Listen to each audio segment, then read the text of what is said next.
Iran isn't willing to give it up, and the U.S. isn't willing to simply allow Iran to control it and attack ships at will. This dynamic of escalation is only expected to continue. With our daily spoiler alert, there will be a 10th night of U.S. strikes as well.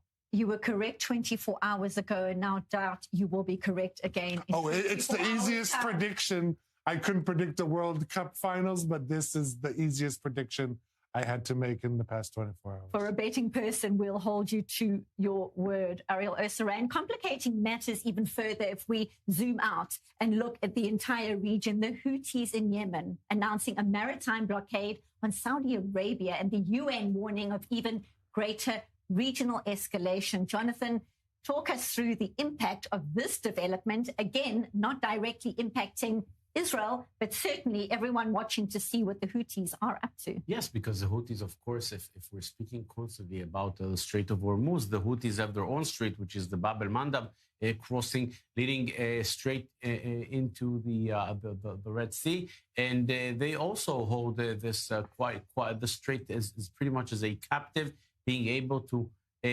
fire towards any ship there and blocking the entire entry to the Red Sea. The Houthis are doing exactly what the Iranians are doing in the Strait of Hormuz, and we also saw a commercial plane from Iran landing recently during the funeral of the former Iranian supreme leader allegedly to bring the leaders of the Houthis and injured people from Yemen to Iran. But if a plane landed once at Sana'a or Hodeidah or wherever it landed, why not do it 2 and 3 and 4 and 5 times? These planes would probably not bring passengers, but something else towards the Houthis, and therefore they will be able to become even stronger and stronger. And we saw that the Saudis they did tackle the Houthis, but to a certain extent, it did not develop once again into a broader war. The Saudis tried it before; it did not work. And the Iranians have done a very good work with placing proxies in very strategic places, and they're successful at doing so. Keeping tabs on all those developments, gentlemen, thank you both so much. Stay with us as we turn our attention right now to the latest out of Downing Street. The UK has a new Prime Minister, Andy Burnham, officially taking over today after being chosen as the new leader of the Labour Party on Friday. So Keir Starmer announcing last month that he was stepping down as Prime Minister and as leader of the Labour Party, which started the search for his successor. Burnham is the former mayor of Greater Manchester and has been involved in politics for years now. Supporters say he is a strong leader who understands the challenges facing communities across the UK and has promised to bring fresh ideas to the government. But critics are asking whether he should become Prime Minister because there hasn't been a general election. So to help answer all those questions, we welcome Tom Grass, British journalist and international affairs commentator. Tom, thank you so much for your time. So Andy Burnham becoming Britain's 7th Prime Minister in a decade, succeeding Keir Starmer, the former mayor of Greater Manchester, now in Downing Street. Your thoughts on this moment for Britain? Yes, it's quite remarkable. He's not only the 7th in 10 years, he's the fifth Prime Minister in 4 years. He wasn't even a member of Parliament till 2 or 3 weeks ago. He was voted in a special by-election.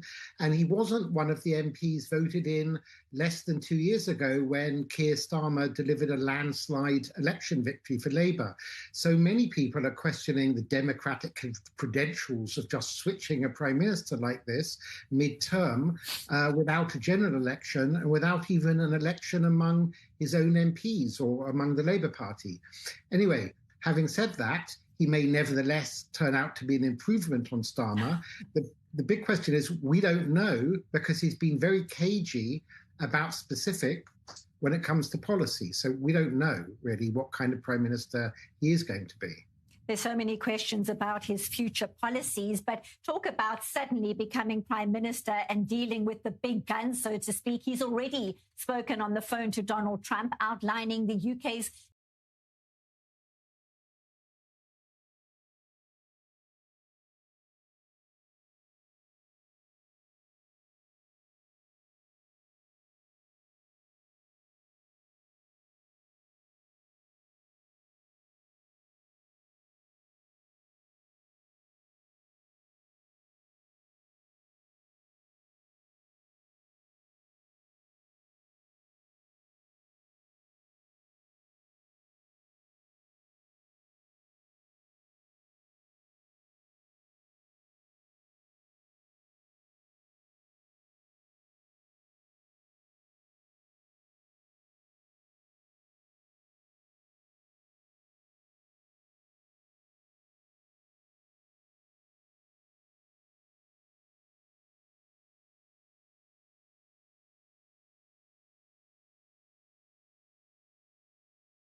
Hey. I'm sorry about that. I had a phone call buzz in and it was Lee. So I had to talk to him for a second.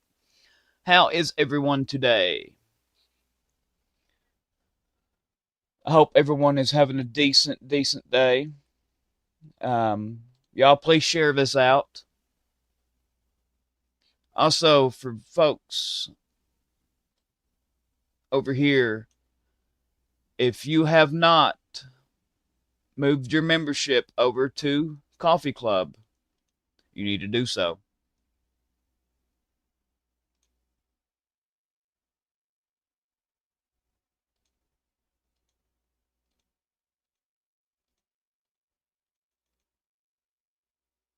In order to keep access to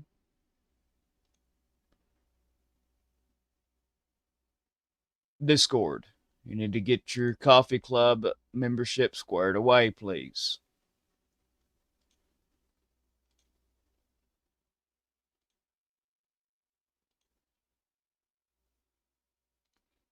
We have a lot going on. A tremendous amount going on, folks. To the point to where I have never seen it at this level.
Here's what I'm looking at it as. The world is burning, no off ramps left, and the fire truck has just blew up its engine trying to put out the fire. It's a very, very good um, um,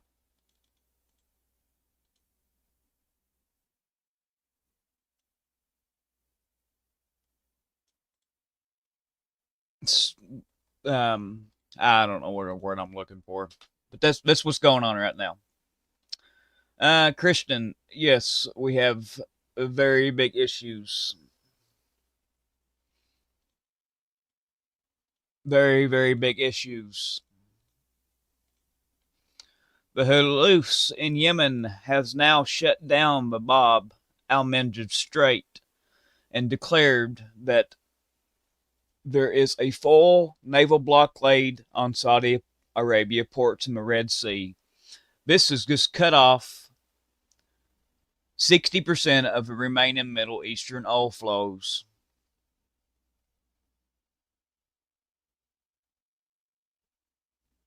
Expect oil to skyrocket.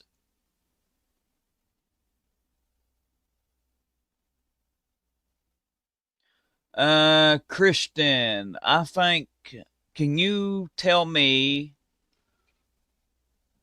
Let's see here. I think you're a mod over here in Discord, ain't you, Christian?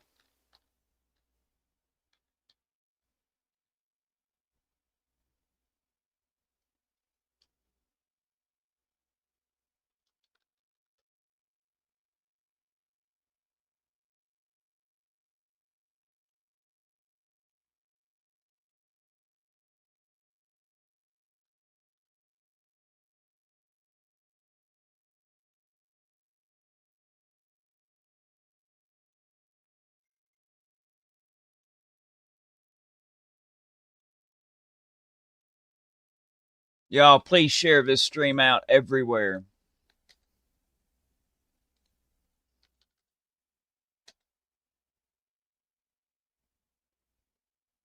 What happened to you over here in Discord, Christian? I don't think I removed you. Oh, goodness. I don't know where you went to in Discord. Because you was a moderator over here. Yeah, I don't see you a bit. Well, fair enough. Oh, you accidentally left. Well, go to that link, Christian. On the top of chat. There, that link that I've got pinned in chat. Go over there and fix your membership on Coffee Club. And you will find the link to Discord underneath the post tab. Let me show you here a minute. Let me get Coffee Club pulled up.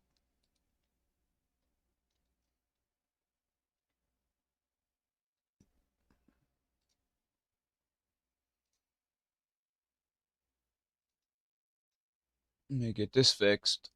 And I'll pop the screen over.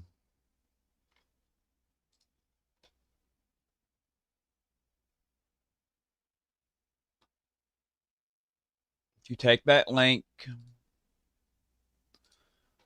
it will take you to this.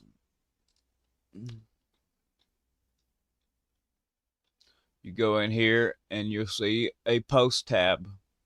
See the post? Go to post tab. Then come down through here and you'll find it probably on the second page. Discord link right here. Click on that. That'll get you back in once you become a member over on Coffee Club.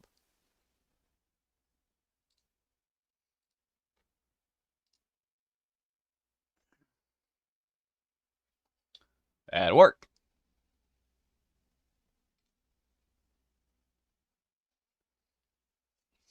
Also, Dolly, are you in chat with us? Thank you for becoming a new member over on Coffee Club.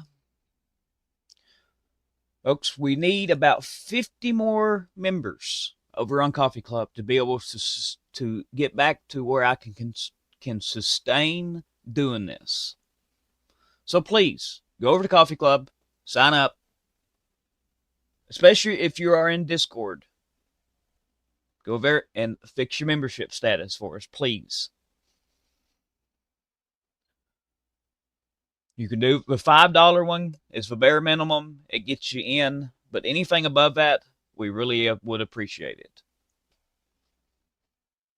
The $45 one gets you access to my personal DMs, and the $100 one gets you my personal phone number that you can call or text me anytime you wish,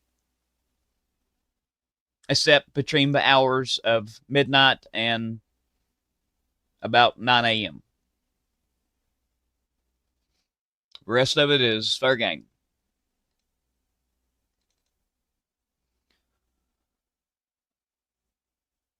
Michael Blurry says 95% of investors have no idea of what they're investing in.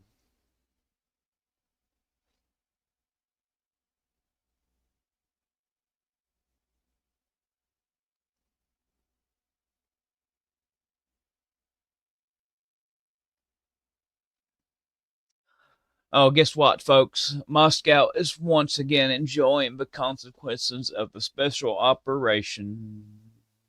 It is very spicy and very smoky.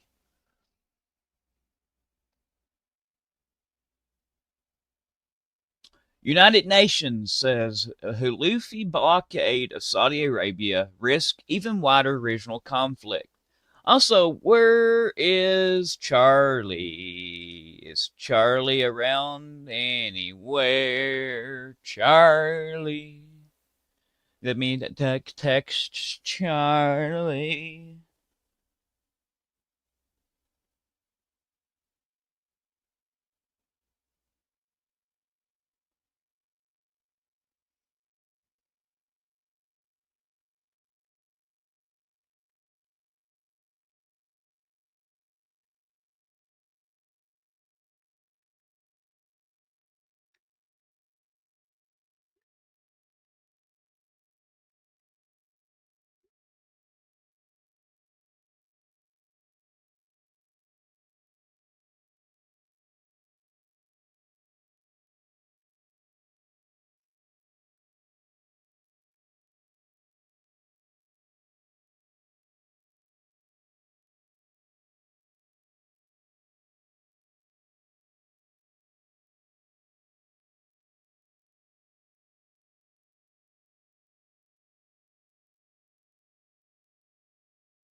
I guess message Charlie to see where he is at. Grayfon, hey, taxi. Lulu. Ducks. Quack, quack, quack. Of course, we got Mother. It's good to see you, Mother. Christian. Christy Martin. Collie Pop.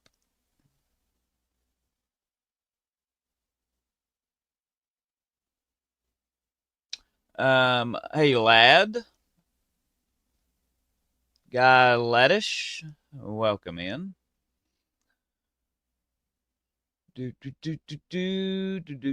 Also, if please, folks, if you are a Discord member or want to become a Discord member, go to that link pinned in chat. Sign up over there. It's just $5 a month for the bare minimum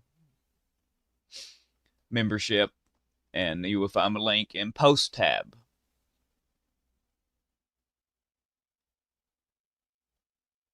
Todd.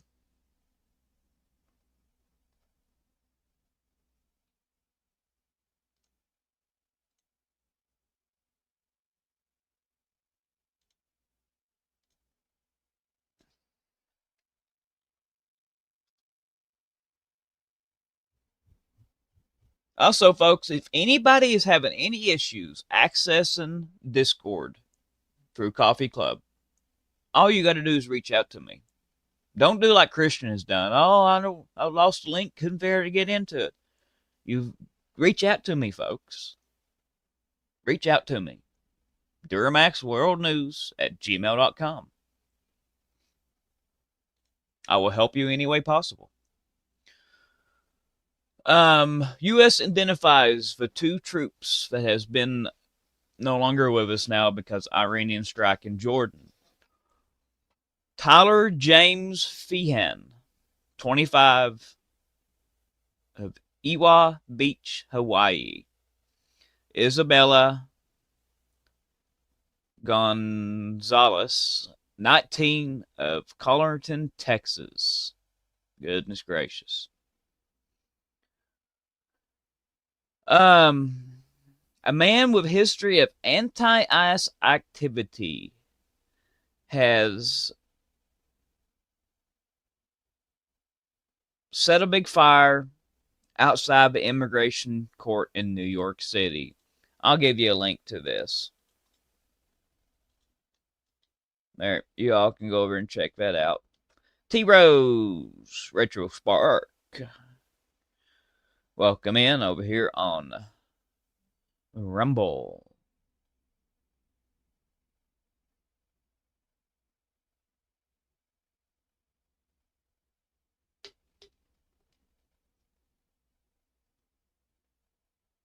Trump has came to Truth Social and has stated just moments ago, every time Iran unalives an American soldier, they will pay for that many times over.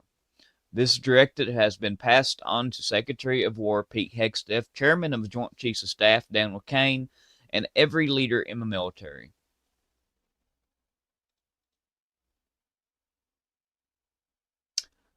Iranian president has came out and made a statement, and he says that Iran is now in a full-scale war with the United States.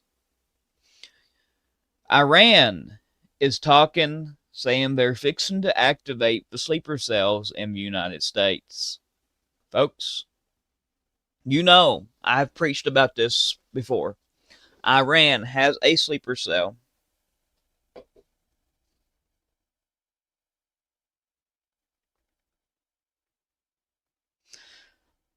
on the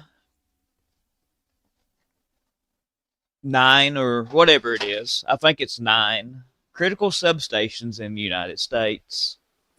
If they take out these substations, they take down our grid. And it can be done with just a high-powered stick. You know what I'm talking about. There's no security at these places, folks. It can be done from a distance with a high-powered stick. And they take down our grid. And the big issue is there is these transformers at these places, folks, are big as houses. Some of them is bigger than houses. And there is really no way to get a new one in time before everything else collapses with it. You got to think. These things, they come from Asia, South Korea. China is a big supplier. But what does it take to get them moved across and into place from a U.S. port? And I'm going to tell you, it takes years for them to get one over here to us. There's no go on Amazon and click buy and it be here tomorrow. That just doesn't happen anymore. These things take years. They got to be hand built.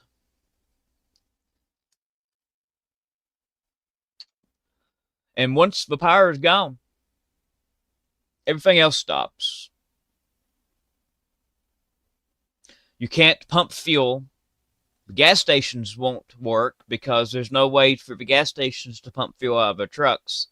There's no way for the big refineries to pump fuel into a semi-truck and have it delivered to that gas station. There's no way for banks to operate for that gas station to pay that fuel trunk for the fuel they just brought. Everything stops. There's so many people that is so ignorant to how this stuff works. And they don't realize how fragile this is. It's like a glass jar, a little thin glass jar. And it can bump and break. It's literally that fragile.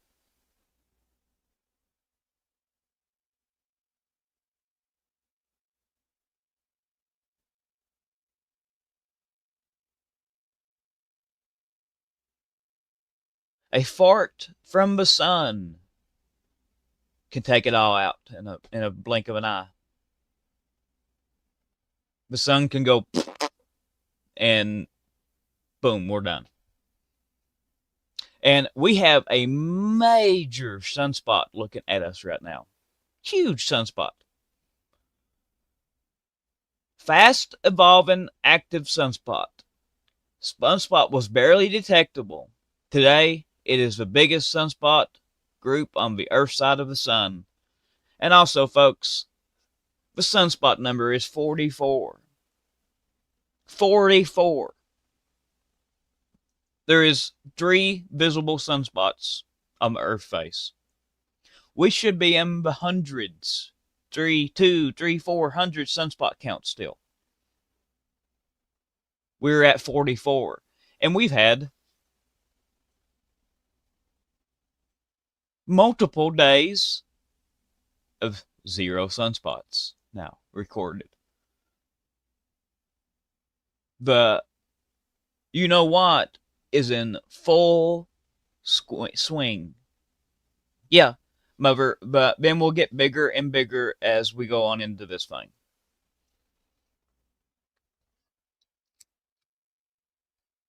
We're about 3 to 4 years ahead of what I was forecasting with the GSM.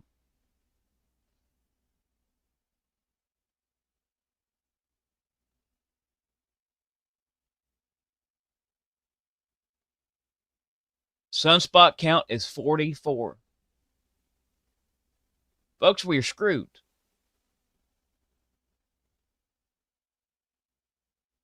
Charlie was here Saturday, and we was looking for the garden.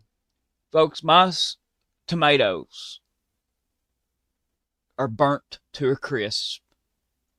They have got UV burn on them so bad that they're dying. They're burnt to a crisp.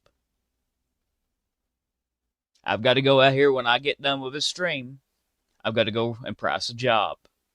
Then I've got to come back, and then I've got to pick beans. I've got to finish planting a little bit of corn, and I've got to pick tomatoes again.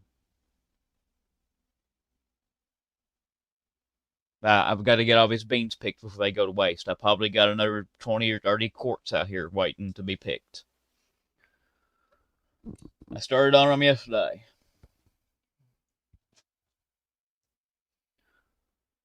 Okay.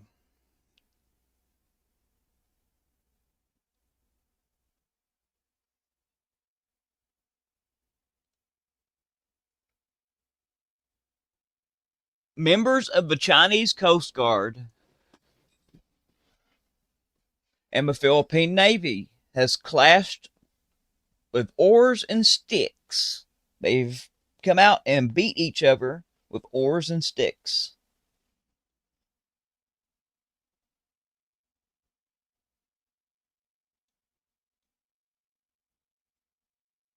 There's a link to it. I doubt that we're going to be doing the video rundown on Rumble today. I just don't have the time today to go on Rumble. After we get done with audio, that will probably be it today. And goodness gracious, we've been live for an hour.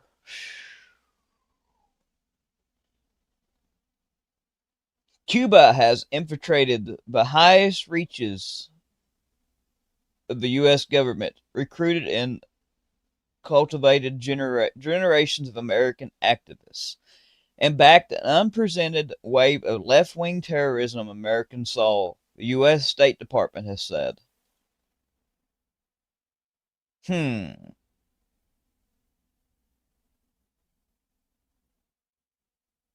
Pentagon, casualties much higher as Iran filmed obliterating this U.S. base, American pilot says.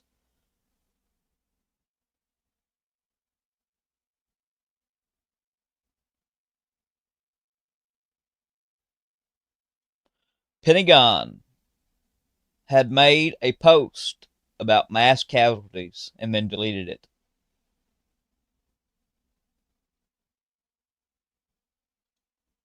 Here is information about this. I'll give you a link. So, we're being lied to about the casualties. Even American pilots are saying.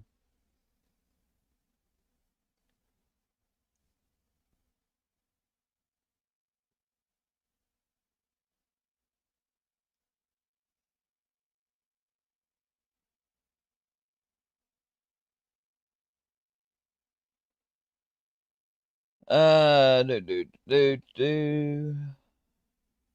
course, you all know the Houthis has announced they're introducing a naval blockade of Saudi Arabia. They're going to start firing on ships heading to from Saudi ports as they pass through the Bab el-Mandeb Strait. It means any Saudi ships with message to get out of Hormuz Strait might have to make the journey around Africa to get to Europe instead of using the Suez Canal. This would increase the journey from 14 days to just over a month. And this is going to increase the price of everything.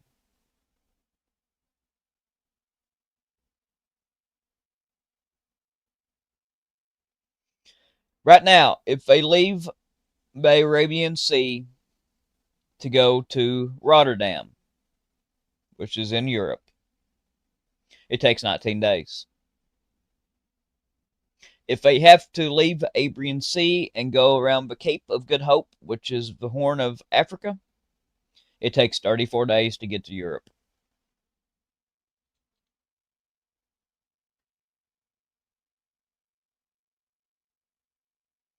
Reserve Bank of India has intervened to prevent the collapse of a rupee currency.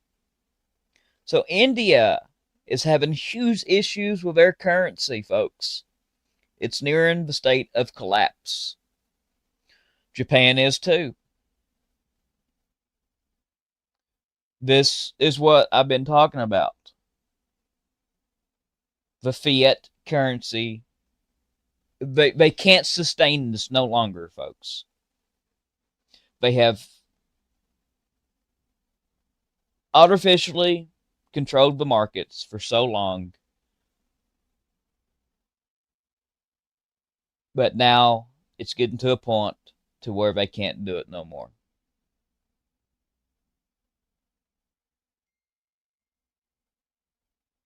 And we are seeing the effects of that now.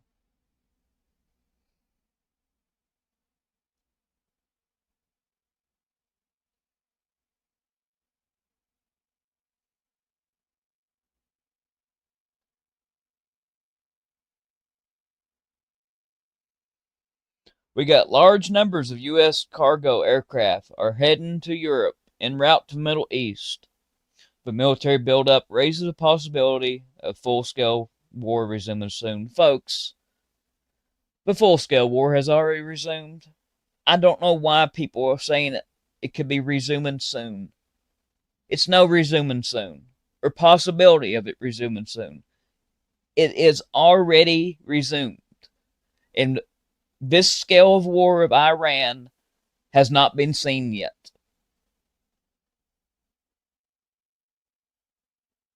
We haven't had a full-scale war of Iran until now.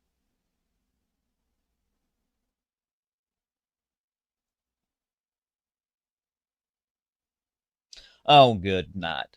Trump has just released another 5.1 million barrels of oil from the Strategic Petroleum Reserve.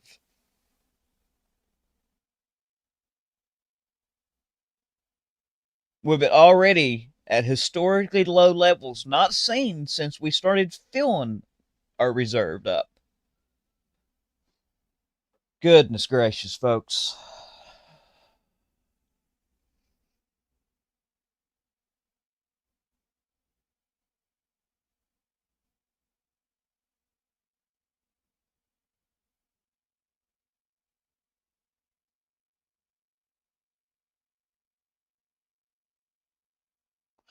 What the hell is his plan? I want to know the plan, folks. I think he's doing it for a quick buck.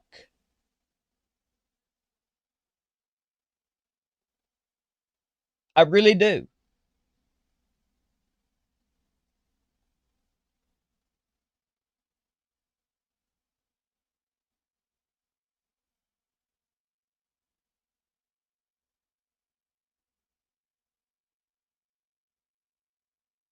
What is he going to do when our reserves are empty?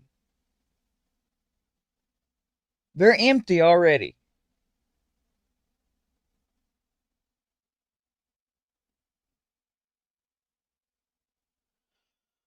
Oh my goodness. Also, folks, this is the most violent stock market in South Korea's history. It has surpassed the 2008 volatility.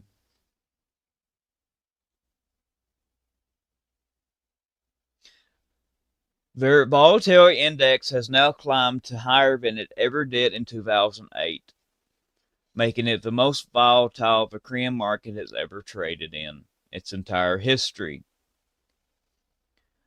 The KOSPI crashed 5% today.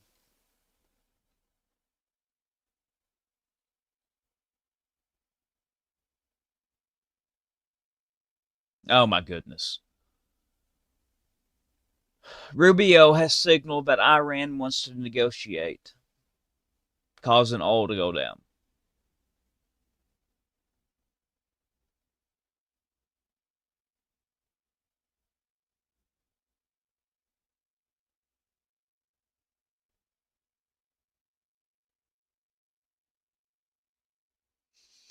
So we're back to Iran wants to negotiate.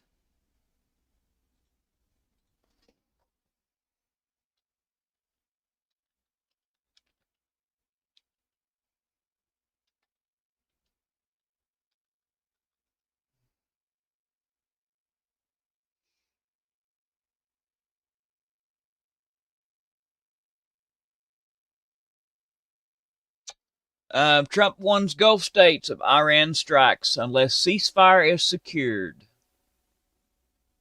Also, do you all know that Turkey has threatened air support for Iran? Yeah. Turkey has came out and threatened air support for Iran. This comes weeks after Trump went to Turkey and said Turkey is our friend and that we're going to give Turkey F-35s. Now Turkey has came out and threatened air support for Iran against the United States. You cannot make this stuff up, folks.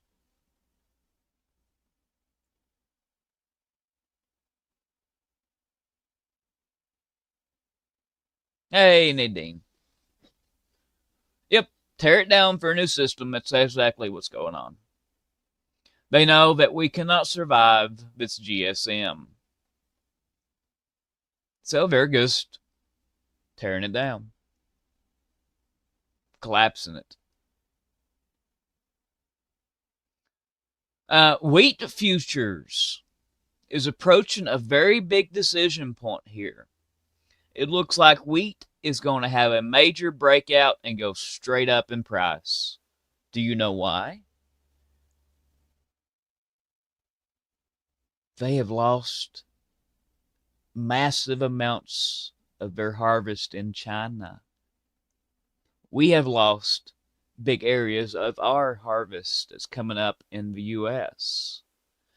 Russia has lost major amounts of their crop production because everybody got took off and went to war. Ukraine, which is the breadbasket of Europe, has lost huge amounts of its production.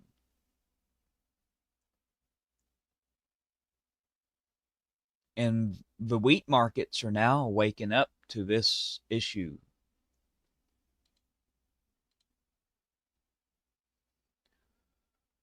Okay. Russia is about to commit a massive mobilization effort, sending many soldiers to the Eastern Front line with just 2 weeks of training.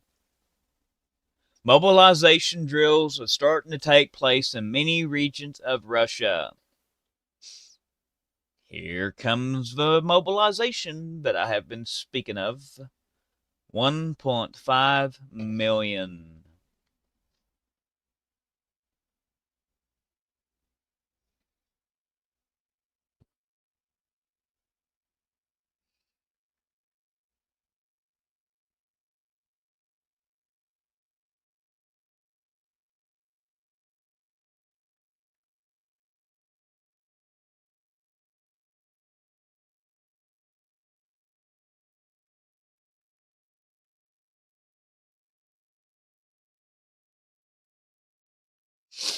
$1.5 million.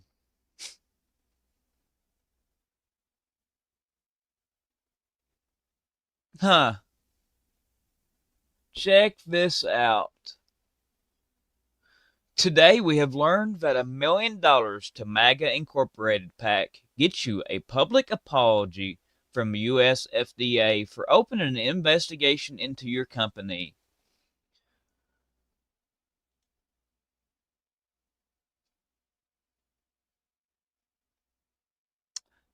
Taylor Fresh Food updated statement regarding the outbreak. Yesterday, FDA informed Taylor Fresh Foods that one of its iceberg lettuce products from central Mexico tested positive for the bug. I can't pronounce this. Today, we were informed the FDA made a mistake, and this was a false positive. To be clear, at this moment, FDA has not identified a single positive product test for it. Based on initial information provided by health officials and an abundance of caution, we completed a voluntary recall of iceberg lettuce from central Mexico.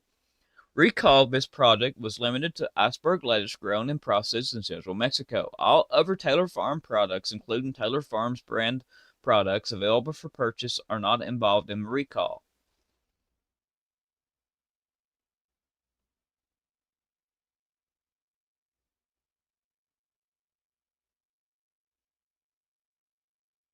So they've come around and said the FDA has apologized for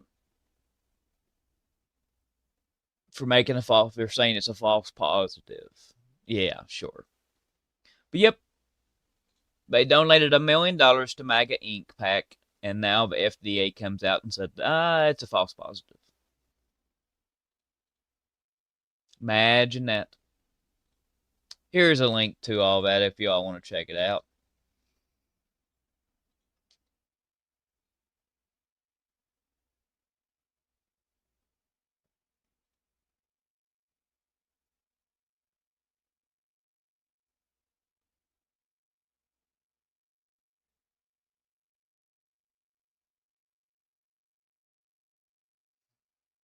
Folks, if they wasn't a false positive,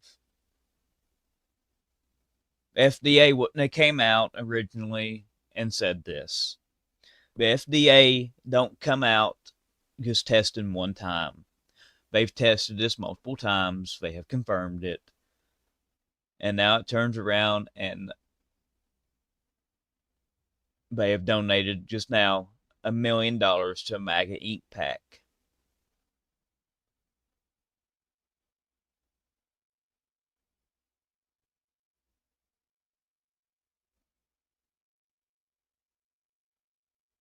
So, yep, there you go.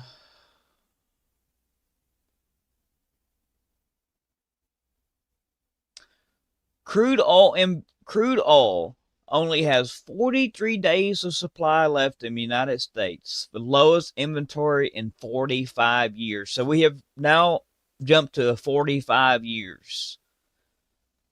It has never been this low. I'm going to throw this up over here so y'all can check this out. There is the graph on that, folks. We have never been this low. Here's where it was when it was getting filled. And we're down here.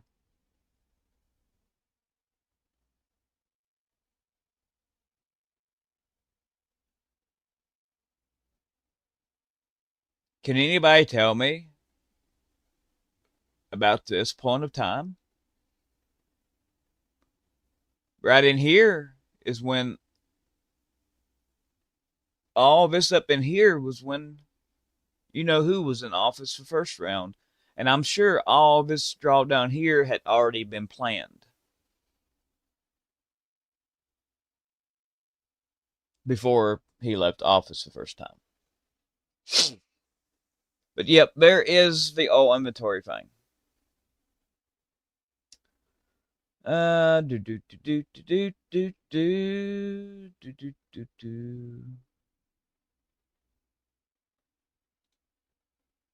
Alright, I'm gonna read this. Let my assistant here help me a minute.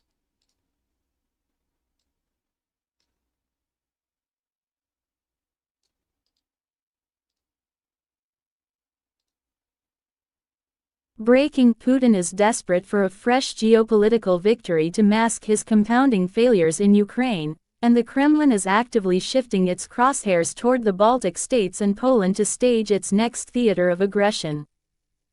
The Lithuanian defense minister has issued a stark warning that a bleeding but defiant Russia is actively hunting for a new arena to demonstrate its military force to the world.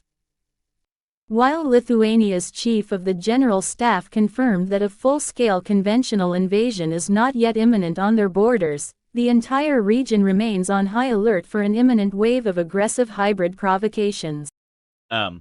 Let me tell you a little secret right there. It is imminent.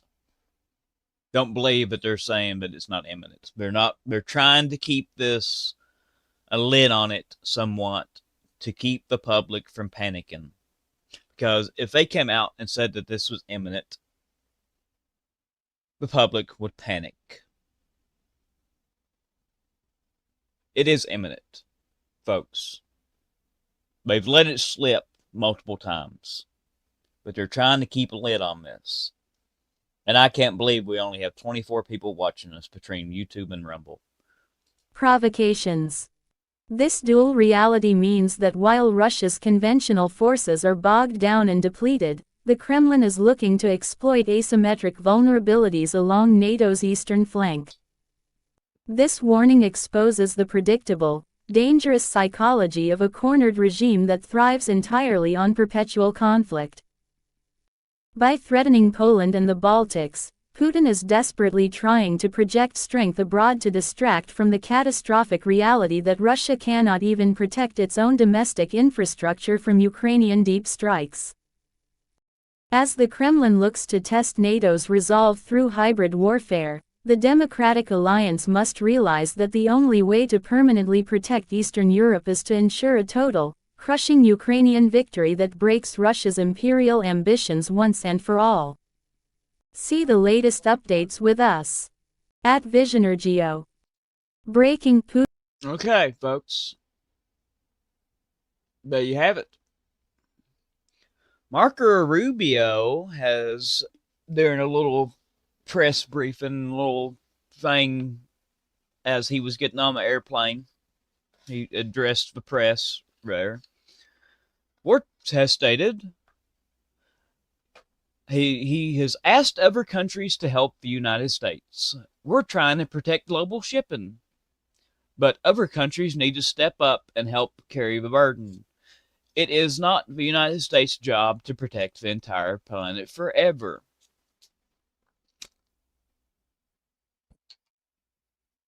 Well, folks, it isn't the planet's job either to come and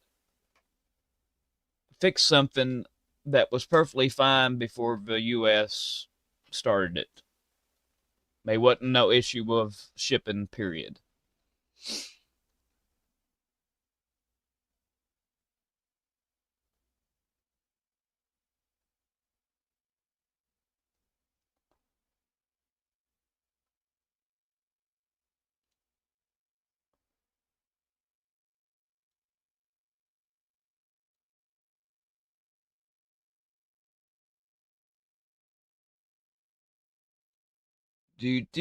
Do.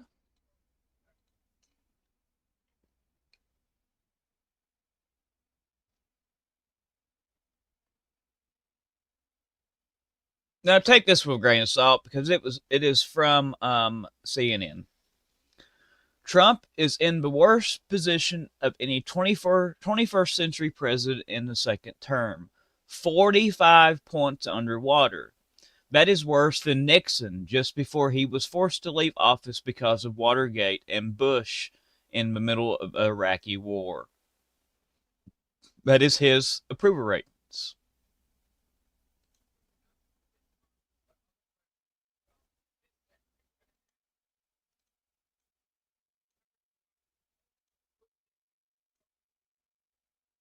Bush was negative 20 points. So it's 2 points more than Bush. At this point in the second term, Bush was negative 31 points. Nixon was negative 37.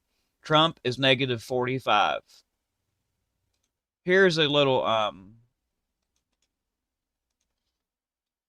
link to that if y'all want to check it out.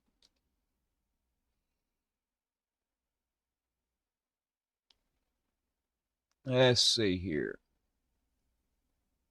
Folks, don't get me wrong. I'm not bashing anybody. And don't take it as I'm bashing Trump.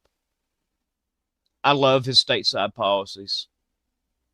His U.S. policies are awesome, except for a couple. But his foreign policy is a dumpster fire. He's trying to run foreign policy as a business. Foreign policy does not work as a business.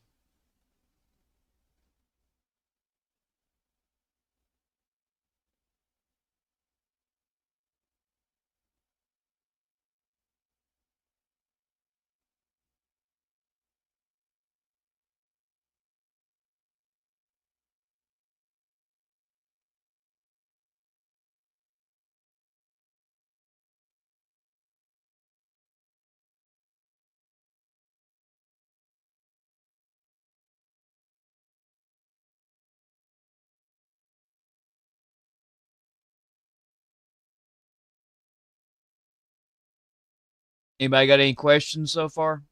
With anything we've talked about?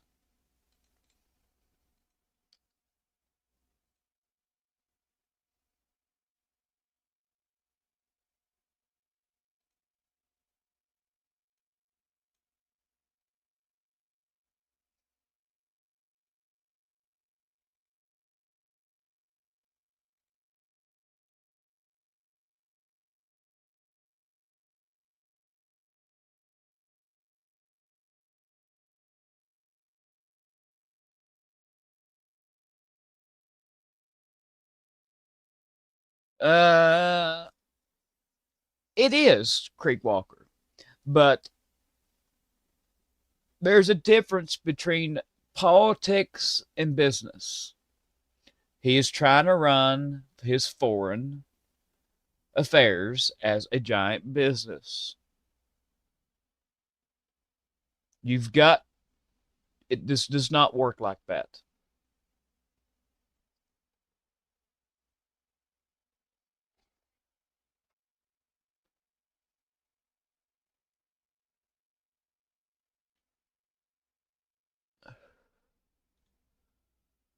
Let's see here. Saudi commercial vessel is on fire in the Strait of Hormuz.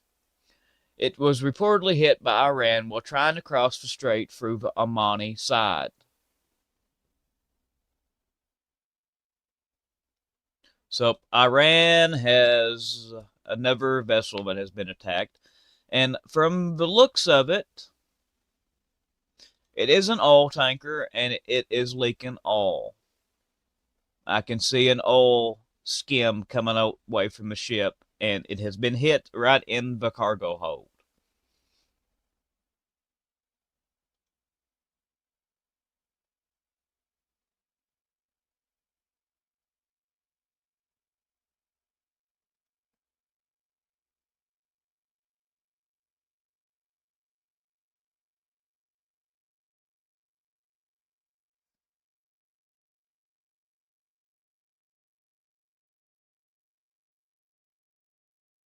Also, multiple people are now saying that oil might go to $250 a barrel. Oh, just in, Pentagon has withheld dozens of U.S. military injuries during the Iran war.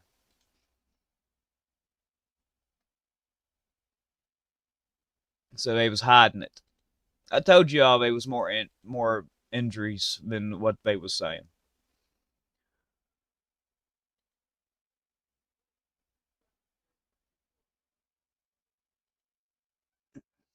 Iran foreign ministry on Trump planning to invade Kirk Island. He says many people on Kirk Island are counting down the minutes to finally meet the American soldiers. But yeah, Trump is openly discussing an invasion of Kirk Island. And for the people that don't know what Kirk Island is, it is Iran's oil transfer hub. It's where the majority of Iran's oil gets pumped to be put on ships. It's a giant oil tank, is what it is.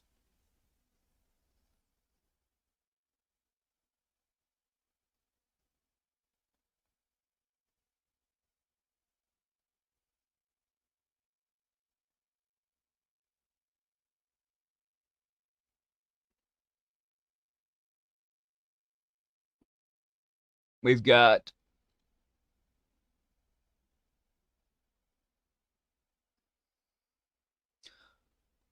also, folks, you know how I was talking about the storm in the Gulf, that it wasn't going to go the way they were saying? Well, it has changed directions now, and it's heading for Texas. So I want to put this up, and if you live in these areas, be prepared for major flooding.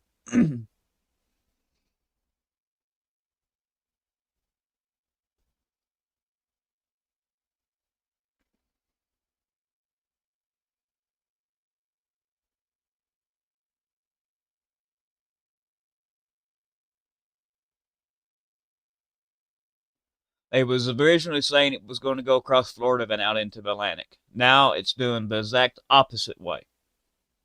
It's heading towards Louisiana. It's going to make landfall in Louisiana and then go into Texas. So expect that green area, risk of flash flooding.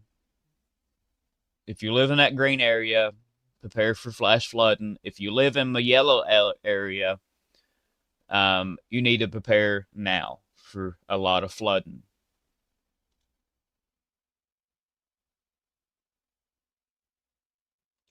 I'll post it in Rumble too. There you go.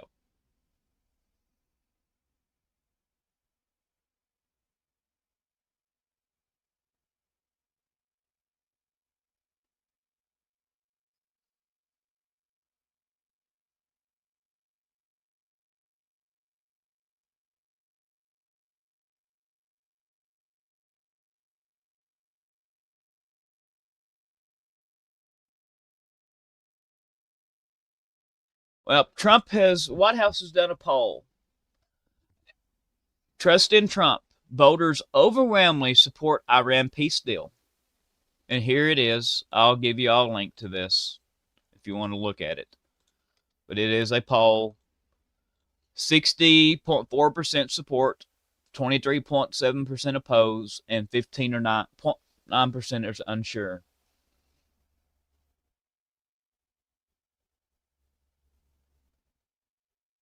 Folks, the 60.4% of people that support a peace deal with Iran has no idea that Iran doesn't want peace. I don't know how much clearer that it can be made, but Iran does not want peace. Iran has showed us that over and over here.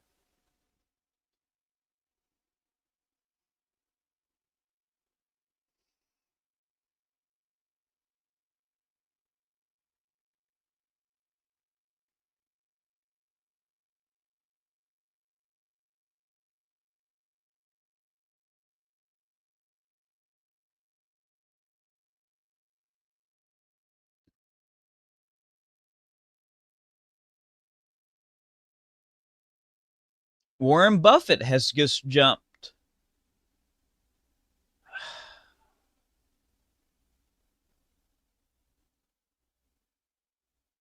$270 billion in Japanese bonds. Insiders report that Japan will announce emergency measures tomorrow to prevent a major market collapse. Buffett knows, folks, that the Japanese market is fixing to collapse. So he gets jumped $270 billion in Japanese bonds.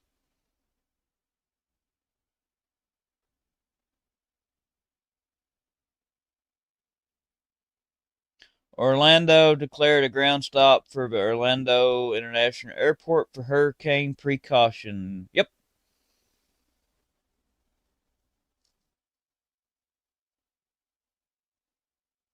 Now, like I said, for the folks that was here the other day when I showed you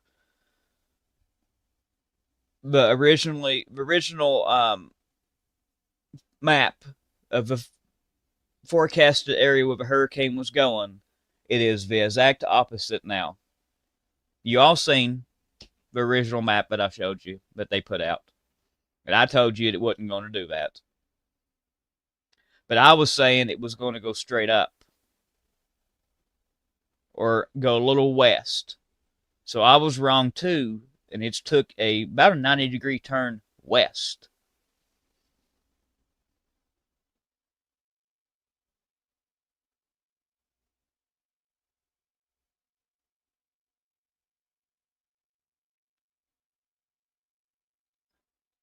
CNBC says there is a narrative in Venezuela that you are still on their oil. U.S. Secretary of Energy. That is untrue. We're just controlling the flow of revenue from their oil. How's that any different than stealing their oil?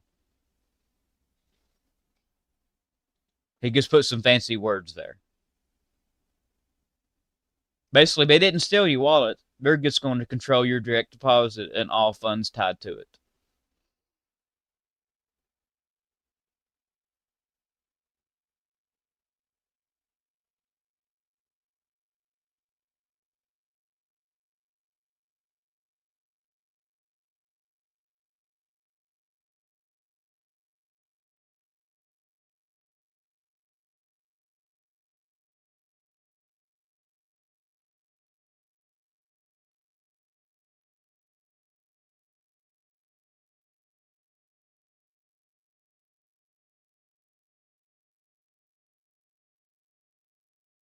Mm-hmm.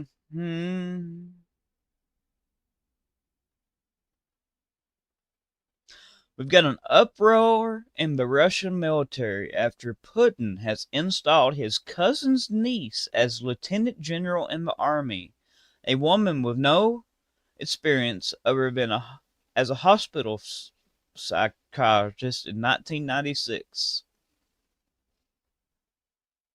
The appointment of Anna Transvelada has caused disdain among career military, as this position can normally take 30 years to achieve. Interesting that he would do this. But that's Russia for you. It's all about what position of power you hold.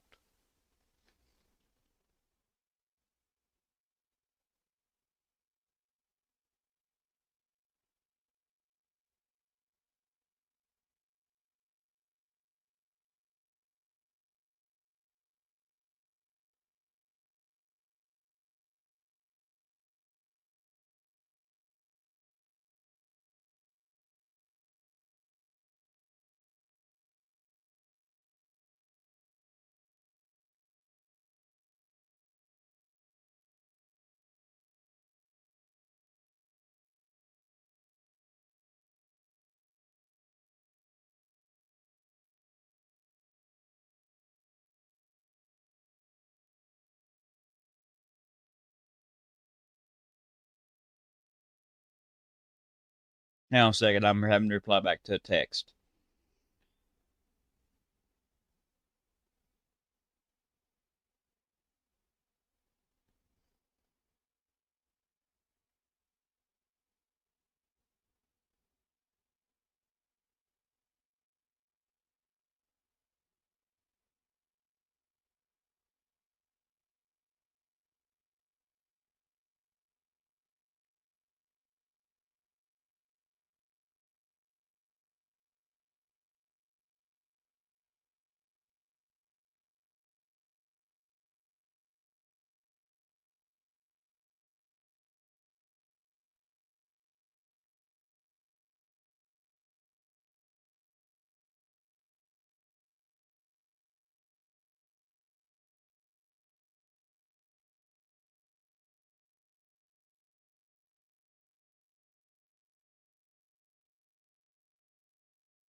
Goodness. All right.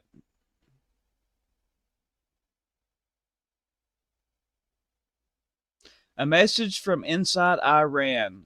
Do not worry about destroying infrastructure. Freedom is far more valuable than that. So these are some of the opposition in Iran that wants a free Iran. But I will say, the majority of Iranians support what Iran is doing to the United States right now.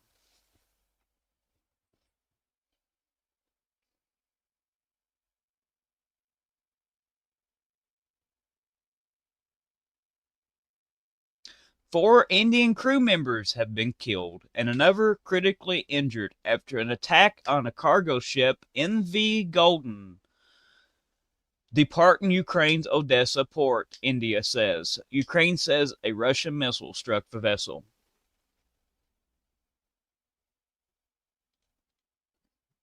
So now Russia has effectively unalived four Indian crew members and another one has been critically injured.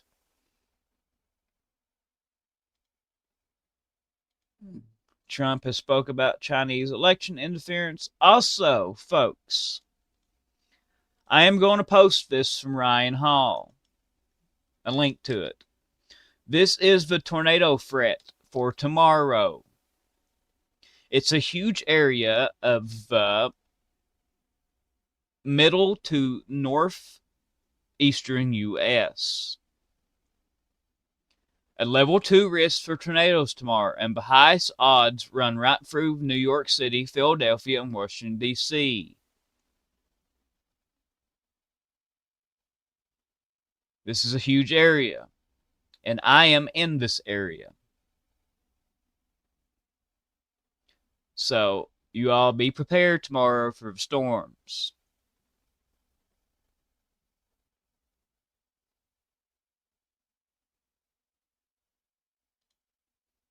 An American attempted to set fire to a government building in New York City. In lower Manhattan, a 43-year-old man poured gasoline and started a fire. Scattered explosive devices near a federal skyscraper housing the FBI, Immigration and Customs Enforcement, and federal courts. According to U.S. media, he's also threatened passerbyers and police officers with a nug-nug. Suspect was quickly arrested, and the case is now being handled by a counterterrorism unit.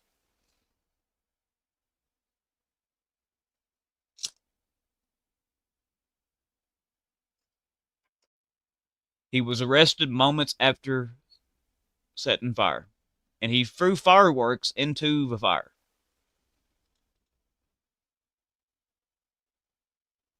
Of course, I've spoke on this, but Iranian president says the country's in full-scale war with the U.S. now. We've got footage of launches from the Fars province in Iran targeting Bahrain. Bahrain.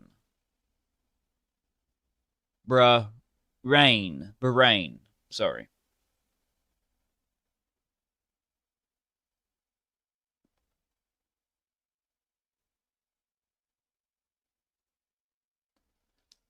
The Pentagon has withheld information about several recent Iranian attacks on U.S. bases in Jordan that injured dozens of American troops and damaged helicopters.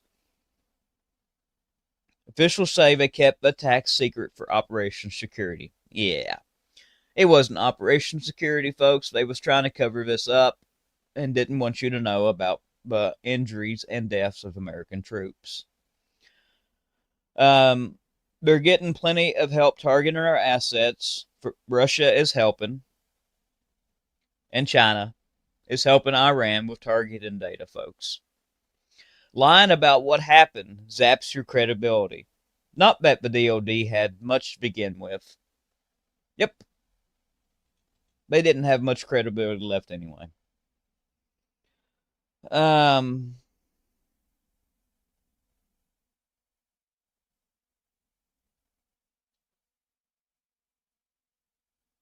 Okay.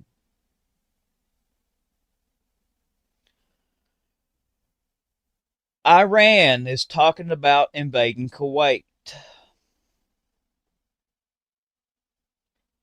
And now Iran is building up forces in the Kurdistan region of Iran.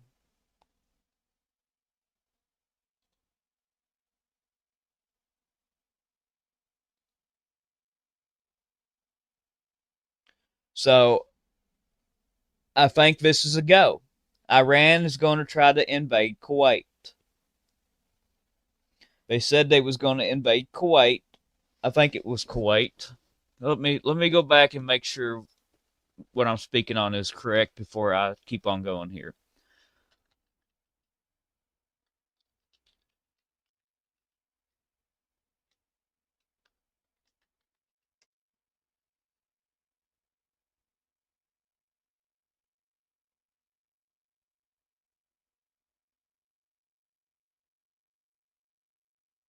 Yep.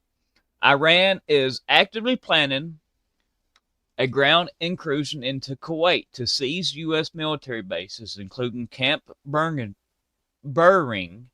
and Camp Afghanistan and Al A. Salam Air Base. They're wanting to take 100 U.S. soldiers hostage before quickly transferring to Iran. I'm going to let my helper read this here for me just a second.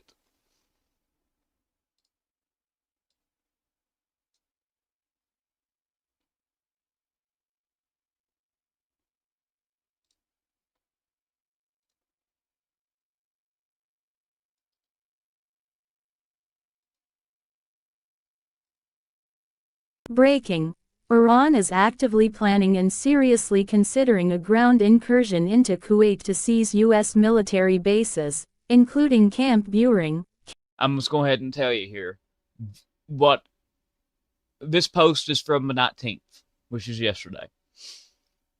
And I took out considering because they are now building up forces.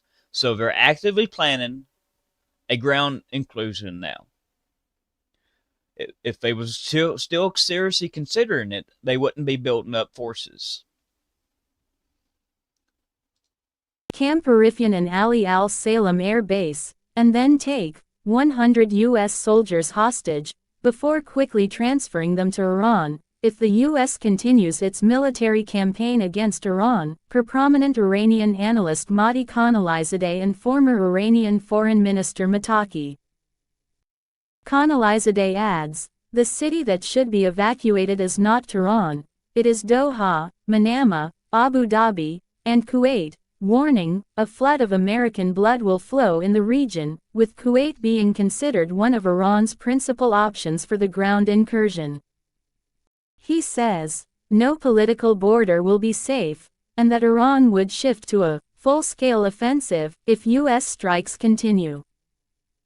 Khanalizadeh also warns joining the U.S. in a ground invasion is tantamount to a declaration of war upon Iran, with the Iranian land force prepared to punish any state that participates.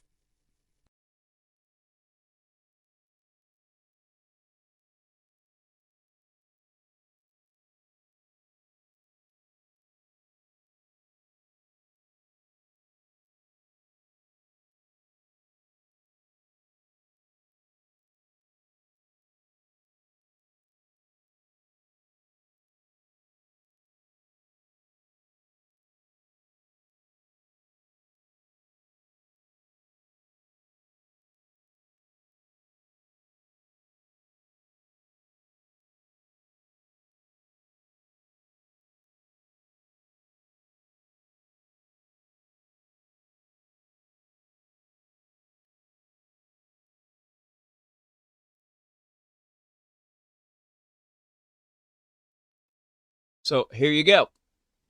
And I've got another one here in a minute. Now, this is very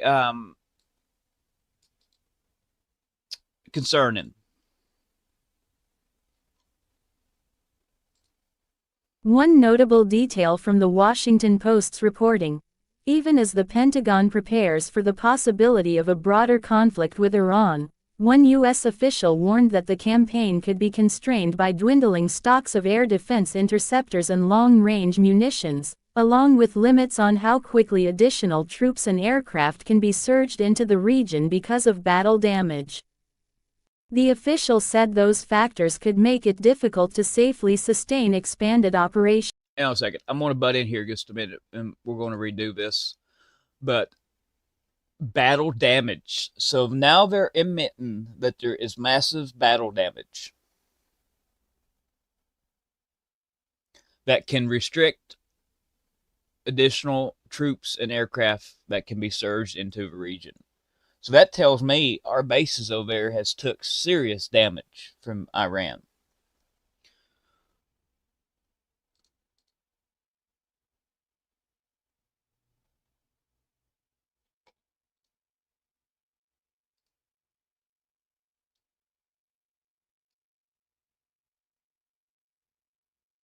And also, U.S. officials report that the Trump administration is preparing for a broader conflict with Iran.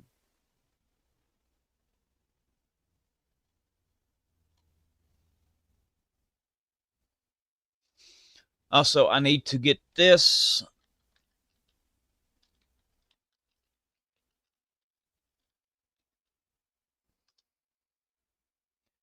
Iran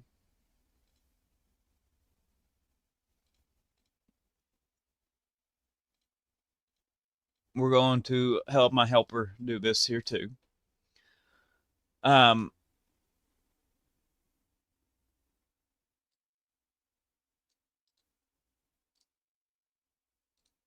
One strategy Iran has previously discussed is using older generation missiles and drones to saturate and gradually deplete an adversary's air defenses before introducing more advanced weapons once interceptor stocks have been reduced sufficiently. There are early indications we may be seeing elements of that approach emerge. Several videos circulating from the recent attacks appear to show multiple Patriot interceptors launched against individual incoming targets failing to intercept. Iran has begun to adapt to U.S. air defense systems. See, folks, we've seen this during the 12-Day War. Iran used their cheap stuff, which they have tons of it, to deplete air defense systems. And then they started firing their more advanced stuff that has capability of maneuvering as they streak back towards Earth. And that is a very good way to get around air defense systems. And they're using them missiles now.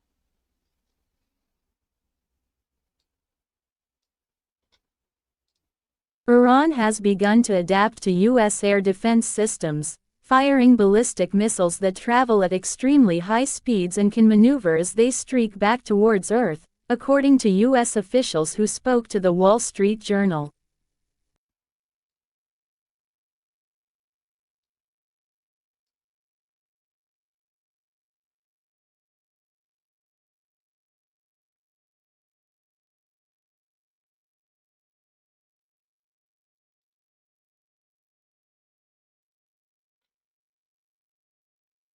U.S. officials believe Iran has significantly upgraded its missile capabilities.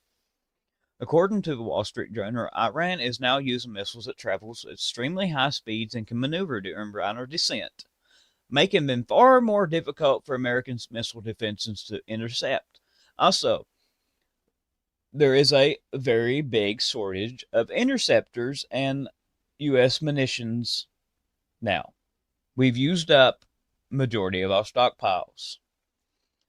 Officials are also increasingly concerned by the improved accuracy of Iran's strikes, with some suspecting Iran is receiving targeted assistance from China and Russia. We know they're receiving assistance from China and Russia, folks.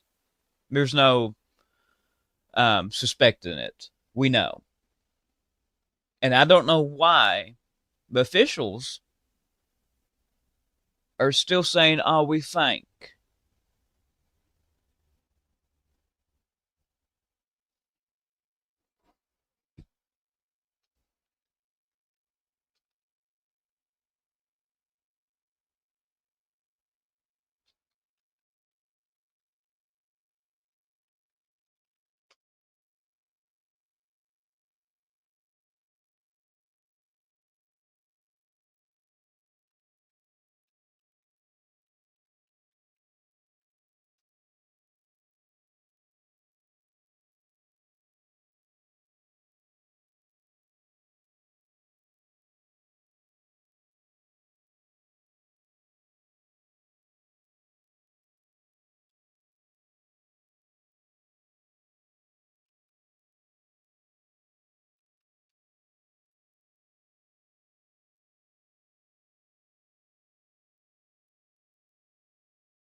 I've got this one right here. We're going to start trying to wrap this up for today, folks.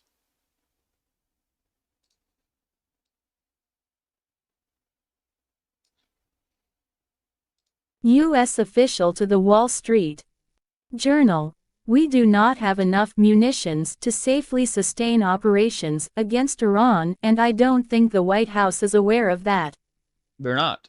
The United States is preparing for a broader war and increasing the number of military aircraft in the region, but dwindling stocks of air defense and long-range munitions could limit the expansion of its operations, the Wall Street Journal reported, citing a U.S. official familiar with internal administration discussions. Well, there you have it. What is your all's thoughts on that now? That the U.S. munitions, the U.S. officials are saying that we do not have enough munitions to safely sustain operations against Iran, and the White House is not aware of that. Come on, ask me some questions, folks. Yes, Lulu, it's going to get wild.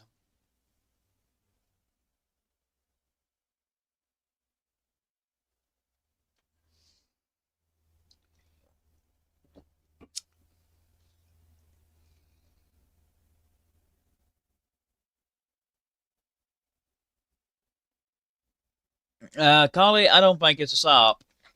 I think that we are dangerously low. You got to think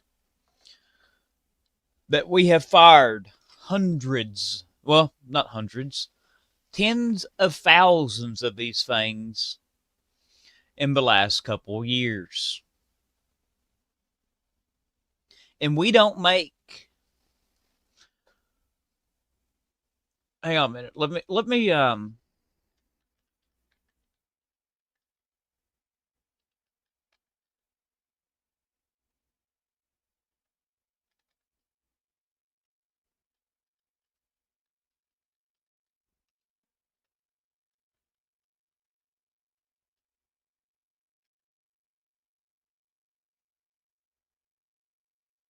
okay, folks. We only make 650 to 750 Patriot defense interceptors per year. The U.S. also only makes 96 STAD interceptors per year and 1,900 to 2,400 ARAM missiles per year. We only make top 750.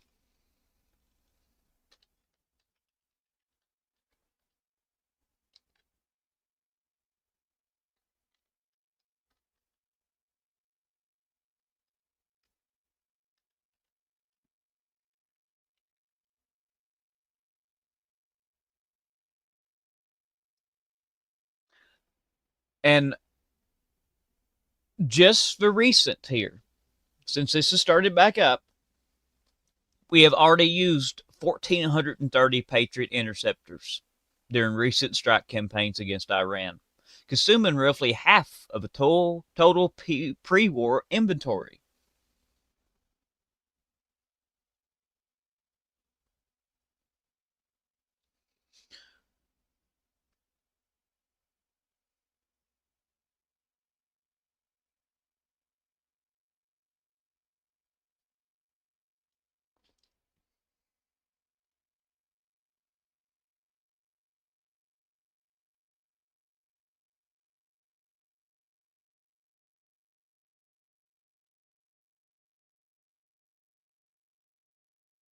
Um, I've got a good one to do here a minute.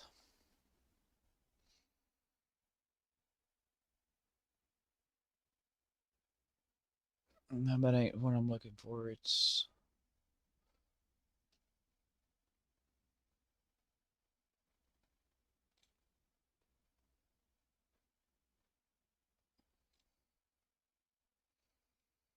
where was it at?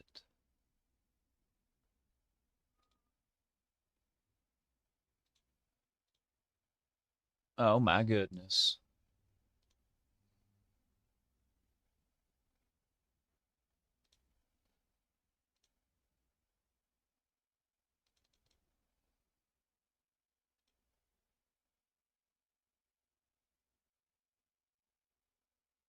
Okay. Let me share this on X a second. I know what I've done.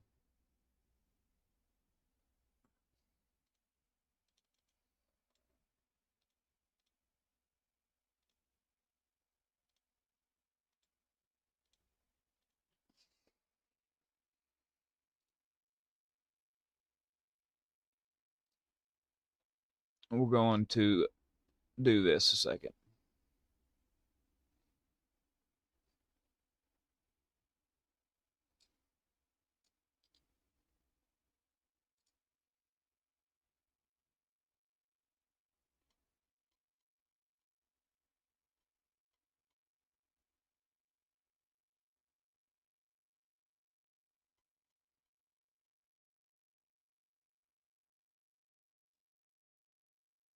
A new report finds the U.S. has fired at least 45% of its critical Patriot missile interceptors, and over 53% of its THAAD interceptors during its war on Iran.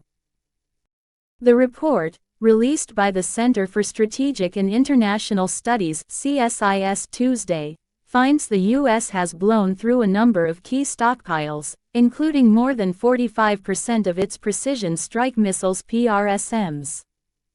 And these are conservative estimates of how much the U.S. has used.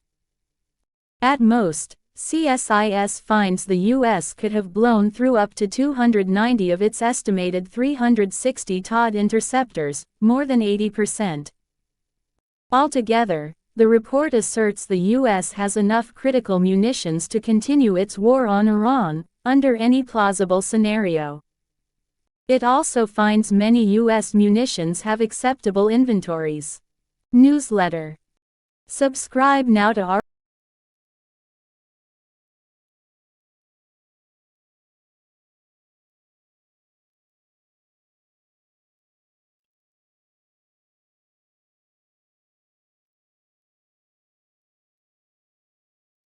However, because munitions take years to replace, massive weapons expenditures during the Iran war might mean the U.S. would not be fully prepared for another conflict in the near future. The diminished munitions stockpiles have created a near-term risk. A war against a capable peer competitor like China will consume munitions at greater rates than in this war, the report notes. Pre-war inventories were already insufficient. The levels today will constrain U.S. operations should a future conflict arise. The White House is looking to boost production through a potential supplemental bill for the Iran war, slated to cost around $80 to $100 billion. In the DoD's FY 2027 defense budget request, the Army has asked for more than $20 billion to buy more replacement THAADs and Patriot missile interceptors. Well, this is not part of The administration. Trump administration has also repeatedly consulted with weapons contractors to double or even quadruple their munitions production rates. Beyond traditional defense contractors, the DoD has approached automakers and other. Now, this is what confirms it for me that we're running dangerously low. If we wasn't, the DoD, would have not approached automakers and other civilian companies like Ford, GM, Oshkosh to ask them to consider making weapons. If we had accurate supplies, we would not be asking automakers and other civilian companies to consider making weapons. Do you agree with me on that one?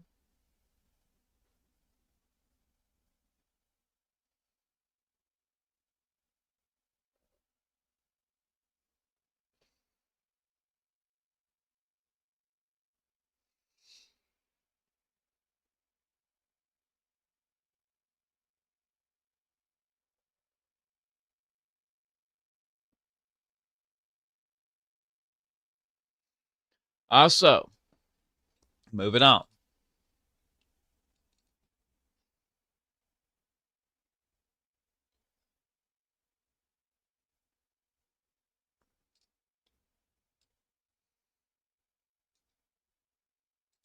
Breaking. Mediators are working to push the U.S. and Iran into a new ceasefire, per WSJ. Details include 1.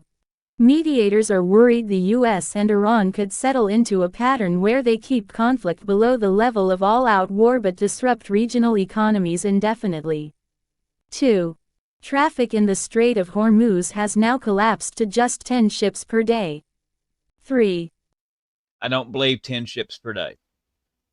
There's nothing going through there. And why are we trying to push for a new ceasefire?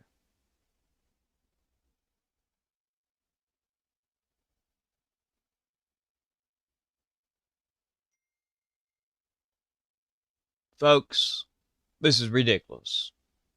We need to finish this and get this over with.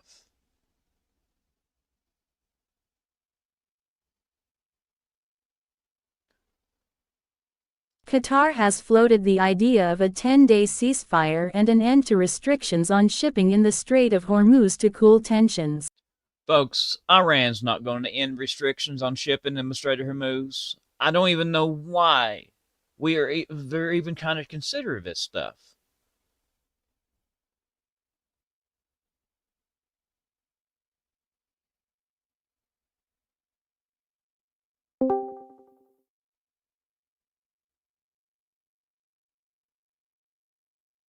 Hey, Charlie.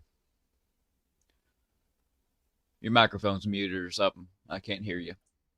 Hey, you there still? Yeah, I'm here. Are you still live? Yeah, we're live. All right, cool. I made it back. Wife had to go Mediators see are working to push the U.S. and Iran into a new ceasefire.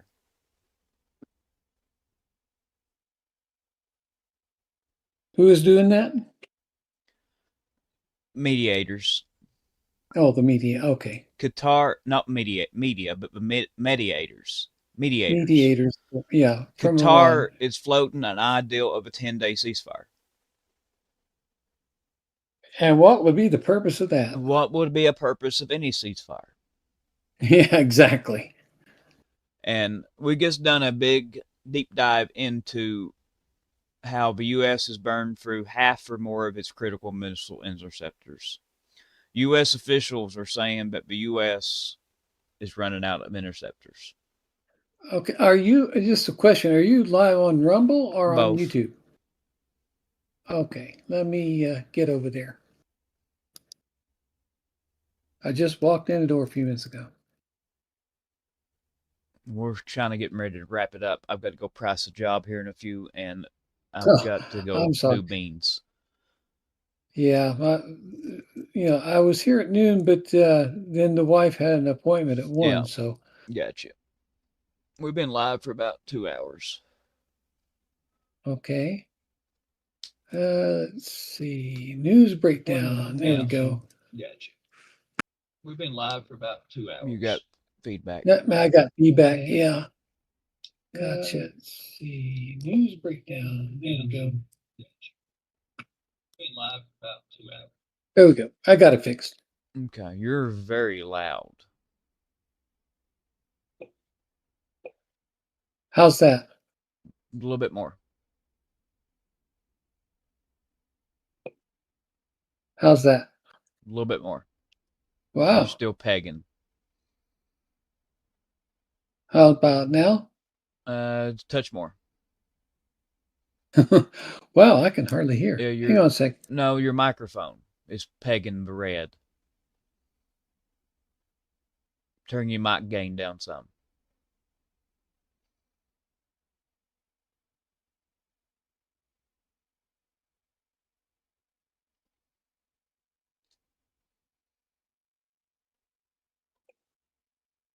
How's that?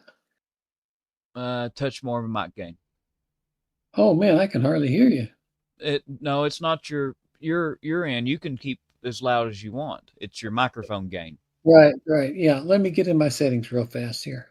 Actually, you're good right there. Did you move the microphone away from your face some? No, Oh, you're good. Now say something. All right, how's that? Okay, you're good. I pulled your gain down Right. just a little bit too. All right, good. How's everyone doing, man? It's been a while since I've seen you guys. Ducks, Golly, Bob, Gray Fawn, Christy Martin. U.S. officials to the Wall Street Journal. We do not have enough munitions to safely sustain operations against Iran. And I don't think the White House is aware of that.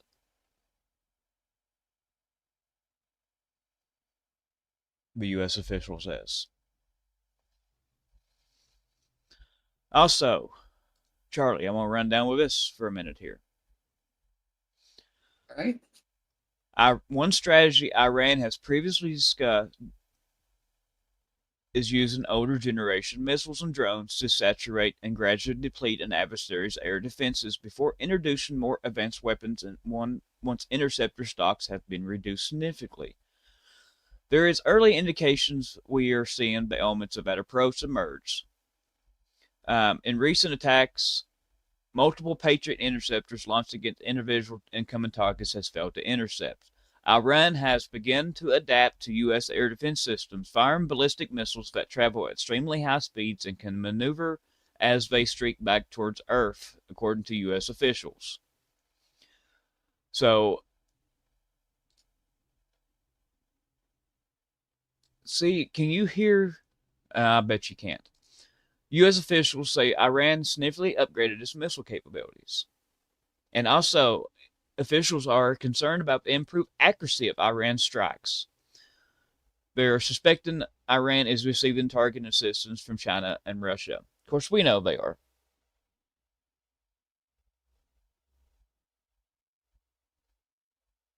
But yeah, Charlie, they have started using their more advanced missiles.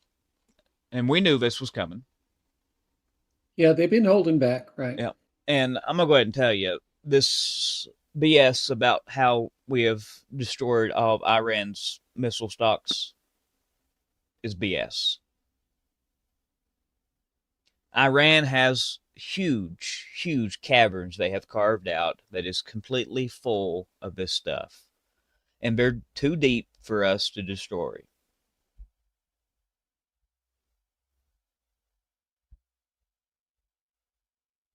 Well, there's only two options to get rid of it, and you know what they are. Mm-hmm.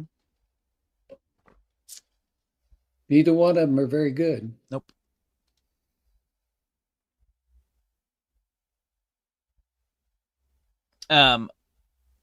U.S. gasoline has crossed $4 a gallon this week. First time in a month. Gasoline's not a prize. That's about what I paid on the way home. Yep.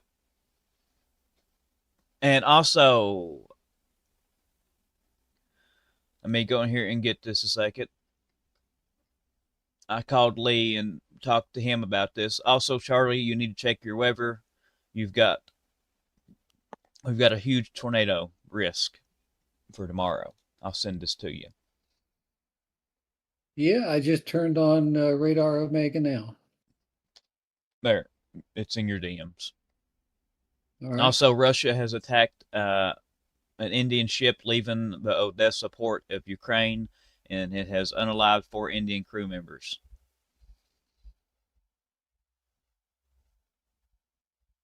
So that's is that the first one today they've attacked? That was overnight. Russia overnight. Did. Okay. Yep. Yeah, I've kind of been out of the loop for a week. I kind of was trying to keep up with it some. Yeah. But well, we had a good discussion when you stopped by here of it. So.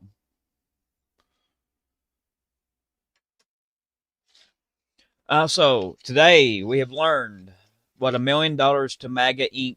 PAC gets you: a public apology from the U.S. FDA for opening an investigation into your company's incredibility. Taylor Fresh Foods. I'm going to send this to you. The FBI came out and said it was a false positive. Yeah, the one with the cyclospora? Yeah.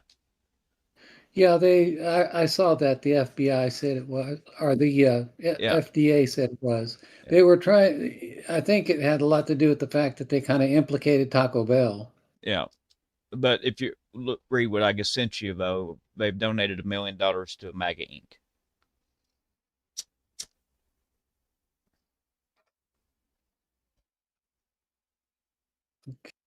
Also, our SPR reserves have hit a 45-year low now.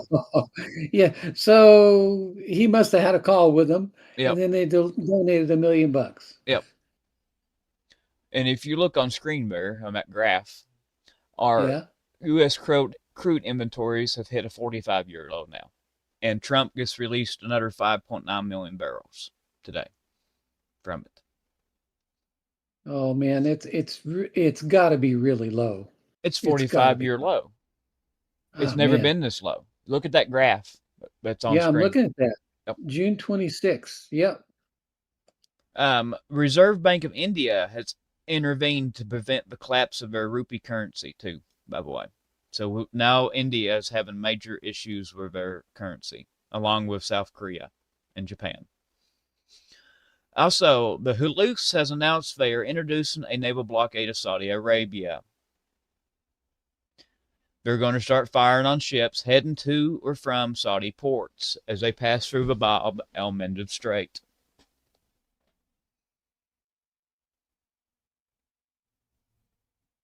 So the Houthis are closing it now, right? Yep. Is that what you're saying? Yep. You know, Egypt is going to be pretty pissed about that. Yep. Because that's the Suez Canal, and that's where they generate most of their revenue. Yep. It takes the travel from 19 days to 34 days because they got to go around Africa now. And also, the U.S. State Department has came out and said that Cuba has infiltrated the highest reaches of the U.S. government, recruited and cultivated generations of American activists, backed an unprecedented wave of left-wing terrorism on American soil. The U.S. State Department. So, yeah. And also, we've had members of the Chinese Coast Guard and Philippine Navy class with oars and sticks on little small boats in the South China Sea.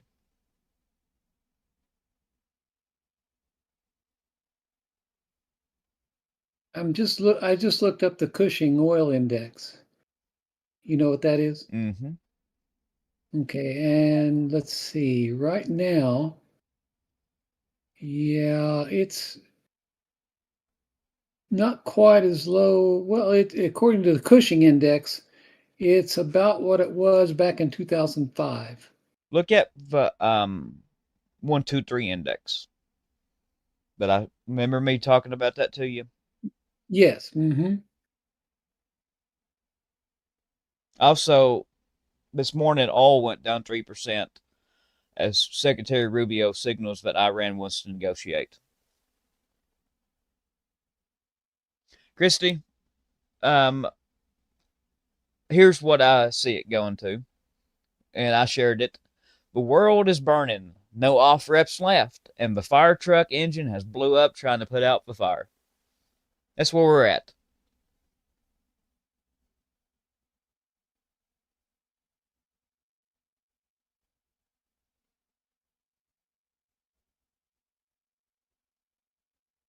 I wonder if they Also, the administration was thinking that, because of Venezuela, any reduction in our strategic reserves could quickly get refilled with stuff from Venezuela. I don't know if that's true or not, but I'm just thinking maybe that's what they were thinking. Also, we've got footage of heavy Iranian military reinforcements being transferred to the southern border of Iraq, close to Kuwait. Iran is preparing to invade Kuwait.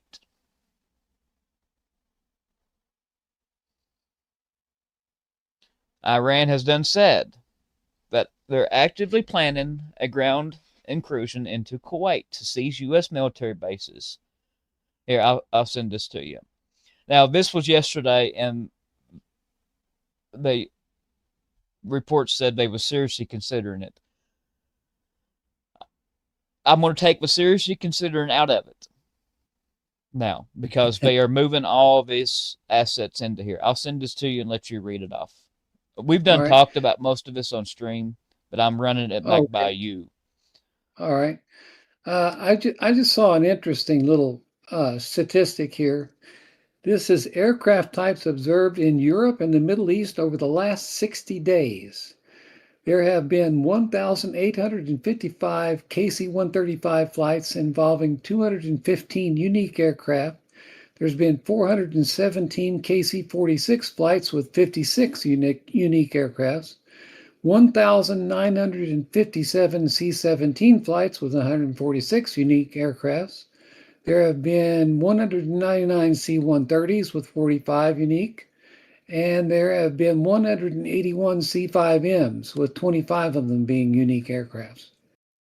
So that's a lot. Yeah. That is major. So I mean, my question is, where are they parking all this stuff? Well, I showed you. They're parking it up in a couple areas in Israel, right next to each other. And we didn't learn a thing about them exercises we done in Europe when the mock-up exercise when Ukraine came in over some drones and completely destroyed everything we had. We're doing exactly what our exercises should have told us not to do.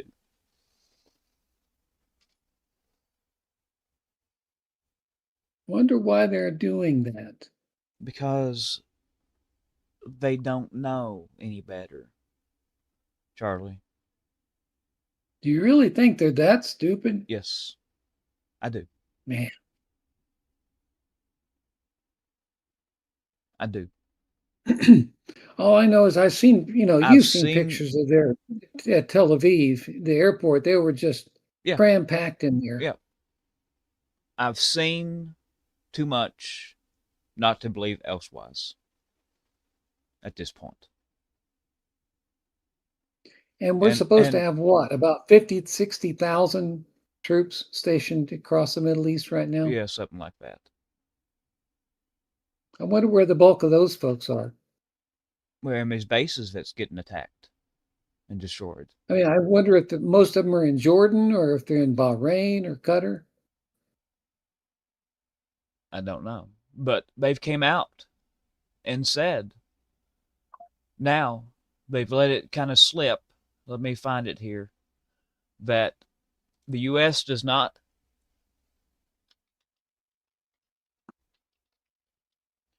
I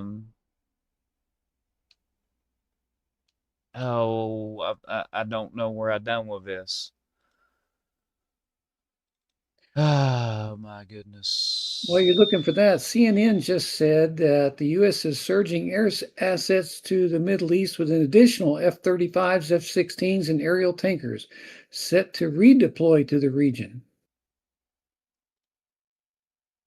So what does that tell you?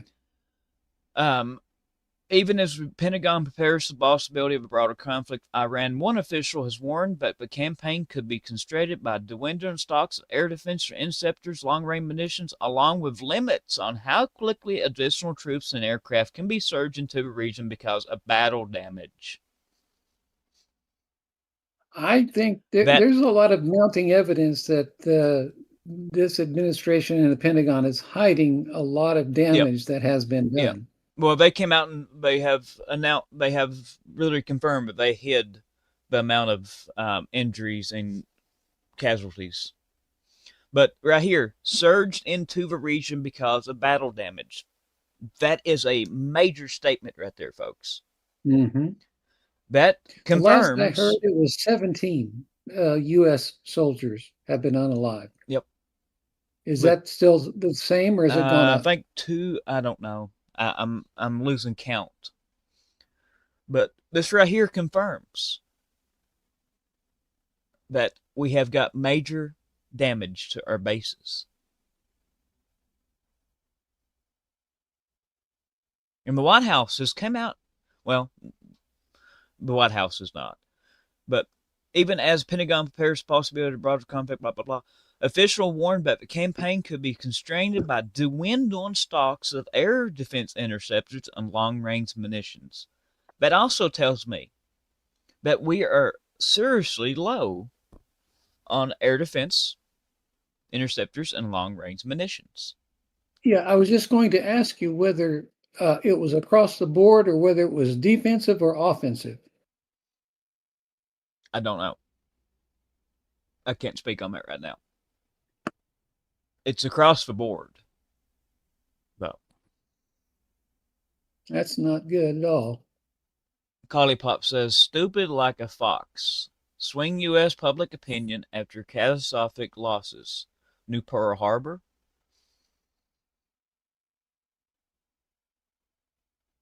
Well, I'll tell you what worries me, Collipop, is the Bashir nuclear plant. Yep. You know, there's been some attacks around there, but what concerns me is that I wouldn't put it past Iran to do a false flag there. Yep. And blow it up themselves and then contaminate the whole area and then blame it on the U.S. Yep. Also, it came out, Pentagon withheld information about several recent Iranian attacks on U.S. bases in Jordan that injured dozens of American troops and damaged helicopters. Officials say they kept the attacks a secret for operational security.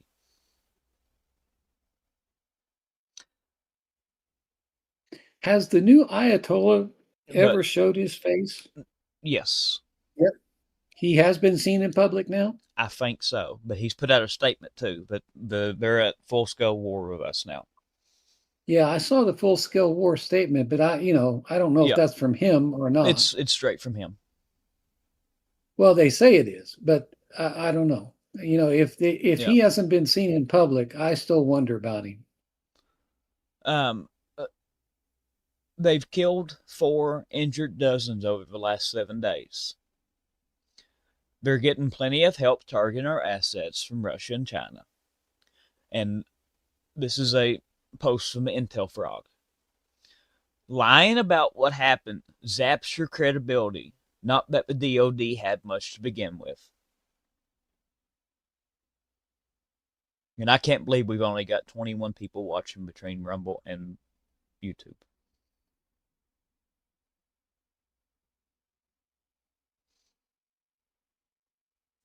Here's a report from Bubba News. It says Iran has another war that people aren't thinking about. This one is aimed at the people and not just at the U.S. bases. Iran's Revolutionary Guard has now run 22 waves, what it calls Operation Nasser 2, a sustained campaign of claimed strikes on U.S. military infrastructure across Kuwait, Bahrain, and Jordan. But the strikes are only half the story. Every single wave comes wrapped with the same direct appeal, not to the governments, but to the people of those nations. Kuwaitis, Bahrainians, Jordanians are being told their countries are occupied and that hosting U.S. forces makes them complicit in the killing of Muslims. Make them complicit in the killing of Muslims, and that is removing, and that they need to remove American troops by any means possible. It is a religious obligation of Islam.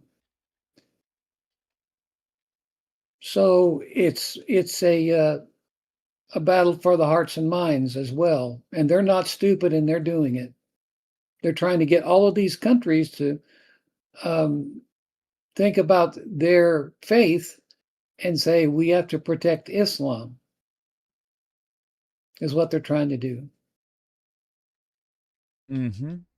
So each one of these waves of attacks, like Bubba says, it's wrapped in a narrative to try to turn the people of those countries. Yep.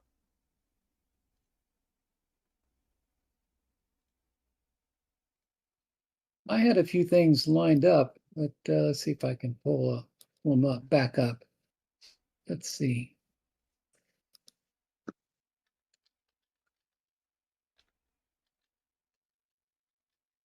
You've probably covered most of it, what I had. Yeah, Pentagon withheld dozens of U.S. military injuries. Let's see. U.S. doesn't have enough missiles to return to all-out war with Iran.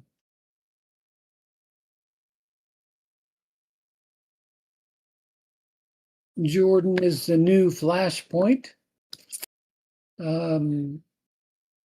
Yep, here it is. Houthis declare a maritime embargo against Saudi Arabia. Of course, you know the Houthis and Saudi Arabia have been at each other for decades.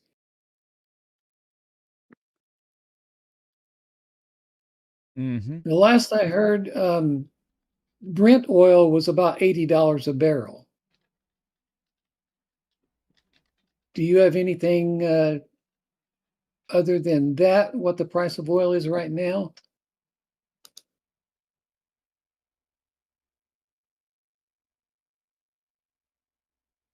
You there? Yeah, I'm here. I'm trying to post in the New York channel here and YouTube.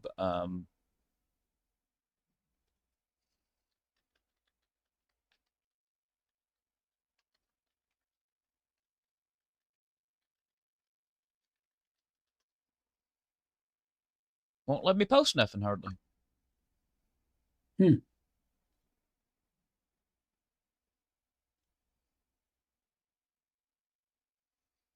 Interesting. It gets zapped. Zap, zap, zap, zap, zapped. And what was you saying about oil? The price of oil? Yeah, I just wondering what the current price of oil today was. I can tell you Last in half I a heard second. before I left a few days ago, it was like $80 a barrel. Second.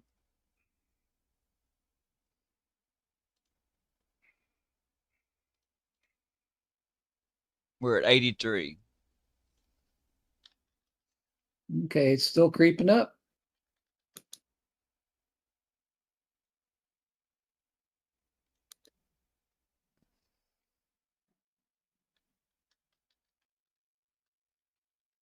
Here's something for all you coffee lovers out there. You know, for a while there, the FDA was saying no more than 1 or 2 cups a day. Now they've backed off on that. Now they say 5 cups of coffee a day is just fine for most adults. The Heart Association says. You know, they used to say no more than 1 or 2 a day. Now they've said it's 5 is fine.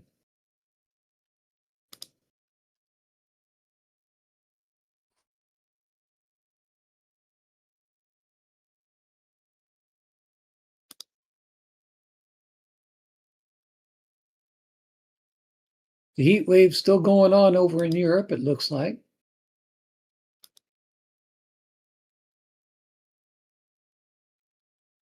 Here's a little story. Coming to a town near you. Garbage trucks could soon do more than collect trash. They may also help identify code violations using AI.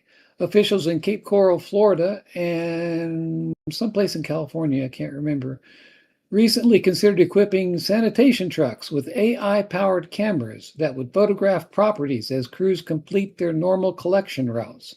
The system would have been designed to identify potential issues such as overgrown lawns, peeling paint, illegal dumping, and flag violations, so that the city staff can review them and issue fines. Of course, the Civil Liberties Union is going to be jumping on that. But if you have trash trucks that pick up your trash every week, they might have some cameras on them scoping out your place. Yes, Cathedral City, California is doing it, and Stockton, California.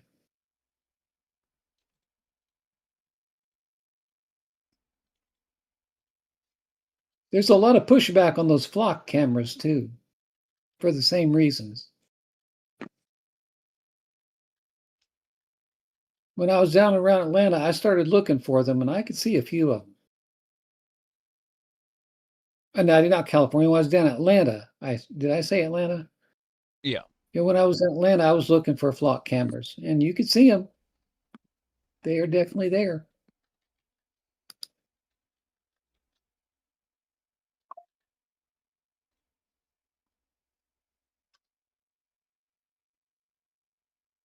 I'm just running through the stories I had from earlier when I thought we were going to do a news at noon. Was your internet out When?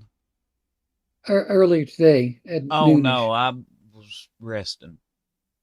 Oh, okay. How's that going for you? I got a You little getting some rest the sleep? other night. Yeah. Good. Good. I'm glad to hear I that. didn't get much last night, but Austria continues its complete ban on U.S. Air Force aircraft related to the Iranian war today. Many U.S. Air Force aircraft were forced to fly around the territory on their way to Middle East.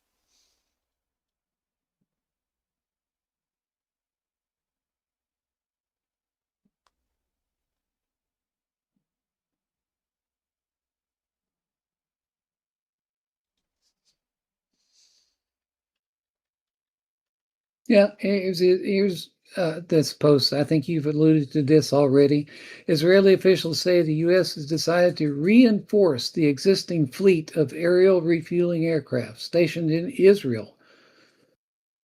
Like you said, they don't learn. That's a big fat target, man.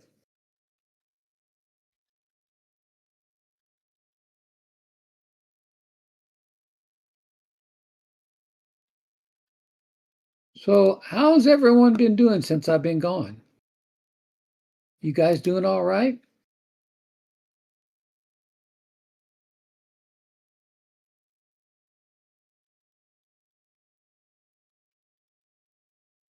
Trocy, you got censored, huh? Oh, are they started censoring over here on my new channel already? I don't know. That's what Trocy just said. Collipop says Brent is now 89.27. Also, folks, that is just joining us over here now. If you are in our Discord, you need to square away your membership on Coffee Club. Or if you want to become a member of our Discord, which is awesome, nobody ever leaves. We've got 100 channels. You cannot physically read all the news that gets posted in there per day. There's a link pinned in chat. Go over to Coffee Club, sign up. Once you sign up in Coffee Club, go to the post tab, and you will find a link underneath of the post tab. You may have to dig down for it a little ways, but there's a link to Discord there. But if you're in Discord, please, you need to be getting your membership squared away over on Coffee Club. I am actively going through and removing people that is not paying. Christian, thank you for signing up. Dolly, thank you for signing up today. We're up to 56. Thank you, Nadine. I appreciate those words very much. I missed y'all too. Missed my family.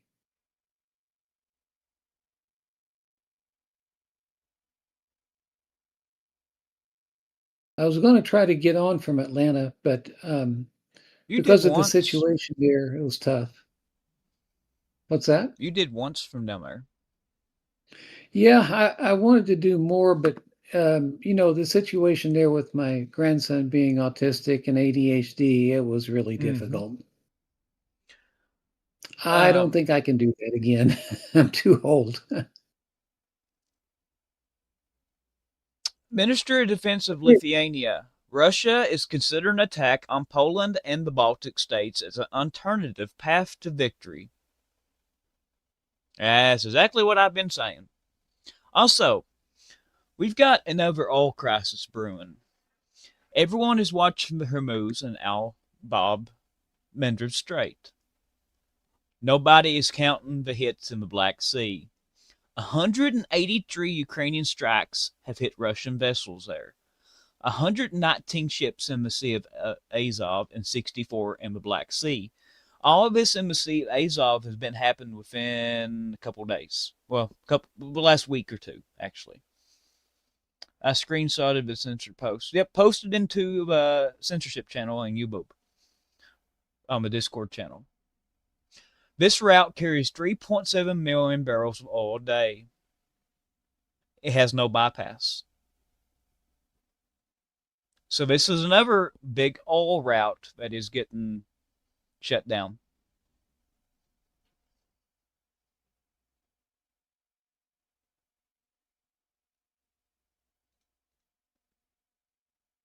There was talk at one time that they were, I don't know if it was Oman or UAE, they were going to build a pipeline across land from the Persian Gulf over to the, what is that, the Sea of Oman, so they could bypass the Straits of Hormuz completely. Do you know anything about that? I do not. I was just wondering if they had got that project up and running, because that would totally bypass all the problems. That would take a pretty good, maybe a year or two to even do. I would think so, yeah. Iranian parliament speaker, Americans keep bringing new military equipment to the region and claim they're after stopping the war. They've bet on our intelligence being as brief as their own IQ.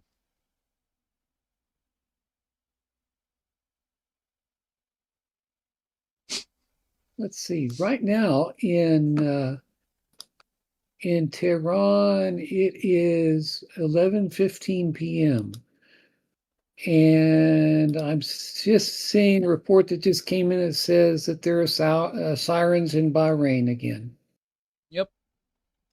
And Jordan. Yep, they're attacking again. It's like deja vu. It's, what is this, day 9 now in a row? Yep. U.S. officials. Here's another post about it. Troop and aircraft surge in the Middle East is constrained by battle damage. We do not have enough to safely sustain operations.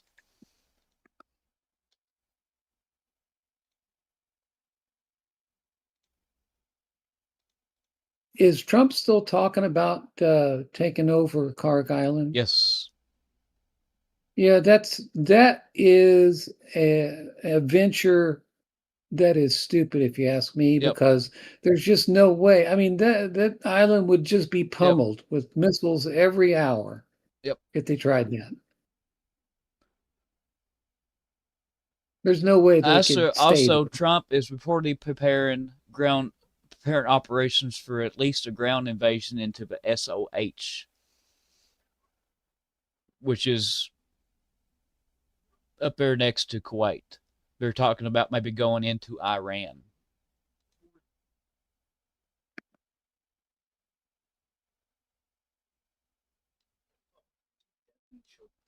Here, I'm going to let you all kind of listen to this through here. Do you know that it is a gigantic task to launch a ground invasion in Iran? Let's analyze. Iran's geography is a natural fortress. Encircled by towering mountain ranges, it naturally repels invaders. From the west, the Zagros Mountains run 1,600 kilometers along Iraq, with peaks over 4,000 meters, very and high narrow peaks. passes that choke armor and expose convoys. This is the reason why during the 1980s Iran-Iraq War, Iraqi troops took Khorramshahr but stalled in Khuzestan foothills, trapped by terrain in an 8-year stalemate, costing over 1 million total casualties.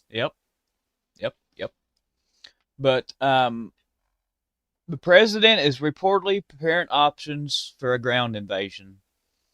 What is the SOH? I don't know. Hey, thank you, Sitting Bear, for that update on that pipeline. So it's just the legal, legislative part is done. Oh, the SOH is the Strait of Hormuz.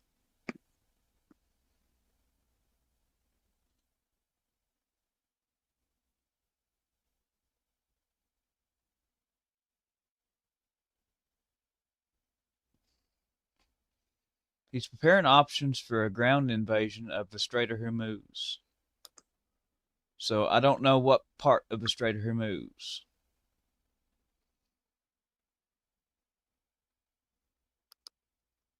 Yeah, I mean, what islands are they talking about?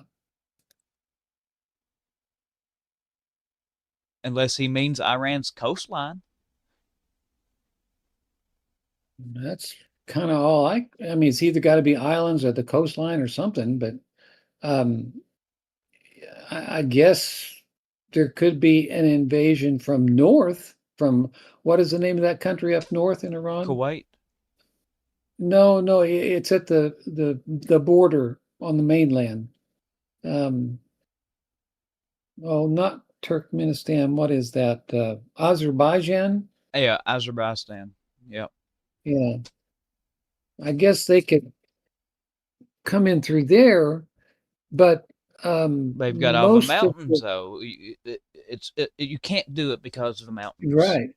Right. But folks, Iran is building up forces, massive amount of forces right now over next to Kuwait. They're saying that they're going to invade Kuwait.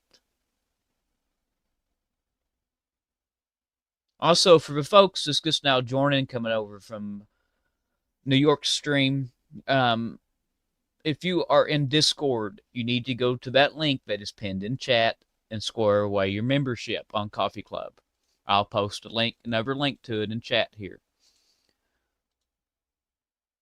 If you are in Discord, you need to get your membership squared away over here on Coffee Club in order to keep your access to Discord.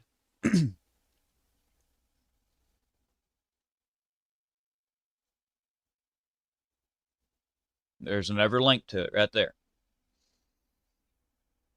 So please go do that, because I'm actively removing people from Discord. I'm doing it in waves.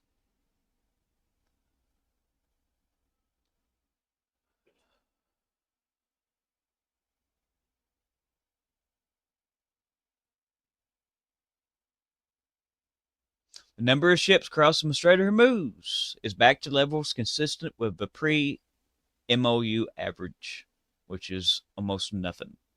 We've went from 120 to 160 ships per day to 4. Even in the MOU, we only reached about 60 at the peak.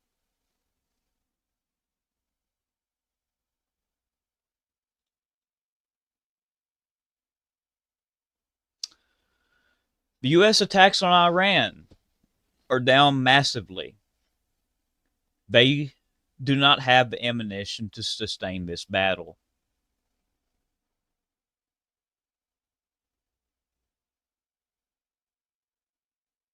What does that mean when the world's deadliest military can't fight a high-intensity war for more than a few months? Folks, like I said,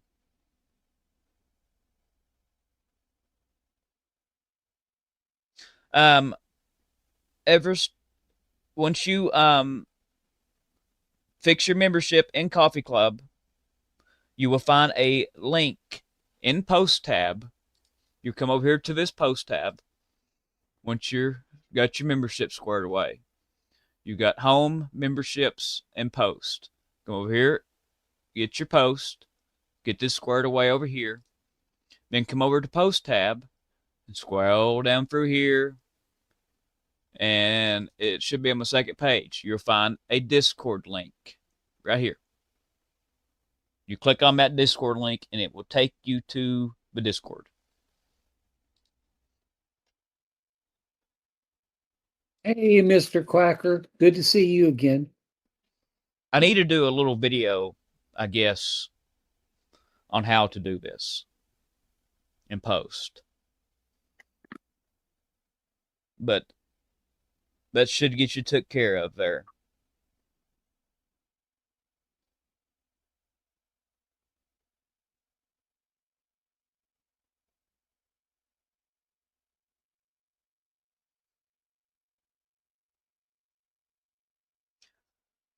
Folks, I'm getting video out of Iran next to the Kuwaiti border. Folks, this is a massive, absolutely massive buildup of military equipment. They're not building this up to just be building it up. They're going to invade Kuwait and take over the U.S. bases. Yeah, and all the stuff that we've been putting over there. Yep. Keegan Fernandez just says, despite heavy U.S. airstrikes pounding targets across the region, an Iranian official just came out and said that they are expecting a U.S. land invasion, and they actually want it. Mm-hmm. On top of that, Tehran is boasting about a brand new missile they're going to unveil and claiming their military assets are buried so deep, of course, that they can't be gotten to. Yep. With the 60-day ceasefire completely collapsing, strikes hitting targets from Jordan to Kuwait, and rhetoric escalating by the hour, the situation is turning into a total powder keg, it says. Yep. Also, Iran has started using new drones, and these drones is about the size of half of your doors inside your house. Take your door, cut it in half, and that's how big this drone is. And they're got a pretty good range on them. They attacked, what was it, Oman or Bahrain with them. One of the two countries over there. The other day. And they're so small, I don't think they're detectable, folks. They're made of plastic. And they're tiny. And they're cheap. And if they're anything like those racing drones, they're very fast. Yep.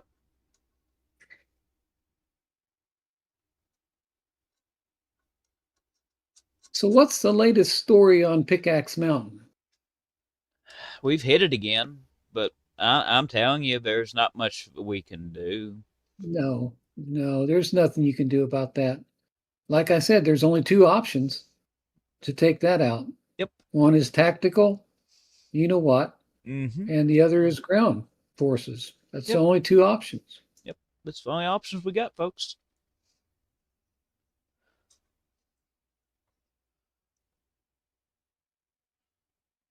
I don't think they're going to want to go down the tactical nuke route, because that will break the taboo. Because if we did that, that would give Mr. Putin all the ammunition he needs to say, well, you did it, so I'm going to do it now too. Mm-hmm. Yep. Exactly. So really, we only have one option. Yep.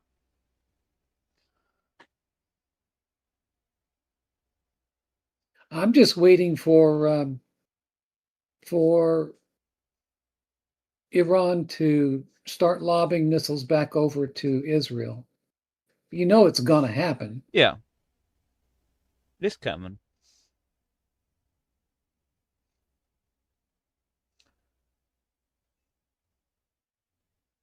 I think the administration has been kind of begging Israel to not get involved, because once Israel gets involved, now you drag in all the stuff with the Muslim faith, you know. So all of those other countries are now going to like say, okay, wait a minute, we got to reevaluate what we're doing. Yep. Working with the U.S. Exactly.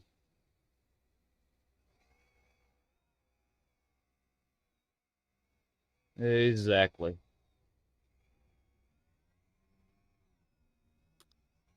I'm just combing through some of the stories I had earlier. I was going to talk about earlier today. Okay, go ahead and talk about it. Student loan defaults hit record highs because the COVID-tide payment pause is expiring. Mm-hmm. Got fucking Brent about his. Charlie. What's that, Patty? They're fucking Brent about his. You paid it off. Yeah, my son paid off his, and they're still bugging him. About what? They claim that he didn't pay them all off, but he says he knows he did. Huh. I told him you better have the evidence to back it up, you know, the paperwork or whatever. Yep.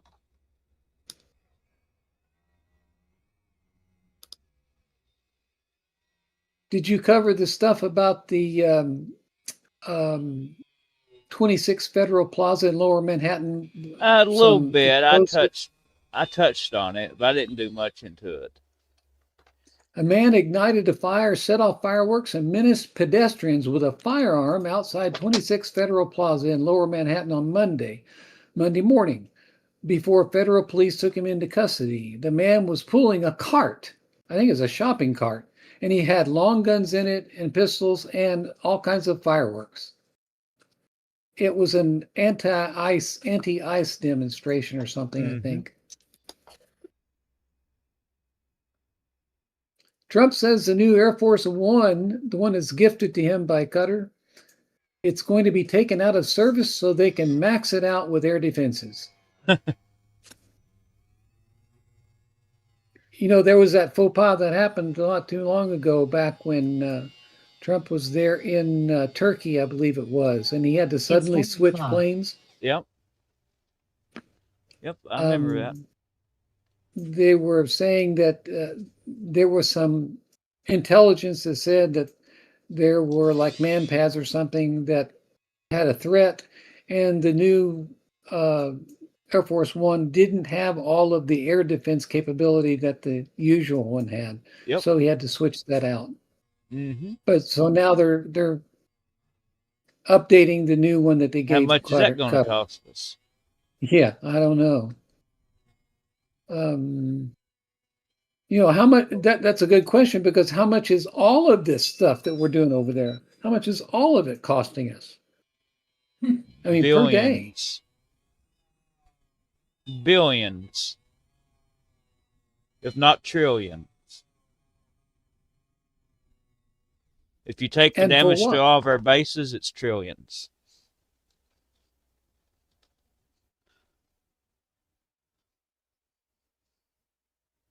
Now, I know that Saudi Arabia, they've been in a de facto war with the Houthis for about 10 years, I think now. Yeah. And, you know, they've had attacks off and on over the years.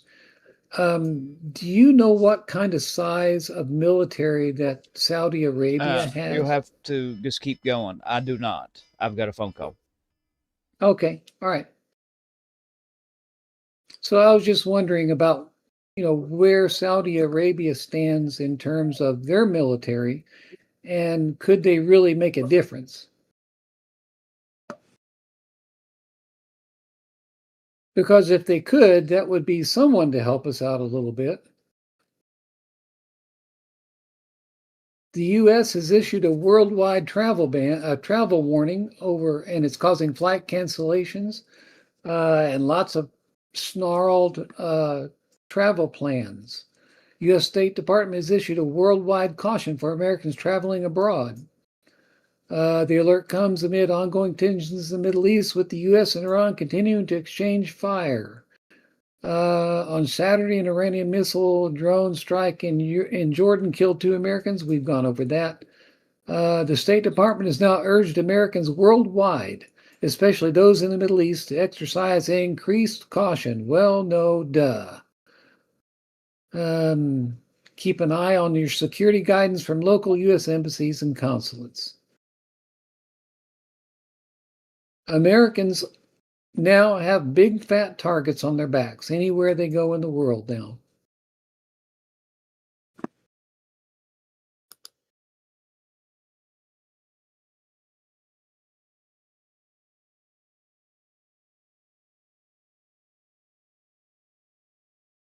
I'm just combing through the stuff I had earlier.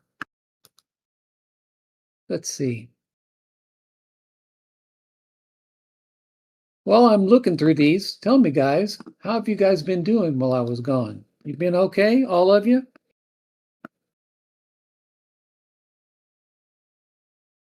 Michael D. That's a good question. You know, they kind of, at least the word was that they abandoned that technology because it was just too cost prohibitive. But I've always wondered whether or not they really did abandon it. I suspect that they didn't. And, with all of these satellites that Musk is putting up, I just can't help but wonder if some of those satellites, they have nothing to do with Starlink and have everything to do with the Defense Department.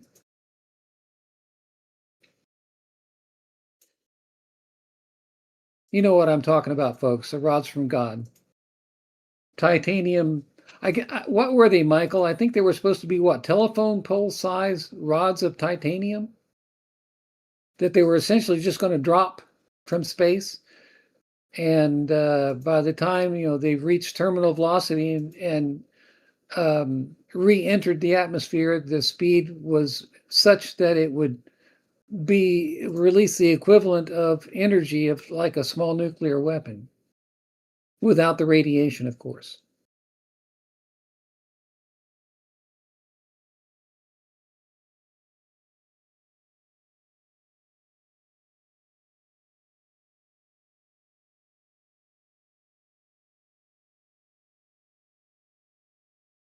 Yes, Michael, Trocy, yes, be careful driving and messing with your phone.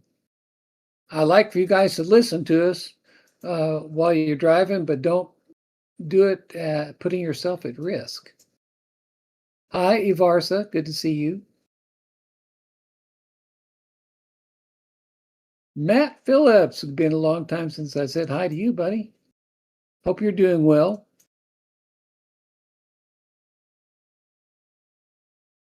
Christy, how have you been doing? I've seen you off and on the whole time I've been gone, a little bit. Just for your information, guys, I do plan on preaching again this Sunday. I thought about doing it yesterday, but I was just so wore out. It's a 14-hour drive one way, and man, it just killed me. I am so sore all over.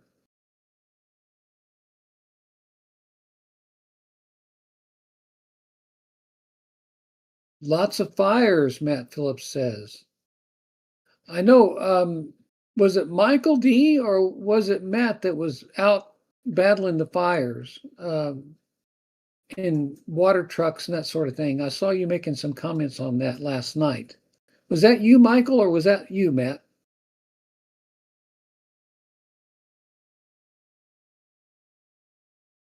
Okay, it was Matt. All right. So how's that going, Matt? Are things calming down as far as the fires go out there now?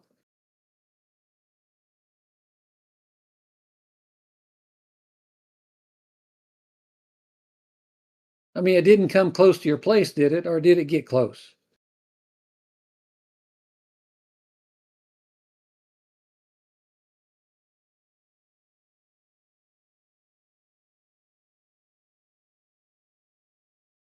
Oh yeah, Dux, you're right. It wasn't titanium. I'm sorry. My bad. It's tungsten, not titanium. Right. Thanks, Dux, for correcting me on that.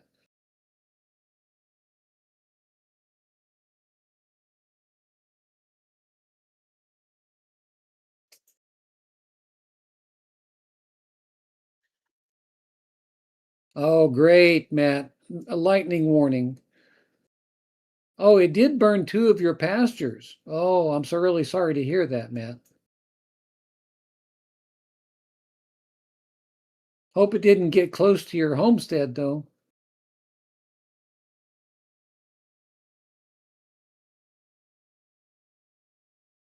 Hey, Mother Mosher, good to see you here.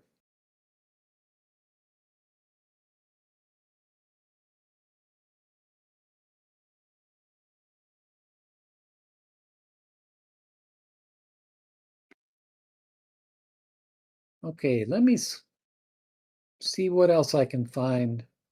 I was here at noon. I thought we were going to do a news at noon, but I don't know what happened.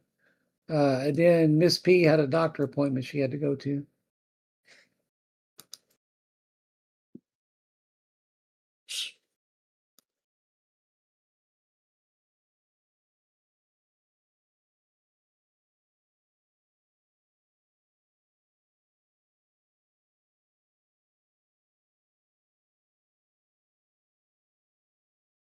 I was just reading a story. It looks like that there is a lot of people who invest in tech, they're saying now that there's a huge AI bubble forming. People are beginning to bail out of the AI investment investment plans that they had, because they're getting disillusioned with it, and they're thinking now that AI is going to be a huge, huge bubble.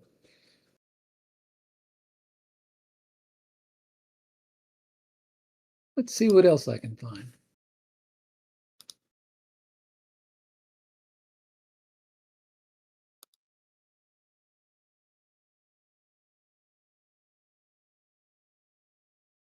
Just for you guys, in case you didn't know, I was watching my grandson, who is fairly severe autistic and ADHD.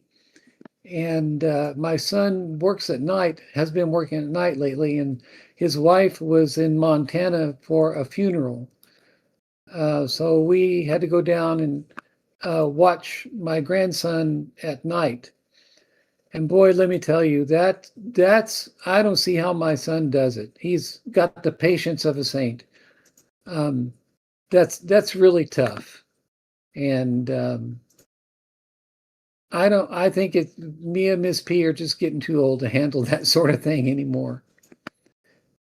But I am learning a lot about ADHD and autism. And I witnessed it firsthand. Something really struck me that was real interesting was my grandson, from the minute he gets up to the minute he goes to bed, he's fighting sleep, and he constantly walks on his tippy toes. I mean, like the whole time he is awake, he's on his tippy toes, and he's constantly in motion. And boy, that's a lot to deal with for two old people.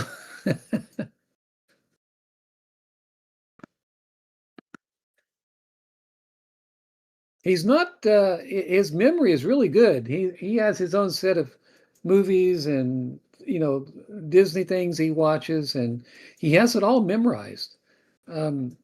So he's intelligent. It's just his social skills, his communication skills are lacking. But it sure is a lot of work. So I planned on getting on more from down there, but with all that going on, I just didn't really have time. So I apologize to you guys. I apologize for not preaching on Sunday, but I just couldn't do it while taking care of him. So, but this Sunday, 5 p.m. Eastern, I plan on picking it back up just like we used to do. And of course, Mother Mosher is going to provide some graphics for us, which is always awesome. Thank you very much, Mother Mosher.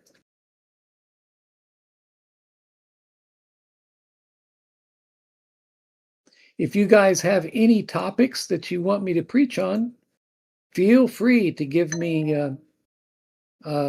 suggestions.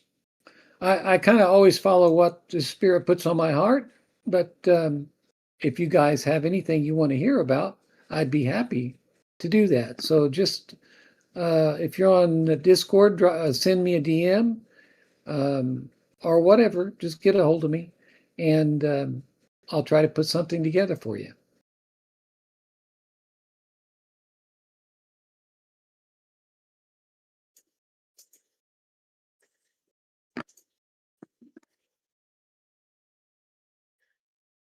You all know that on my way back from Atlanta, I stopped in and paid a visit to our leader.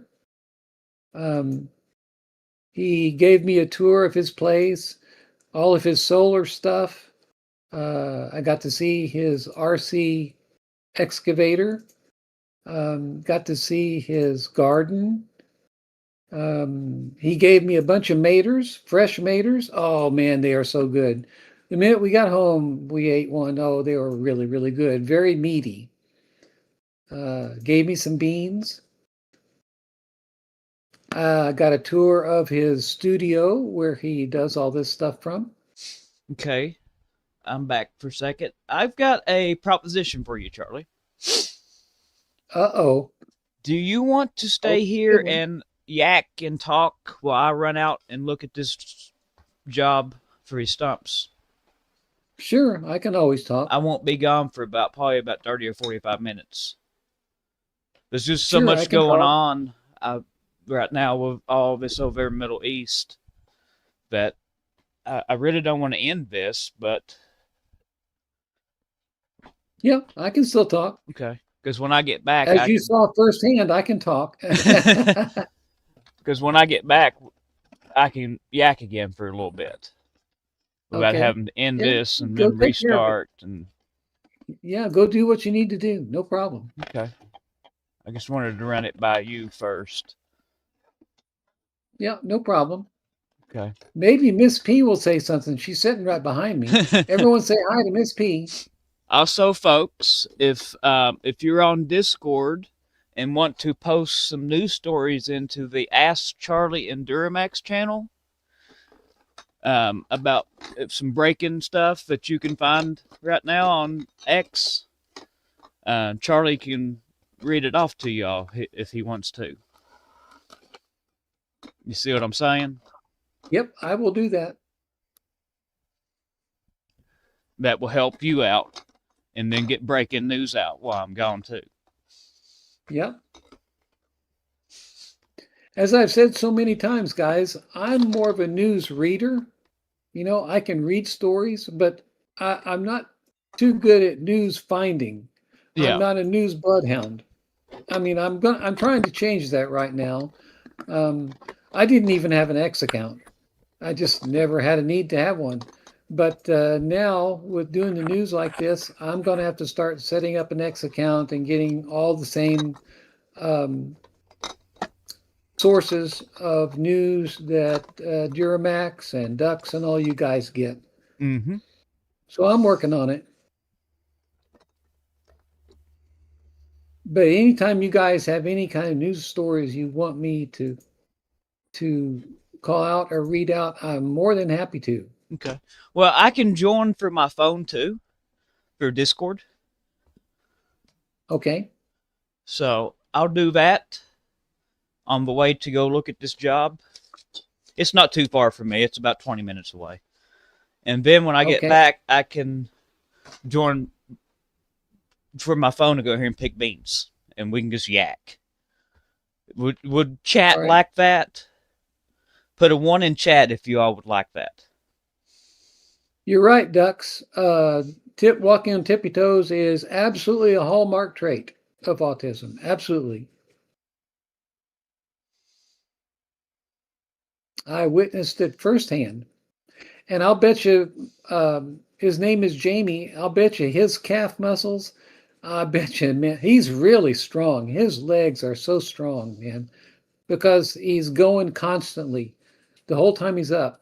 And I can tell, you know, toward the end of the day, when it gets close to bedtime, he fights sleep even harder.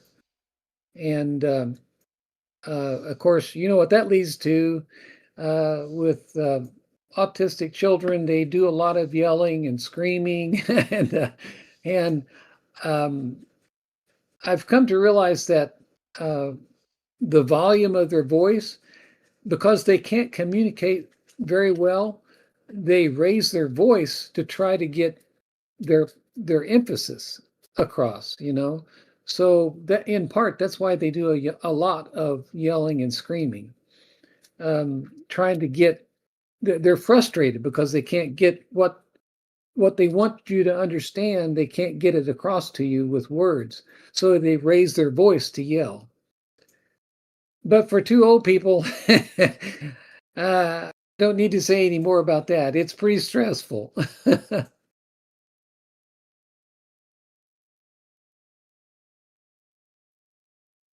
Yeah, it was really fun. I had lunch with Duramax, and then we went and he showed me all his solar panel stuff and his regulators and stuff. Man, I cannot believe it. Just blew my mind. I think he said he built that whole place in, I think he said a month, was it, Patty? Yep, it was a month. Man. Okay, I'm switching to the phone and I'm rolling out of here. So, all right, see you in a second. All right. Yeah, it just blew me away when I saw all he had done in a month. Man, he is one hard working dude. I can tell you that, guys.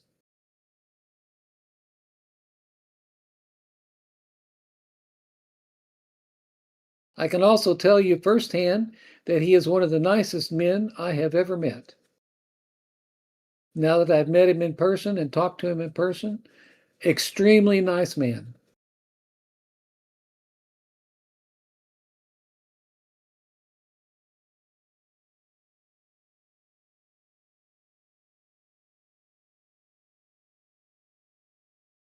Hey, Mike Johnson, good to see you here today.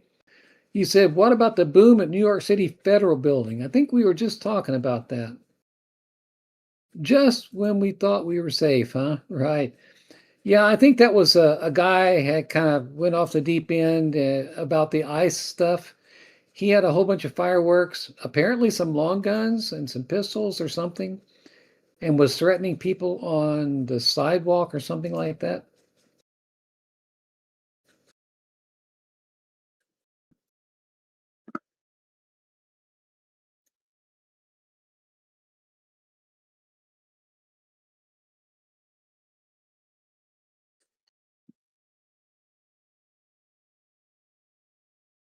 I'm just looking through some of the things I do have to see if there's something that Duramax hasn't covered already. Man, my phone's been going nuts all day.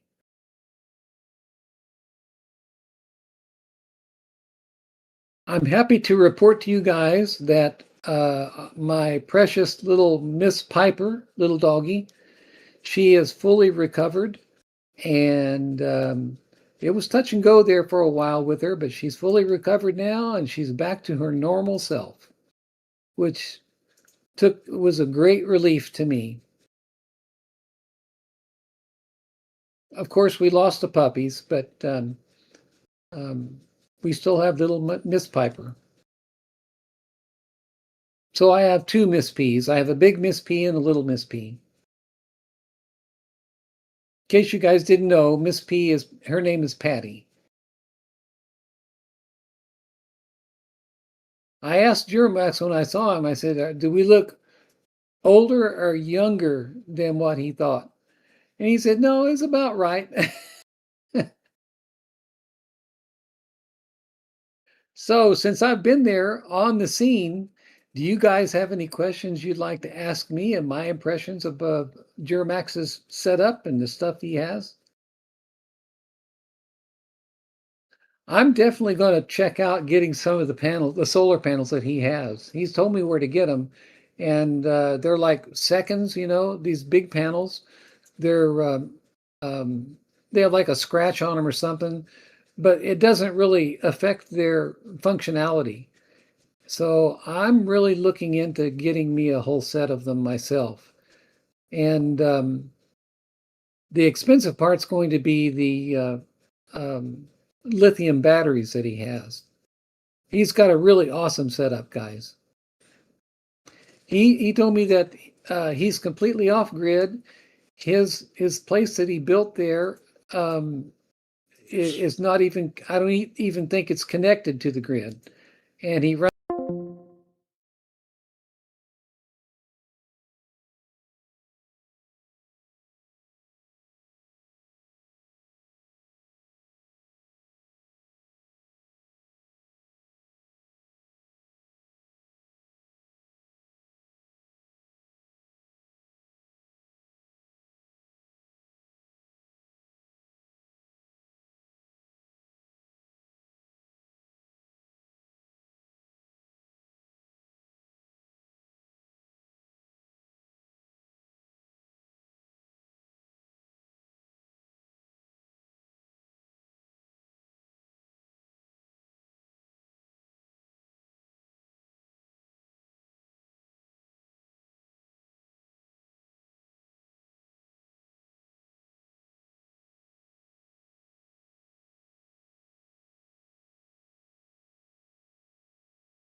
Guys, if you can hear my voice, give me a thumbs up so I can keep yakking with you guys.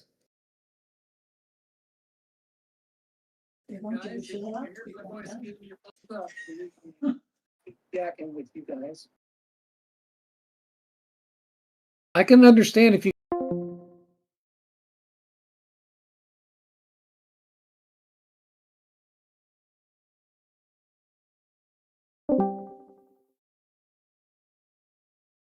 So ducks, that 5x5, is that for me through the stream? Yeah. Okay, cool. All right. So everyone can hear me now then. You got any news you want to talk about, ducks? Not at this time. I was just going to jump in for the technical difficulties. Oh, okay. Gotcha. How have you been doing, brother? Not too bad. Busy. Good. Good. You all rested from your break you took there for a while? Yeah, we can talk about that later. Okay. I know you were disconnected, and it's really nice to be to get rid of all the tech for a while and just be in nature, isn't it? 100%, because that's how Yeah. the God intended us to be. I agree completely. It was I kind of was looking forward to kind of getting away from the tech stuff for a while too while I was in Atlanta, but it was just too stressful. So it didn't work out too good for me, but it was still nice. I got to see my son and grandson and everything, but it was a stressful situation. Oh, and I didn't tell you guys, but I got sideswiped by a semi on the way down there.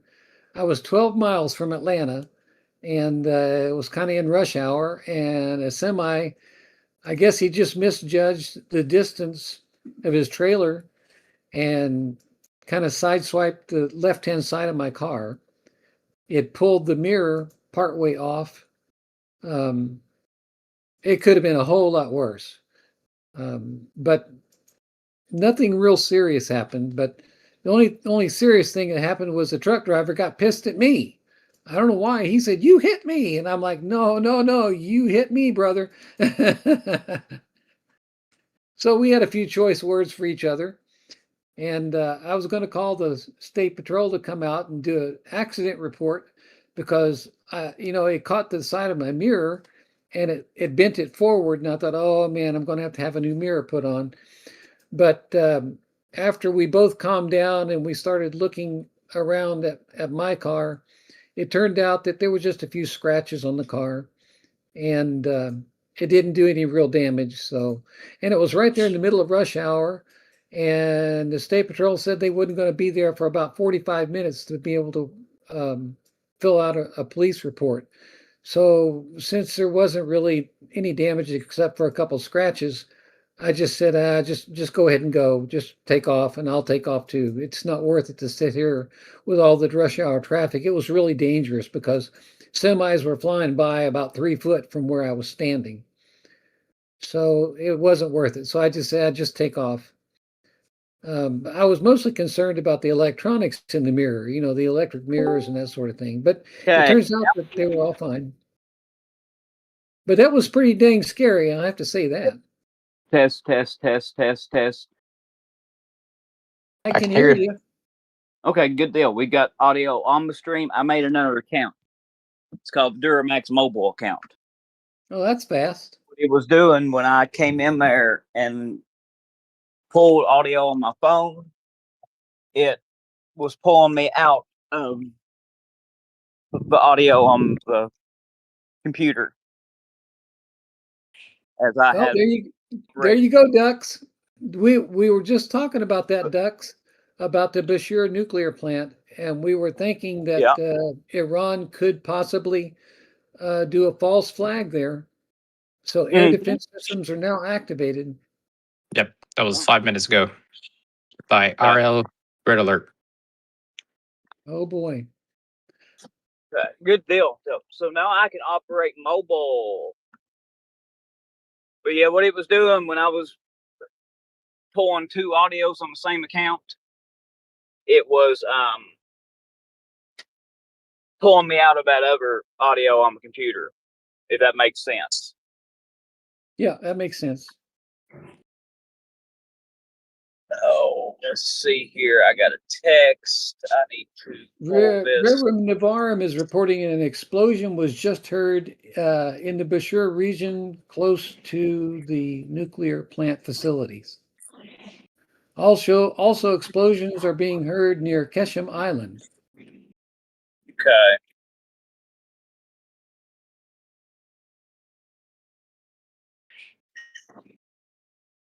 Yeah, I know, Mike Johnson. It scared the heck out of me. I mean, don't get me wrong. I truck drivers, well, at least they used to be some of the nicest folks on the road. This latest crop of young truck drivers, I don't know what their problem is, some of them, but this guy, he was really belligerent and he was really, I don't know the words to use for it, but anyway, he was claiming I hit him. And it was just basically going to be my word against him. But since there wasn't any damage, I just said, okay, just forget about it. But yeah, it was a pretty scary deal. Actually, he hit me twice. He hit me pulling from the left-hand lane into the right-hand lane, or swiped me. And so after I saw my mirror was messed up, I tried to pull up alongside him to tell him to pull over because he hit me. And he cut me off again. So he knew he hit me, I think. Anyway, he pulled over in front of me again and kind of tapped my bumper again. So that was kind of a stressful, scary situation on the way down. Yeah. And then on top of all that, I have my daily medications, blood pressure medications and stuff. I put them all in a bag and I hung them on the front doorknob thinking, okay, I won't forget them. So I packed the car the night before, and I had my computer all packed in there and everything. And so we got up about 4 o'clock in the morning to leave, and my son decided that we wanted to rearrange some of the stuff in the trunk to make some more room in the back seat. So as we were doing that, the front door was open. So I'm like, okay, we're ready to go. The car was backed in. I didn't have to back out of the driveway. All I had to do was pull out. So naturally, what did I do? I just shut the front door because I couldn't see that bag of medications that I had sitting on the front doorknob. So I got down there and unpacking and found out I didn't have any of my medications with me. Oh, so that was pretty stressful for a while. But fortunately, my doctor was very, very nice to me. I called him and he called in the stuff down there for me. A couple of things I couldn't get because it was across state lines, some controlled substances, they won't do that across state lines. But the other stuff, especially in my blood pressure medicine, he took care of that. Yeah. So that was the main thing I was worried about. It's always something, Always. I don't know if you talked about this, Duramax, but a short while ago, authorities confirmed that at least 20 people have been unalived, 80 injured, and many more remain missing following devastating floods that struck today in Nuristan, Afghanistan. Yep. Folks, these floods, how many is that now? For the last week? I mean, half of China is underwater. Norway also. Now Afghanistan. Well, Vietnam is underwater too. Yep.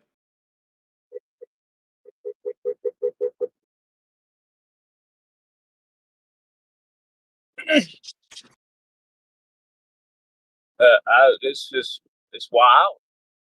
I mean, Texas, and you all know there's a hurricane, big tropical storm, and it was supposed to turn and go out into the Atlantic from the panhandle of Florida there, and it's done the exact opposite of what they were saying. I told y'all, but it wasn't going to turn the way they was forecasting. Yeah, the cone now goes over Louisiana and Alabama. Yep. It's going towards Texas. It's going to hit there in New Orleans. But one of the biggest, weather people that forecasters down in Florida came online and actually told everybody that I'm not going to be able to accurately forecast this year because of all of budget cuts. I showed you all that video on Rumble the other day. Well, also GOES Satellite 19, the one that overlooks the Atlantic Ocean, is offline indefinitely. Yep. You access to Twitter there, Ducks? Yep. Type in Florida weatherman budget cuts. All right, I'll do that 1 second. Just got this in. Evacuations are underway in Castronovo di Sicilia on the island of Sicily, Italy, due to an out of control wildfire. Out of control wildfire. Yep. Yeah. Figured. Also, Israeli residents are now reporting explosions over Eilat. Oh, Lordy. And possible launches from Iran. They think they're trying to figure out whether they're launches toward Jordan or whether they're just intercepting them over Eilat in southern Israel. We were just talking about whether or not, that would be a big change of events if Israel started getting involved. Yeah. Yeah, there goes the sirens in Jordan. I ran off. And forgot my nicotine.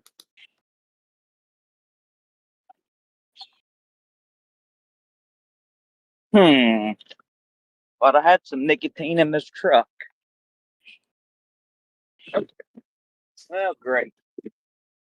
I posted a link to that Florida weatherman thing in Rumble and YouTube.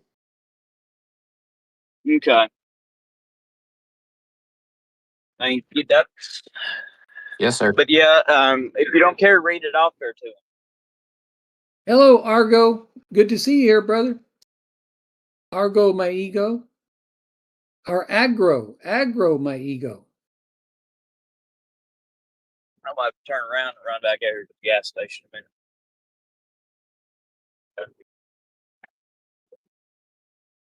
Michael D., you said the sun was much more intense lately. While I was there at Duramax's place, he was showing me some of his mater plants and all. And he was pointing out to me the leaves that were exposed to the sun were like UV burn, but the leaves that were not in the sun were not UV burned. So that was pretty interesting to see that. Yep. I mean, I told y'all that we was going to start seeing this. And a couple of years from now, it'll be in the trees too.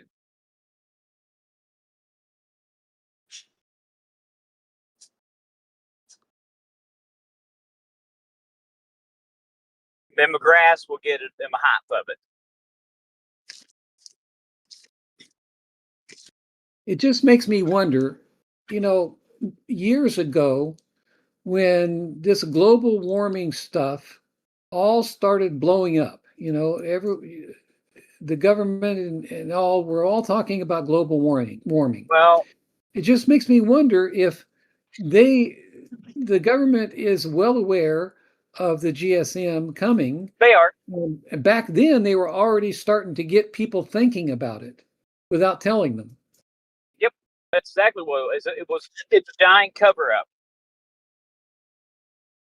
They was trying to keep people looking the other direction, folks.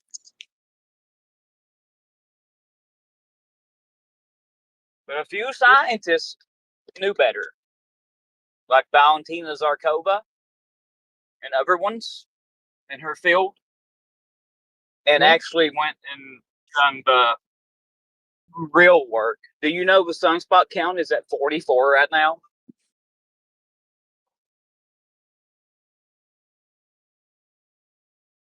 $44. Yeah, there's a great big one right now, sunspot number 4489. And it's directly facing the Earth right now. And it is active. Yep. Well, there is always a giant X-Flare as we go into one of these events. So you can go ahead and mark that on your calendar the same way with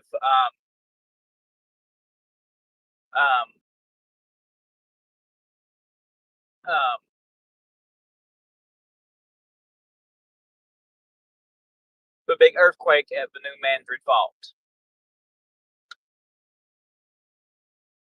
That's going to be, you can go ahead and mark that on your calendar within the next couple of years to go off.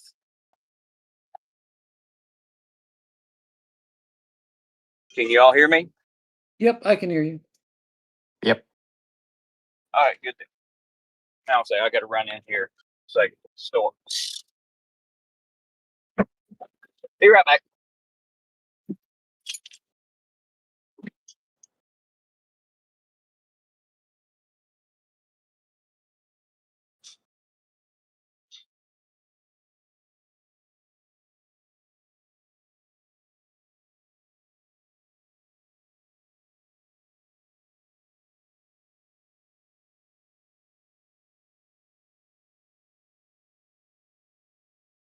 You got anything else, Dux?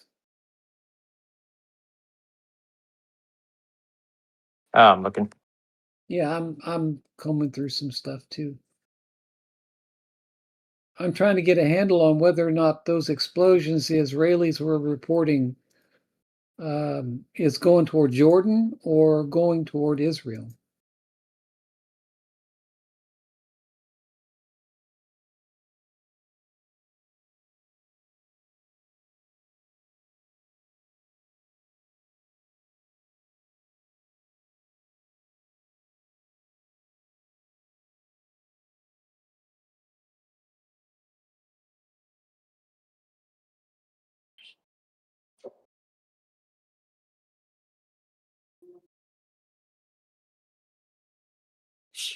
CENTCOM is announcing another new wave of strikes on Iran right now.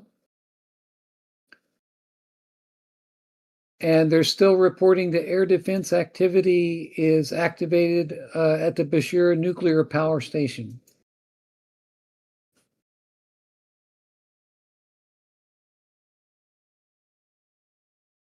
Yeah, Mike, that should be fine. You can post stuff on there for space-related things. Michael D. Yeah, we've talked about the aluminum oxide before. I forget what the number there was. I remember reading out a number of how many tons of aluminum oxide that is placed into our upper atmosphere Hi, I'm back. from deorbiting Little a lot lady of over the here at the Starlink gas satellites. station. She scanned my ID, and I was like, no. I made her void it out and then just manually enter my birth date in. I don't like them scanning ID. You know what I mean? Mm-hmm. You there? Okay. The head of U.S. AI Safety Agency resigns. What agency? The head of U.S. AI Safety. Resigned. Oh man. That's Did a he give a big. reason? I am looking at that now. Probably because of policies they're pushing. He don't like them.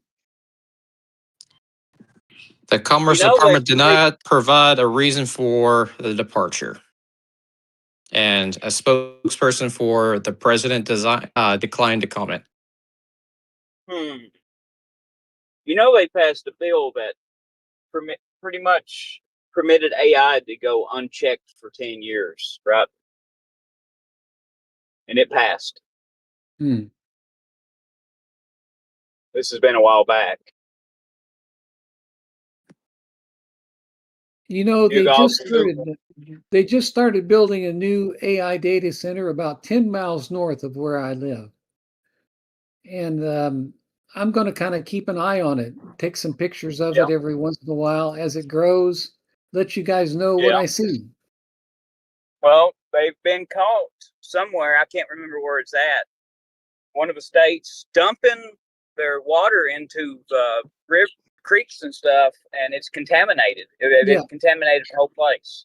Yeah, that was a couple of weeks ago. I remember reading about that. Yeah. I don't know where they're going to get for this data center here. They're building here, though. I'm going to do a little bit of investigation. I'm curious to know where they're going to get their supply of water, because these data centers use massive amounts of water. They're And going to I'm just curious. Your groundwater. They'll put a bunch of wells in. That can't be good for everyone around here. No, they're sucking the whole underground reservoirs dry. Mm-hmm. Now, this is not a mega center. This is, by standards, this is a small one. I think they told me it's going to be, I think they said like 500 acres or something like that, Still, which it's is going to small. use an ungodly amount of water. But yeah, there's reports in certain areas that I've ran across. I ain't done much reading into it because I just read the headline of it basically, but they're having issues because they've sucked all the water out of the ground. You know that post you just put up, Ducks, about reflect orbital? I was just reading about that the other day, where they're going to use satellites to cast sunlight and moonlight and illuminate different parts of the globe at nighttime. Yep.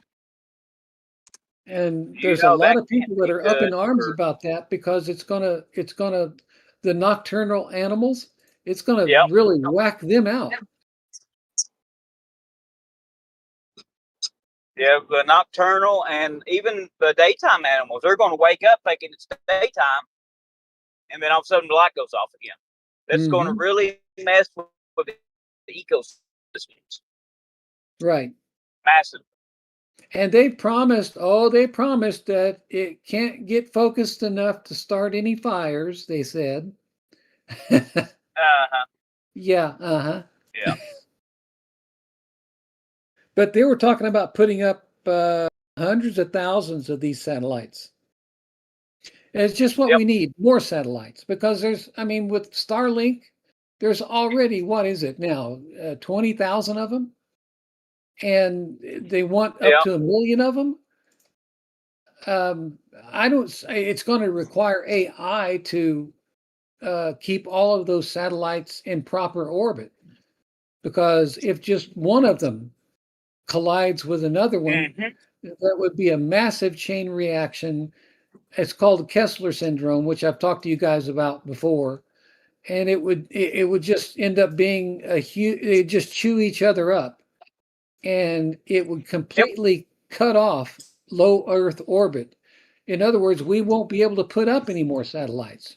We won't even be able to get through the debris. Yeah, I just also dropped the Google patents for weather manipulation by satellite since the 1990s. Yep. Yeah, so that's 30 years of weather manipulation. Yep, we were reading those patents. I'm sure they're way far along with that. Driving through over here, and they built a bunch of whiskey barrel storage over here, and it's causing issues with mold growing on people's houses. And I'm driving over here right now by a factory where they're storing all these big, huge storage facilities, and you could see every house over here has got this mold growing on over.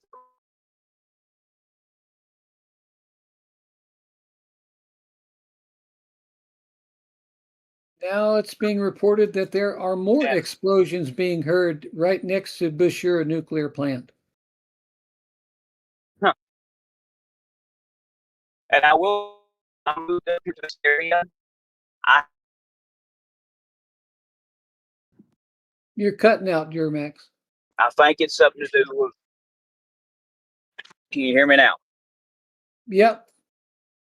Hello. I can hear you. I'm losing you if you can hear me, I'm getting out of service range here a second. No problem.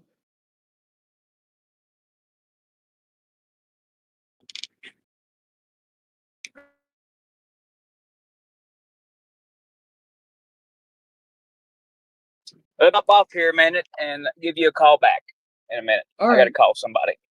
All right. All right. See you. Thank you, Ducks, for coming on. You're welcome. I'm gonna hop off here. Got stuff to do. Oh, you got to go too? Yeah. Okay. Well, thanks for popping on for a few minutes. Appreciate Yeah, that. I'll be in chat. But good seeing everybody. I'll Yep. leave it to you, Charlie. Okay. See you later, Ducks. Ducks out. God bless you. You too, sir. Apparently, the U.S. is now attacking Chabahar Kanarak area in southeastern Iran.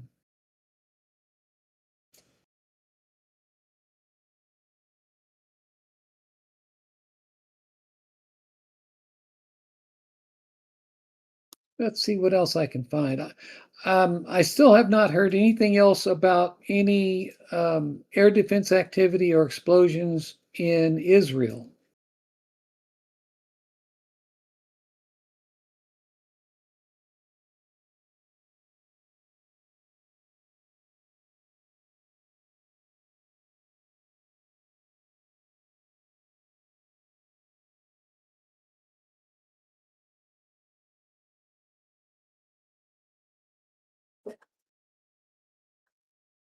Although Israel just stated that they are now prepared for an imminent escalation with Iran.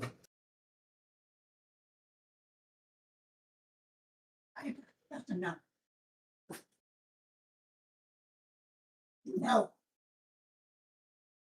U.S. has informed Israel of its plans to intensify further attacks on Iran in the coming days.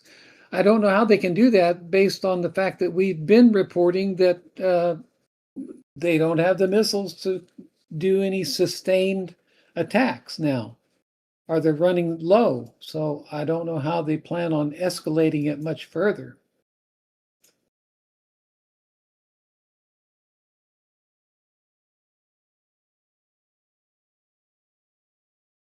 Michael D. Phyphox, PHYPHOX.org. Okay. What's that about, Michael D?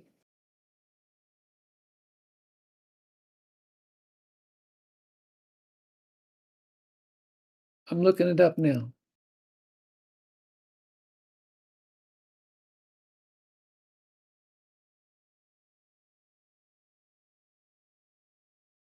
A mobile laboratory allows you to put sensors on your phone for experiments, detects the frequency of pendulum using accelerometers, and measures the Doppler shift using its microphones, all kinds of remote controls. Oh, that's kind of interesting, Michael. I may check into that.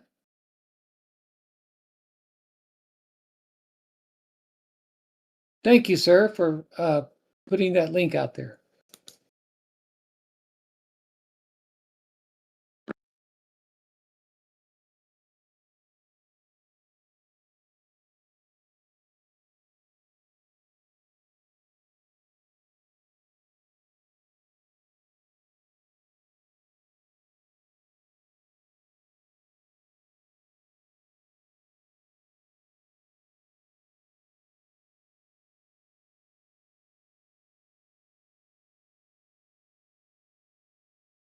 Oh, absolutely, Trocy.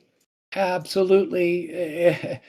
People can say all they want about you being an idiot for saying weather control is real. No, it's definitely there.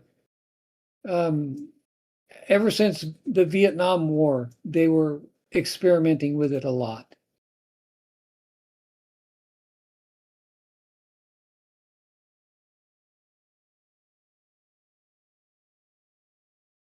Absolutely, Mike Johnson. Migratory birds would be hard hit by that kind of activity, shining sunlight at times when it's not supposed to be there.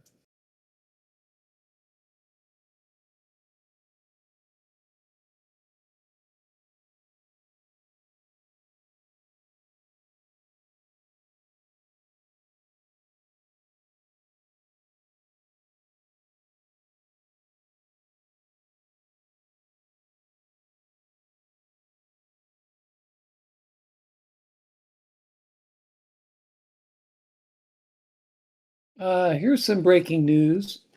Jihad has been issued on U.S. soil. Al-Qaeda chief orders American Muslims to assassinate. I shouldn't have said that word online, but anyway, Al-Qaeda chief has now ordered American Muslims to, you know what, Mr. TRMP, as well as JD and Elon. They claim that the retaliation is biblical, or Quranic, I guess I should say.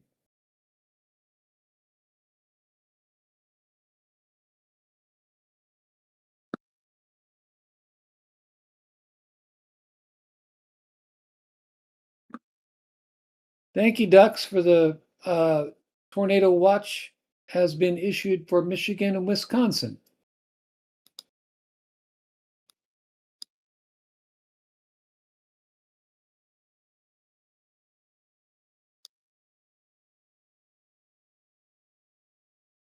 Severe potential, tornado watch likely 95%, it says.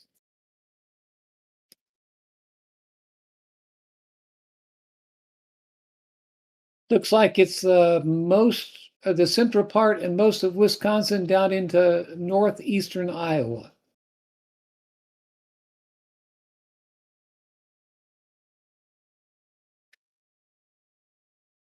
Right now, there is a huge, severe thunderstorm from Dakota City and Fort Dodge all the way over to Waterloo in Iowa, and then another one up Pierre de Chien in northeastern Iowa, headed into southern or southwestern Wisconsin. So if you live in those areas, folks, keep your heads on a swivel.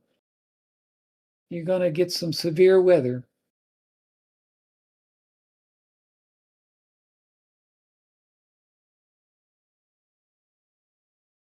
Oh, and a tornado warning now, too, in Grundy Center, Iowa, Parkersburg, Iowa, and Traeger, Iowa. Thank you, Ducks.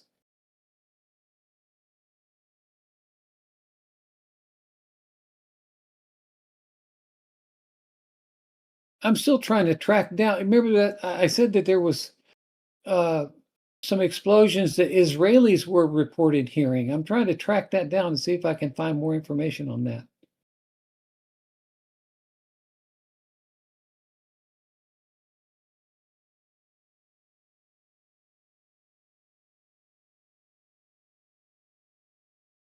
It's 5 o'clock. Sorry about that. That's my computer. It announces it on the hour.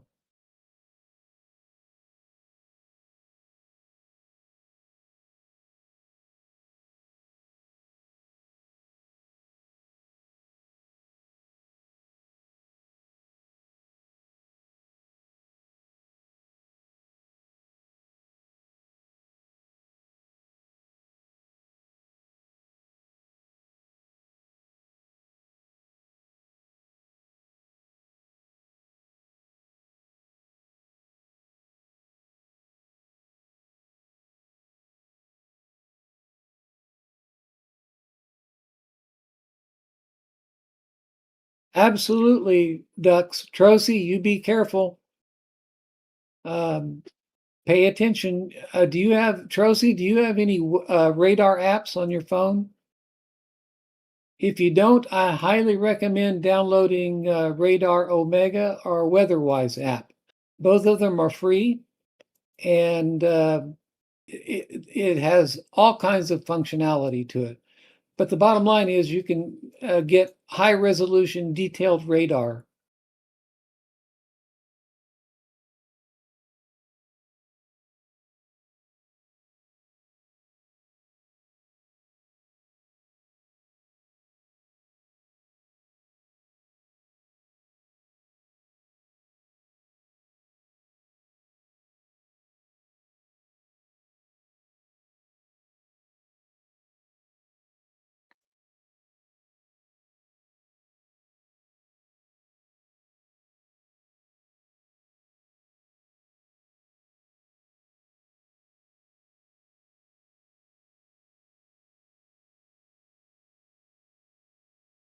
Well, I'm not finding anything else about those Israeli reports of explosions that they heard.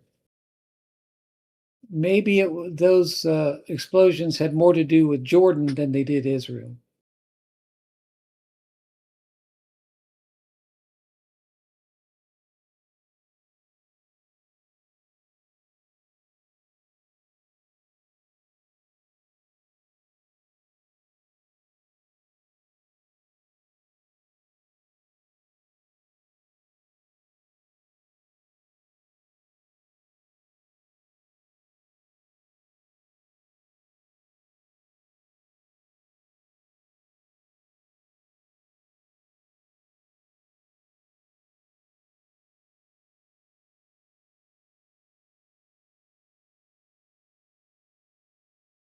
So there has been jihad called on U.S. soil now. Al Qaeda chief says that all Muslims in the United States should engage in jihad. Somebody could wait to not get that.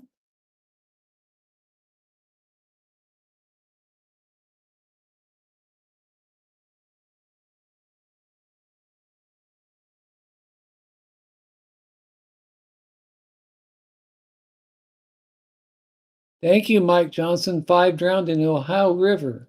Do you know where that was in the Ohio River, Mike?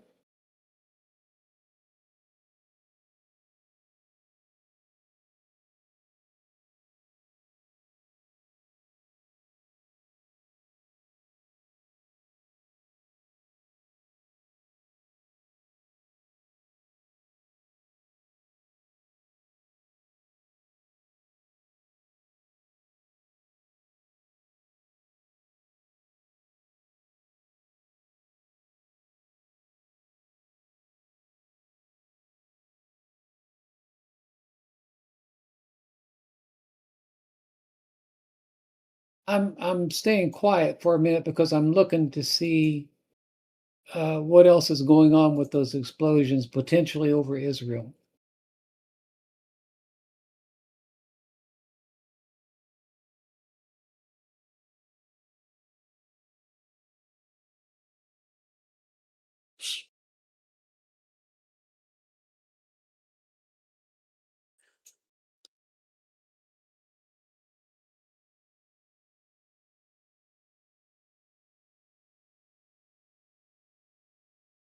Mirror News is confirming that there are U.S. fighter jets flying over Iran's southeast airspace right now.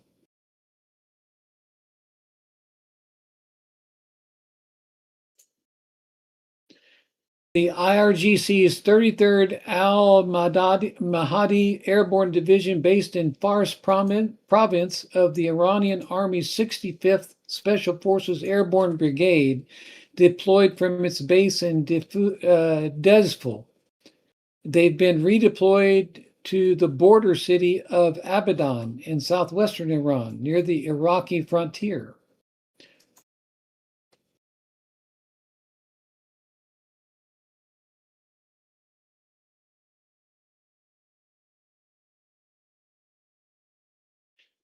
I think this is 10 days in a row now that the U.S. has had consecutive days of airstrikes.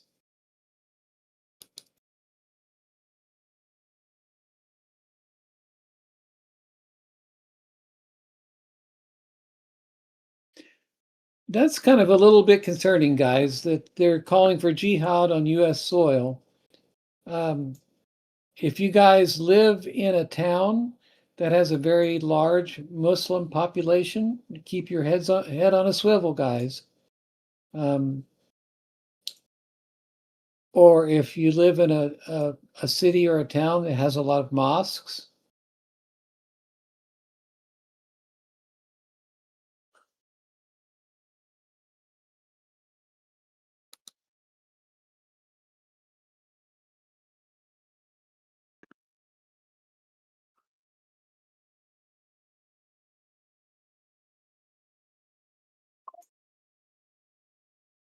oh, are they charging for Radar Omega now, Trocy? I thought they had a free version of it. They might back when I got mine, it was free, and you had to pay for a subscription to get the next level up. I guess now they're charging for it. My mistake. Thank you for correcting me on that, Trocy. See you later, Ducks. Take care, bud.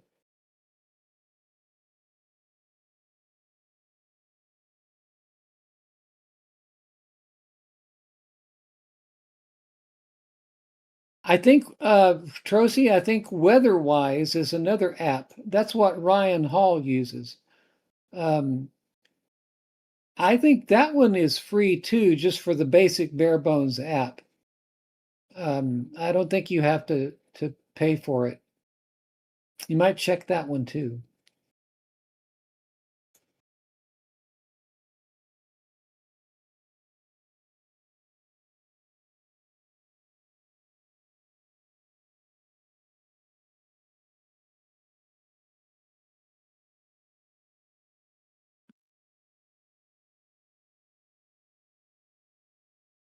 More sirens in Jordan just were activated.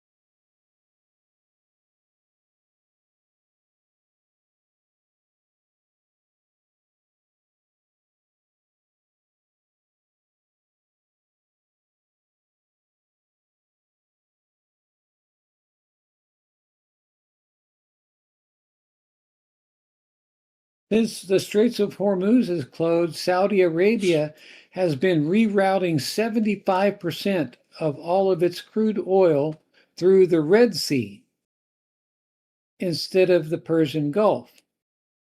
Now that the Houthis are blockading that, Saudi Arabia is getting ready to ramp up more strikes on the Houthis in Yemen.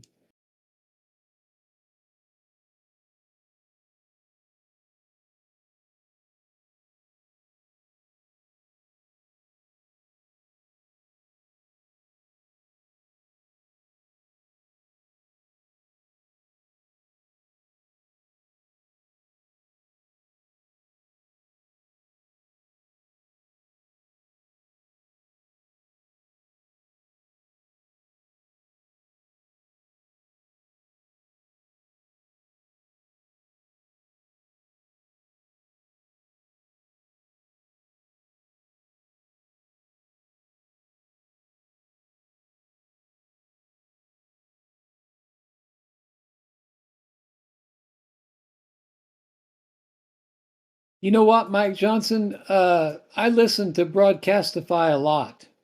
If y'all, for y'all that don't know about that, Broadcastify is a website that takes ham radio bands and other bands, and especially emergency services in a lot of different cities and towns, and a lot of repeaters, and they you can look up your town or city or whatever and listen in to the EMS broadcasts that are in your local area. It's a website called Broadcastify. I highly recommend it. It's police and fire and EMS. Anytime there's some sort of crisis or emergency or something going on in just about anywhere, any town, you can probably tune in on Broadcastify and listen to what the fire, EMS, and police are saying. Thank you for pointing that out, Mike.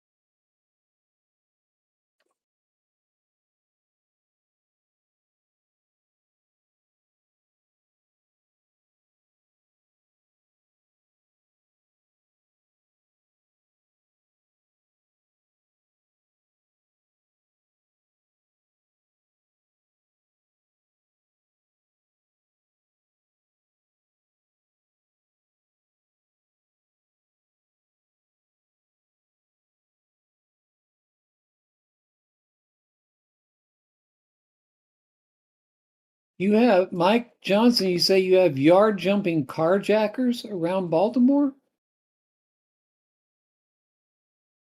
So you're getting a lot of auto theft around there where you live?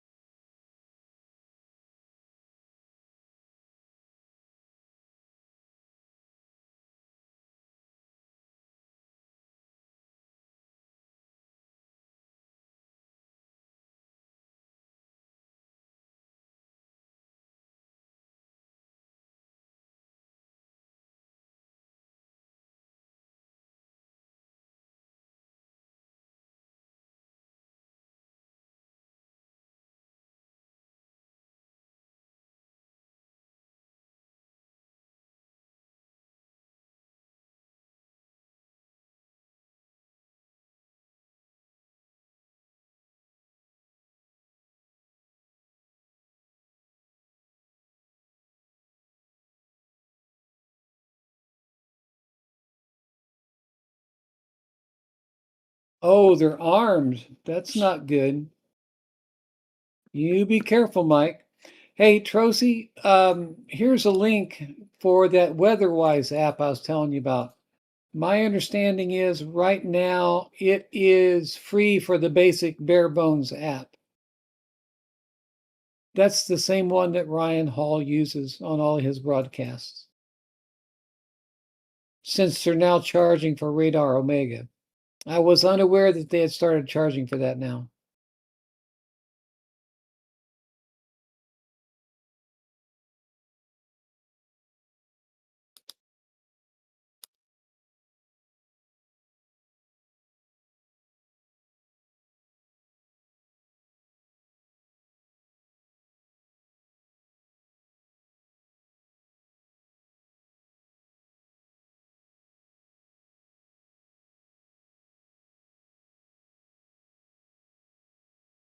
I'm just kind of going through some of my news feeds to see what's going on in Israel, what was going on. I saw a report where there were explosions reported by Israeli civilians, and I'm trying to track that down.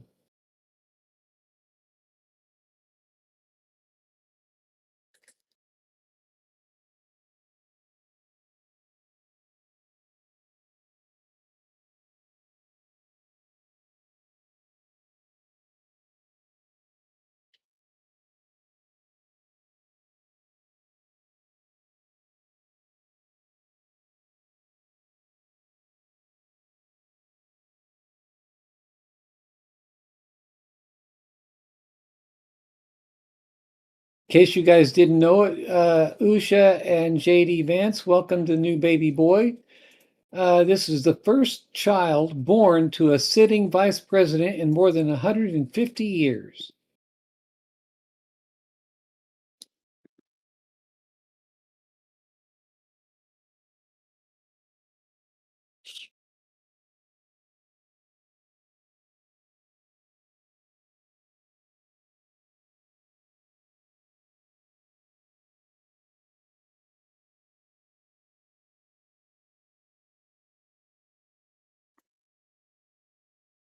You're welcome, Trocy. Let me know if that's still free. It was the last time I looked.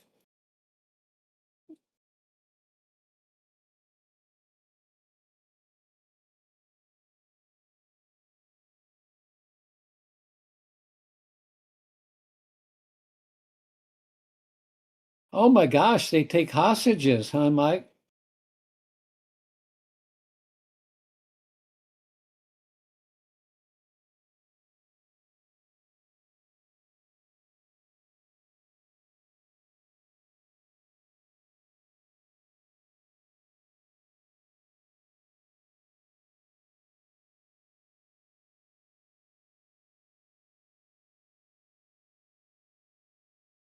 Apparently, they named the J.D. Vance named the baby Alec Neil Vance.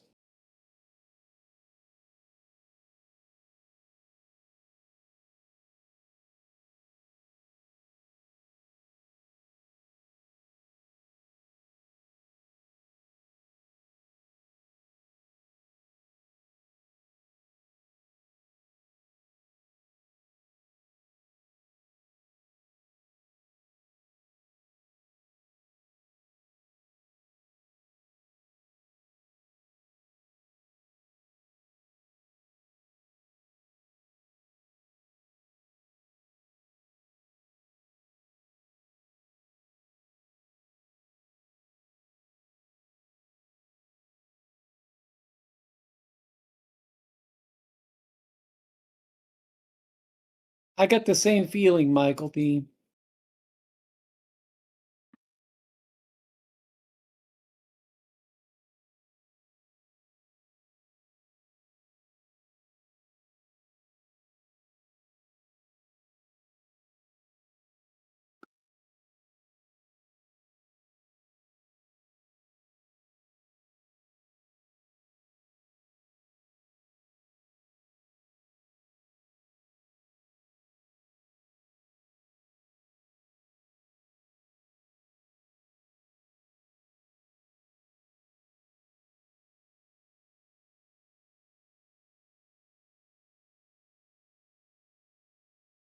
I can't find anything else about those explosions that were reported in Israel. So maybe it was a false alarm.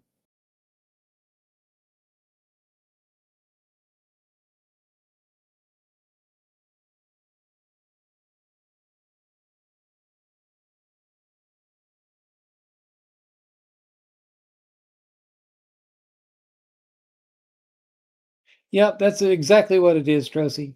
Yeah, I've had it a long time. And absolutely, Mike, definitely get the wife and your mom to the range so they at least can handle the you know what safely. I've had Miss P to the range quite a number of times back when we lived in Indianapolis.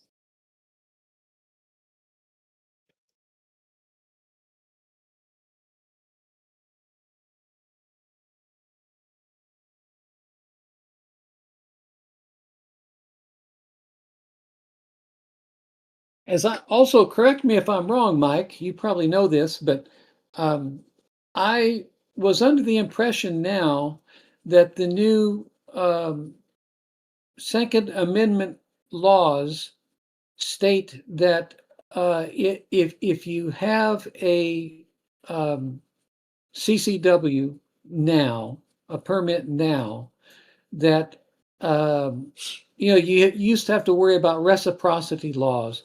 Different states had different laws. My understanding is now that they've changed it and it's legal in all 50 states. If you have one in one state, it's legal in all 50. Is that correct, Mike?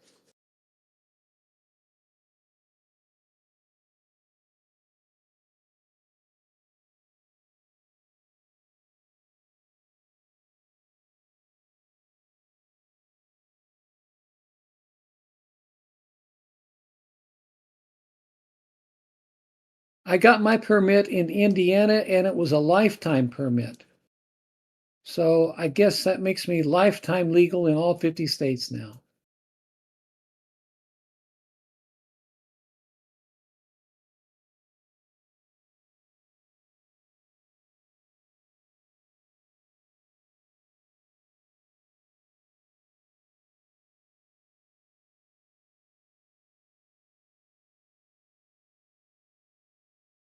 Oh, cool. I'm glad it's still free, Trocy.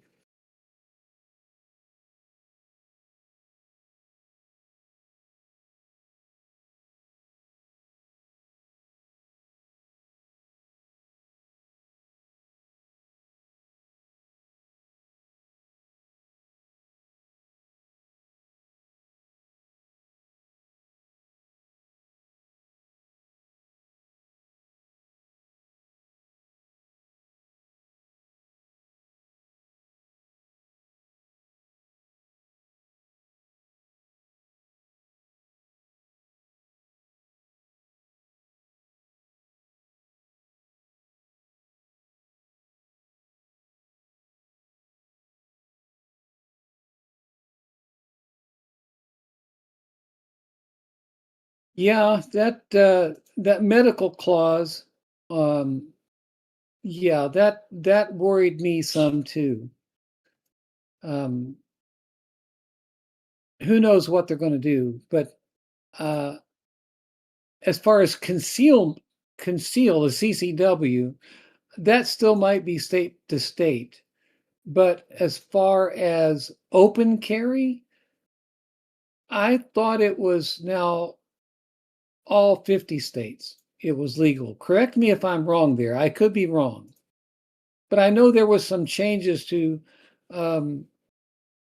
state by state Second Amendment laws and open carry. I know a lot of states have gone to open carry being legal without a permit. I know Ohio and Indiana are.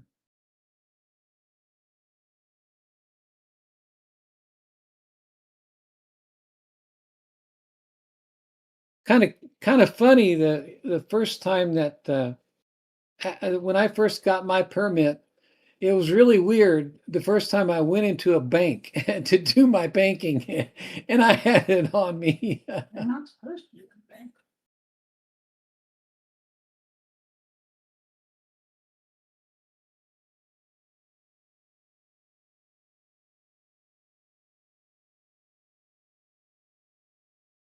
You still have to be very careful because on private property, they can put up a sign that says no firearms on the premises, and if it's private property, you have to go by what they say. Now, according to the law in Indiana and Ohio, even if there's a sign up and it says no firearms on the premises, and you have yours on you, they can't just come immediately arrest you. They have to give you a fair warning. They have to say, okay, see that sign? We don't allow firearms on our premises, and you'll be asked to leave. If you leave, they can't do anything about it. But if you refuse to leave, then you can be arrested for trespassing. I believe that's how that works.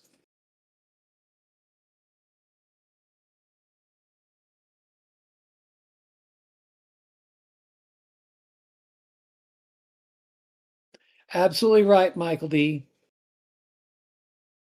The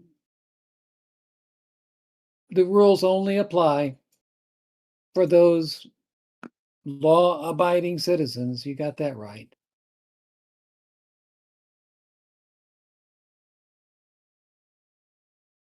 I'm going to step away for just a minute while we're waiting on Duramax. I got to go get something to drink. I'll be right back, guys.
Okay, I'm back.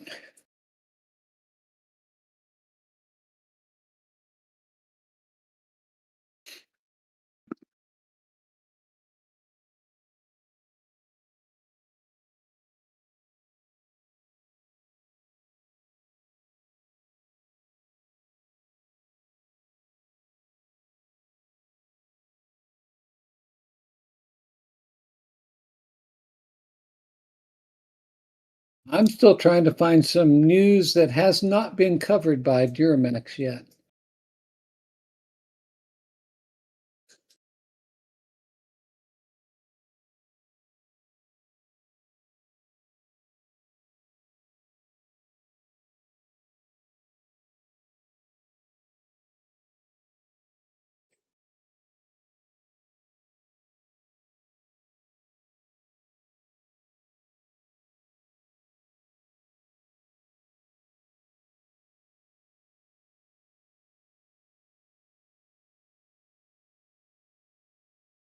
I was just trying to get Miss P to come and say hi to you guys, but she's losing her voice a little bit, so she declined.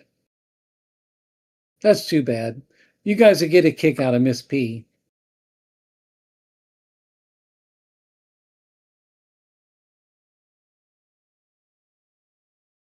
She's pretty spunky sometimes, guys.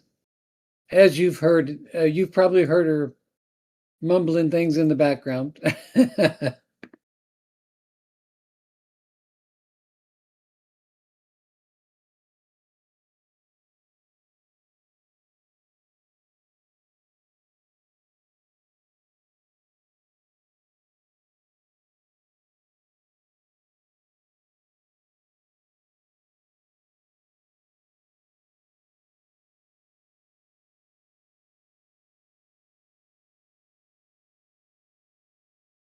Now they're all saying they want to hear from you. I'm talking to Miss P. She's sitting right behind me. She hears everything I say and she sees what goes on. A lot more than I thought she did.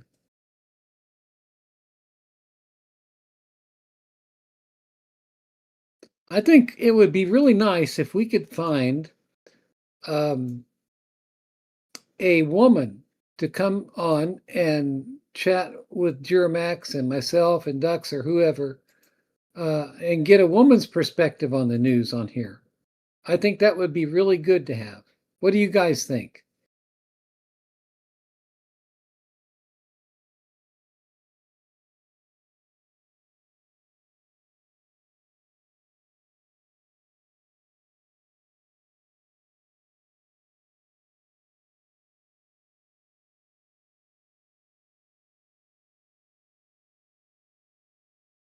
And as we've said many times over, you guys, any of you guys, if you're on Discord, you're more than welcome to hop on here at any time and just chat with us.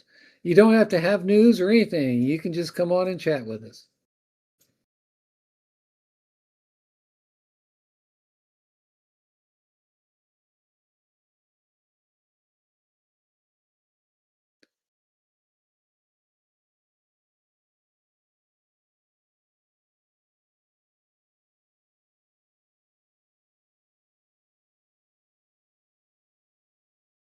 I'm still trying to find some news stuff.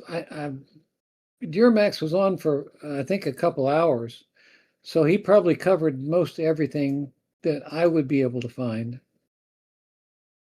So I'm just waiting to see new updates on what's going on in Iran right now.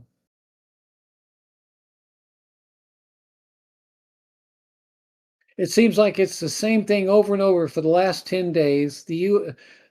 Iran will attack some oil tanker or something in the Straits, and then the U.S. will go and pound on Iran for a while, and then Iran will retaliate and attack Oman or Jordan or Bahrain or Kuwait, and then it settles down for the night, and then the next day it's the same thing over and over again.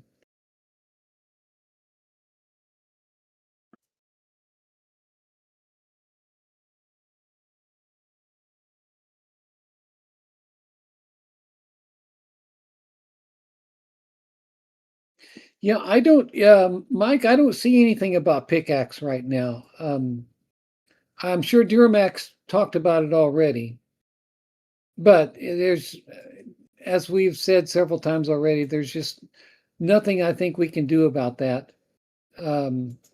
It's like under 300, 400 feet of solid granite, and none of our bunker busters can penetrate that. So we're basically left with two options, which I've gone over, and one of them is absolutely out of the question. So the only option is ground forces. And I think that the American public probably is not going to like that idea.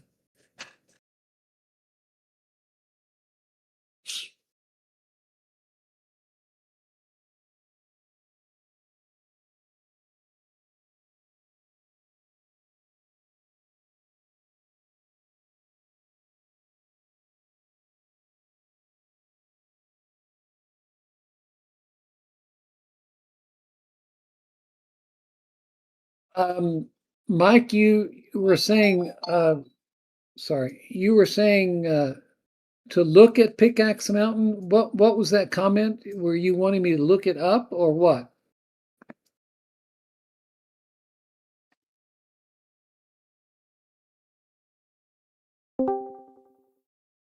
Hey, I'm back.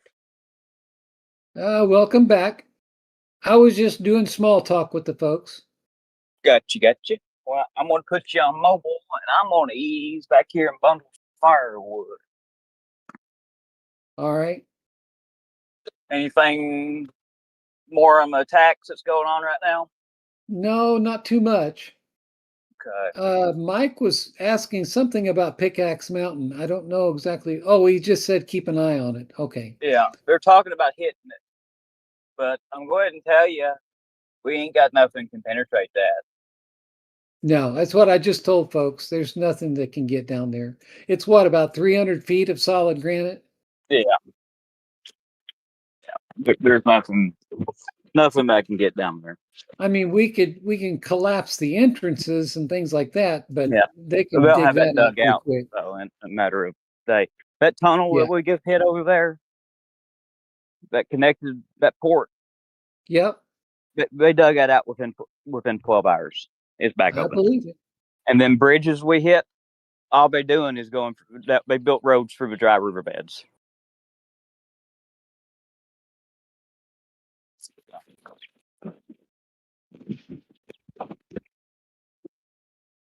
There's nothing really. I don't know. You may be honest. I have never seen a more poorly planned operation. This reminds me of what Russia is doing now to Ukraine. I got the feeling that they were just like Russia. They were counting. Russia was kind of counting on Ukraine giving up fairly quickly. I think the same thought was going on with us in Iran, that they were counting on Iran giving up pretty quickly, and they're just not going to. Yep. Exactly. You hit the nail on the head right there, Charlie.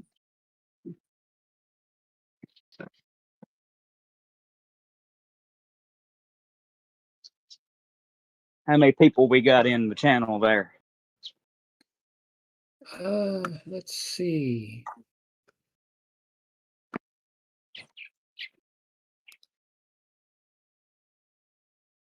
I've been trying to do these a little longer. I think only 10. Oh, wow.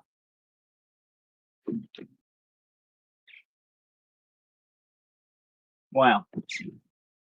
I don't know where everybody's at. You have a UAP on the outdoor camera, Michael? What's that? On one of Duramax's cams? UAP. For real? What is it? I don't know. I'm looking at your cams now. I don't see anything.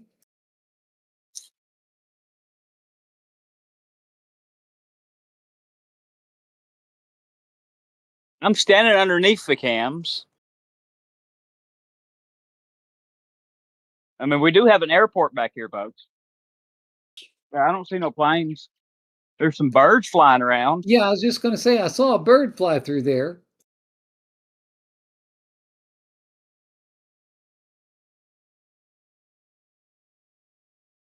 I'd like to see a UAP myself. I would love to. I thought I saw one time, but it turned out to be a drone. Oh. Got your blood pressure going up a little bit, though. Oh, yeah. Hang on just a minute. I'm walking over here.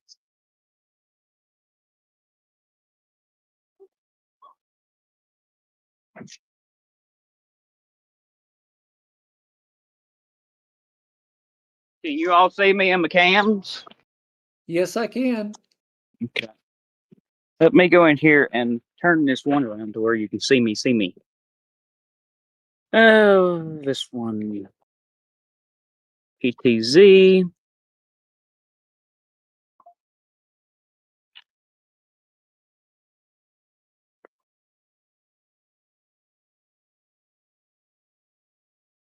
Rerum Navarum is saying that in the past half hour, Iranian projectiles attempted to strike Kuwait. Yep.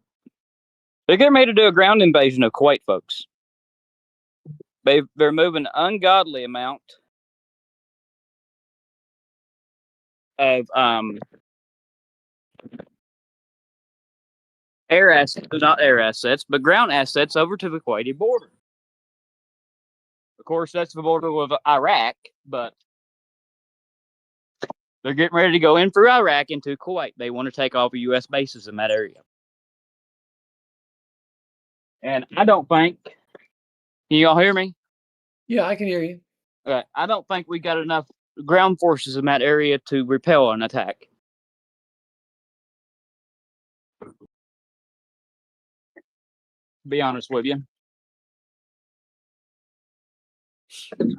Well, if they got a few A-10s and a couple of C-135 gunships over there, that would take care of it pretty quick. Yeah, it would. Depends on how much is there, though. Yeah, if they got them there. I haven't heard too much about A-10s being over there. Have you? Oh, there's A-10s over there.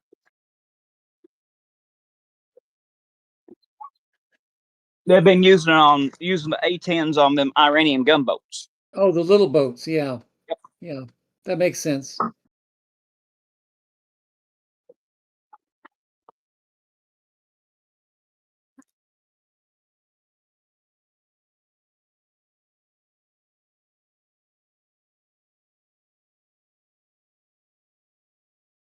U.S. is striking Mount Derek Shiraz right now in southern Iran. Not familiar with that. Yeah, I don't know where that is. It just says southern Iran. And there's Telegram is showing some pictures of it. Yeah.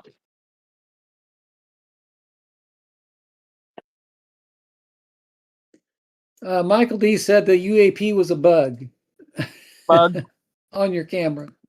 Yeah, that's yeah.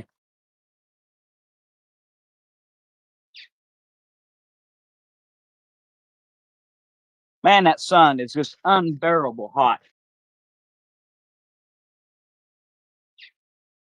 I mean, I'm not even doing nothing. I'm standing here and I'm just wrapping this firewood and I'm just sweating. I'm soaked already.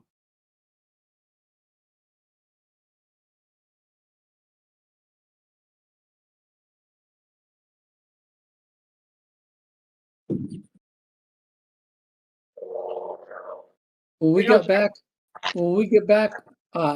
back from Atlanta on Sunday night, and or was it Saturday night? And it was only about 87 degrees out, but the humidity was 97%. That was awful. What was 97%? The humidity. Oh, yeah, it's probably it's better today. We got a bunch of corn nearby, and corn sweat, raises the humidity. Yep.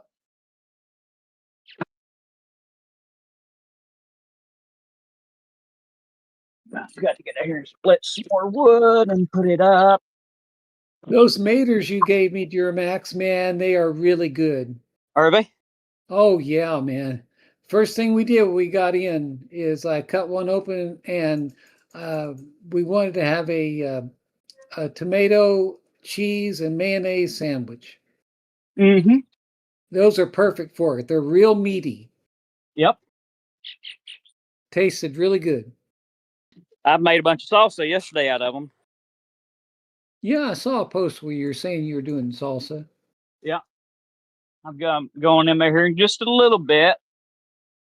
I haven't cracked the beans open yet, though. Do what?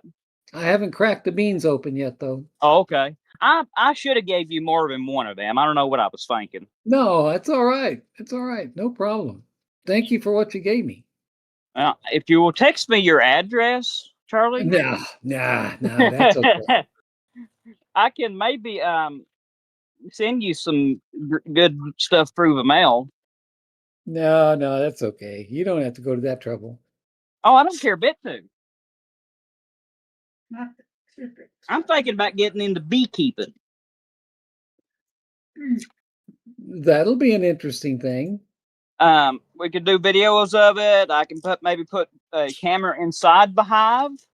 Yeah, that'd be cool. Yeah, that would be a really cool And idea. we Doesn't could Michael do Pike do that?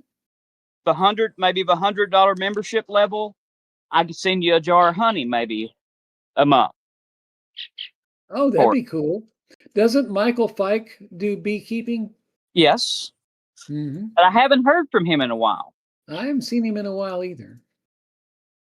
But I'm seriously thinking about getting some bees. Yeah, Trocy, Mater sandwiches, man, they're the best. But I like cheese and mayonnaise on mine. I'm thinking about doing it a little bit different than most people do it. Inside my greenhouse, I'm thinking about doing the hives indoors and then putting a little tube to get outside to where don't have to worry about winter as harsh. If you know what I mean. Sure. Mm-hmm. So that was kind of the plan, because I can put them down one side up on the wall, and you just take a ladder down through there to tend them. So you're going to have to read up or get with Michael Fike, and he can give you all the pointers. Yeah.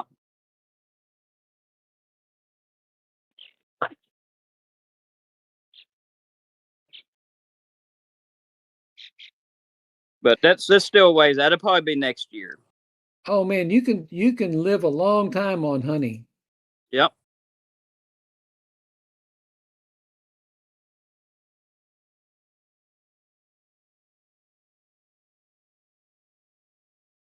Well, I'm not seeing any more news coming in really from Iran right now that I see.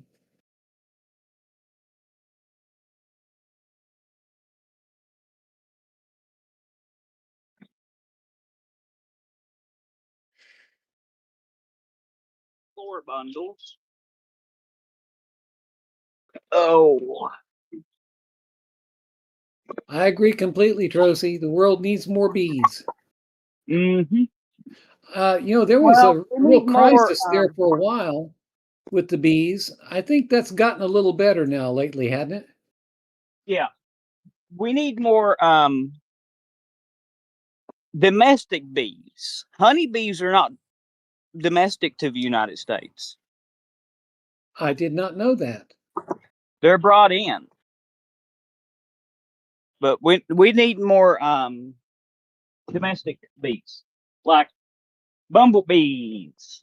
If you will Google there a minute, Charlie, how much pollination happens with honeybees in the U.S. versus domestic bees?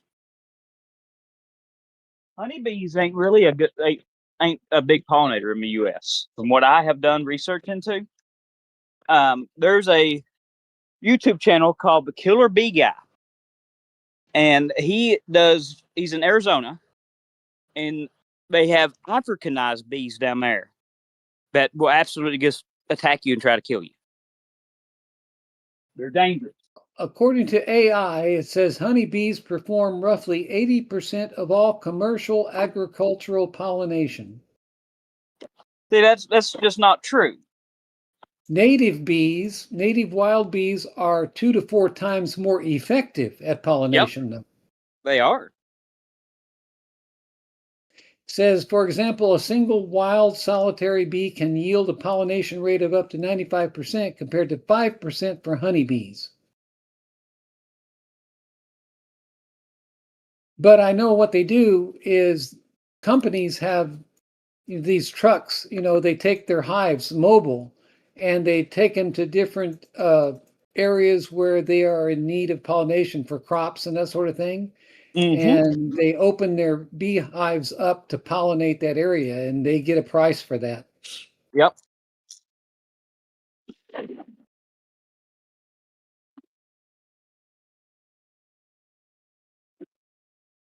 That would be an interesting hobby for sure. That would pay off. Yak with there, say sorry, I'll be right back. I'm not going to run them.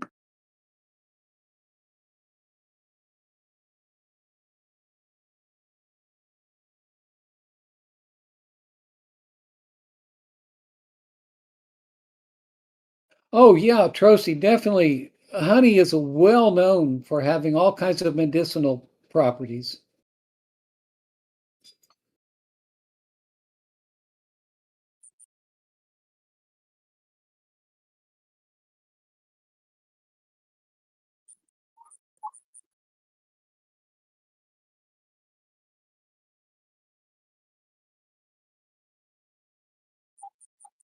I think that's a really good idea, Germax, to have a camera inside the hive.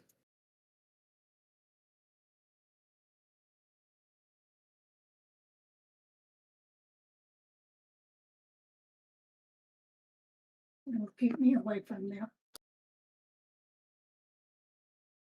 Miss P was just commenting she's allergic to bee stings and wasps. So she said she wouldn't get around them.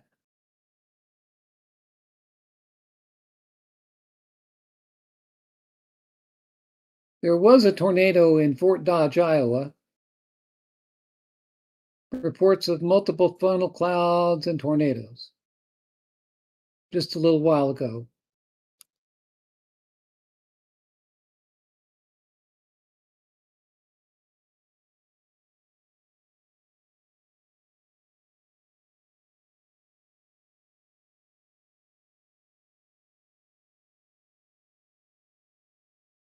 Well, since the U.S. is now striking Iran again, I'll give it, what would you guys say, an hour to 2 hours before we start hearing Iran firing off missiles at Kuwait and Bahrain and Jordan again. Seems like the same thing over and over every day.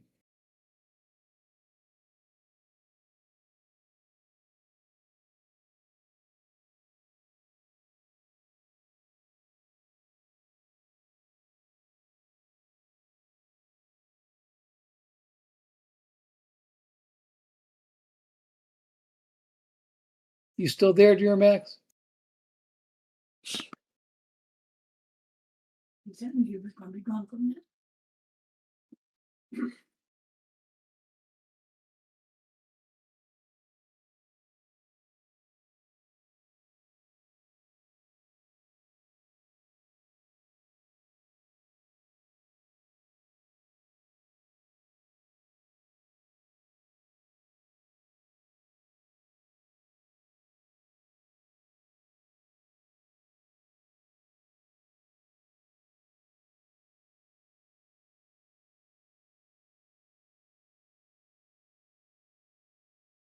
Okay, I'm back.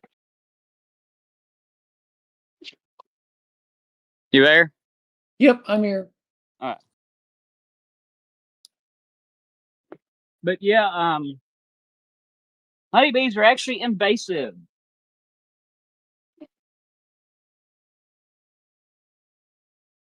The Africanized bees was created in a lab. They was trying to get a better production rate for honey back in the late 50s, and they accidentally got released.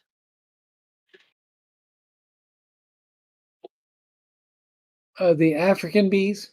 Yep, the Africanized honeybees. Right. There was a couple of movies made about that too. Yeah.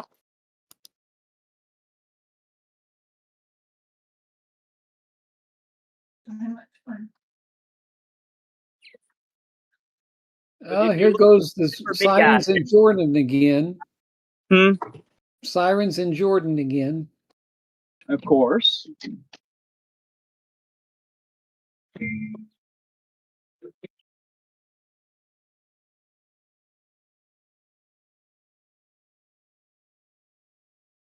But I'm very concerned with what that U.S. official has said, that we don't have enough supplies.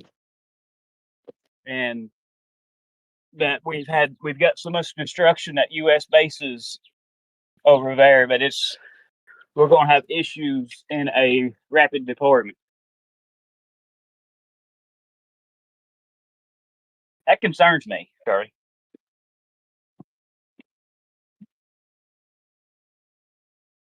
Well, let's just hope that all this stuff that we've been sending over there is enough. Yeah, really. I'm afraid it's sitting ducks, Charlie. Especially with news that they're starting to use them new missiles. Well, they ain't new. They've had them forever. They're just an upgraded version. They're just getting them out.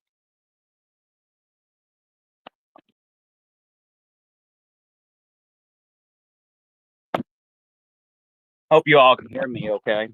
Yeah, I can hear you. I'll make a couple more of these bundles. And I'm going to come in for a little while and work on some jam. Not jam, but salsa. Are you Michael, good? I think those new drones that Germax is talking about, I think they're electric. I don't think that they have a combustion engine in them. Yeah, they're definitely battery powered. There's no combustion engine on them that I can see.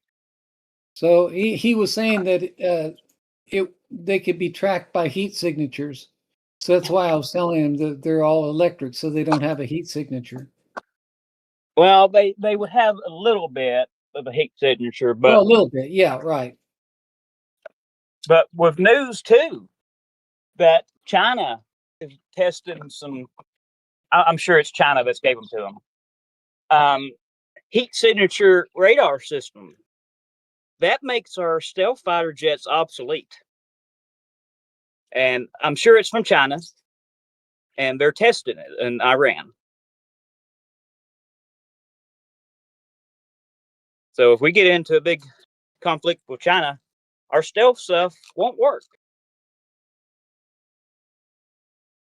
with these new radar systems they're coming out with, which is a big issue.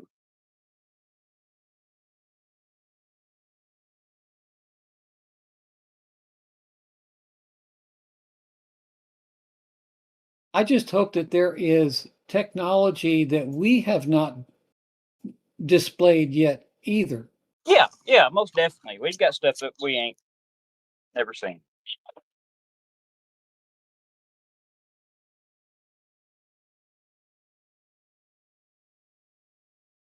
Most definitely.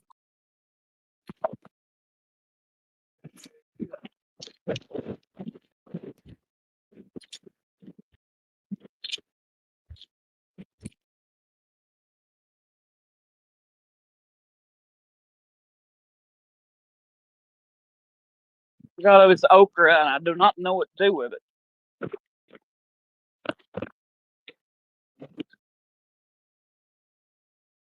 Did you say okra? Yeah, I've got gobs of okra. Oh, that's one of my things. I love fried okra. Oh my goodness. Charlie, I could have sent you home with a Walmart bag full of it. I wish you'd said something when you was walking through the garden out here. I like it fried kind of crunchy, you know? Yeah.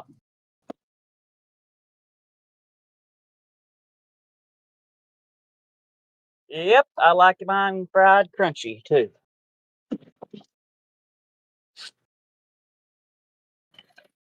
And the other thing that Miss P makes pretty frequently is fried squash. She slices it real thin like potato chips and fries it, deep fries it. I So could have it's gave you a like bunch of that squash too. potato chips.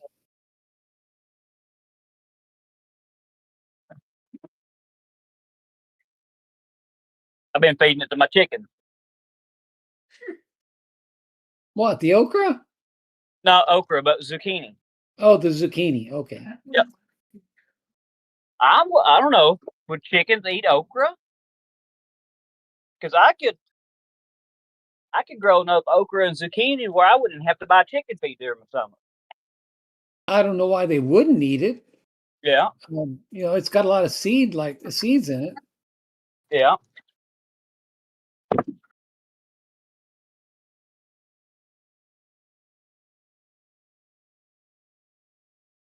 Yeah. I've got to get out here and split wood. I do my wood splitting after dark. Way I don't have to deal with the sun.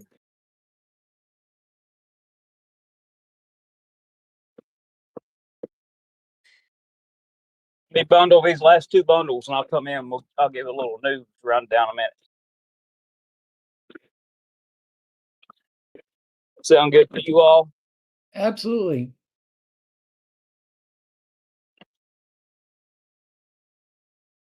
Trocy says chickens will eat anything if you throw it out to them. Yep. Chickens will also eat chicken. It's 6 o'clock.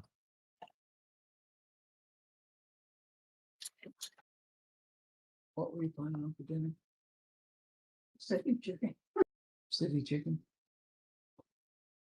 Yeah, speaking of chicken, Miss P just told me she's going to be making something she calls city chicken, which is like pieces. What is that, Patty? Pork. She calls it city chicken, but it's pork. She cubes it up and puts it on skewers. Yeah. That sounds interesting, but I can't eat it. Yeah, I know. That's pretty bad. Sorry to hear about that.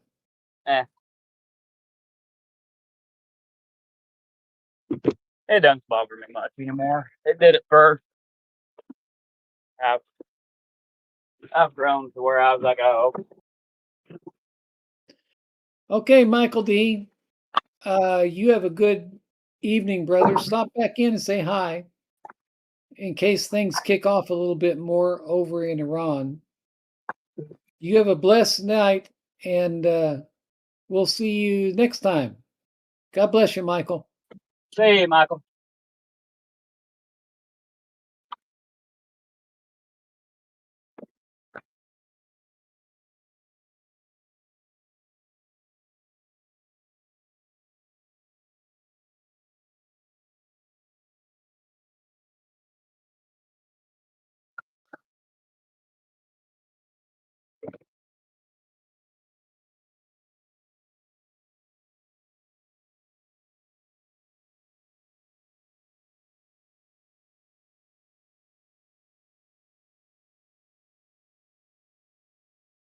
Are you good for a couple of minutes more, or you need to go do stuff, Charlie? Well, I need to kind of back out for a few minutes. I got something to take care of, but then I'll be back. Oh, okay. That'll work. So I'll see you guys in just a little while. Okay. Y'all take care, and I'll see you in a few. God bless you. Okay, folks. I'm going to finish this up right here, but I'm coming in to give you a little news update.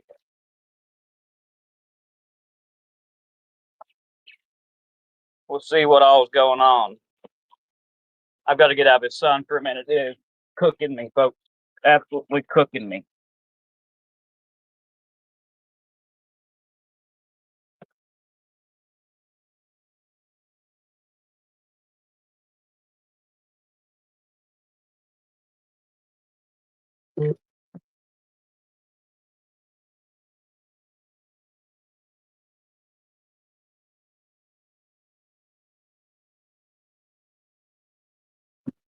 Oh.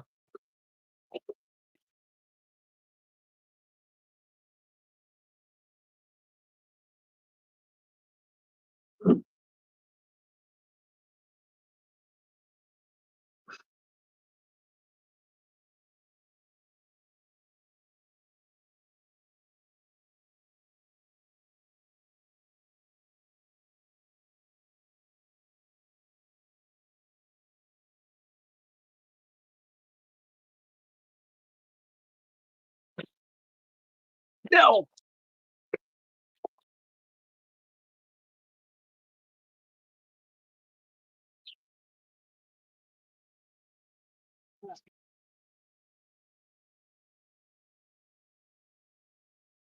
All right, I will see you in just a second, folks. I am walking in my house, getting off mobile.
Hey, hey, hey, hey, hey, hey. Can you all hear me? I need to get rid of this. Let me get, I don't know what happened here, but all the EAM stuff has been frozen. Here. Okay, we've got our EAMs back.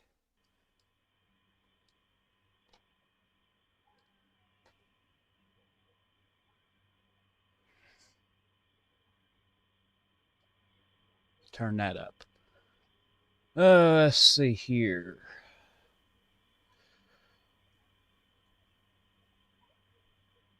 We've gained a couple new followers.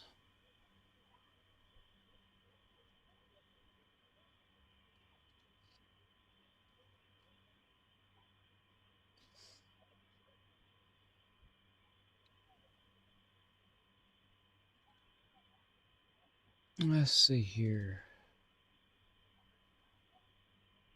Air France is suspending its flights to Dubai until July 27th. It is also suspending its flights to Riyadh, which is in Saudi Arabia. Rayyadh.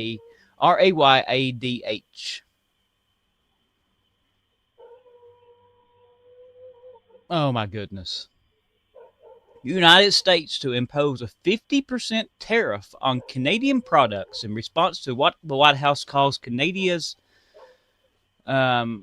discriminatory treatment of U.S. cars, alcohol, and dairy. So we're getting ready to put a 50% tariff on Canada.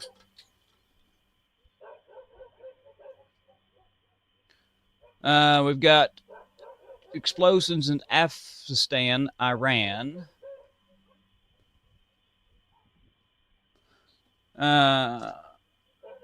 We've got explosion in Iran's southern port city of Bandar Linja. So, and also, folks, Iran attacked a commercial vessel today, and it's currently sinking in the Strait of Hormuz. And our sunspot count is at 44 on the sun.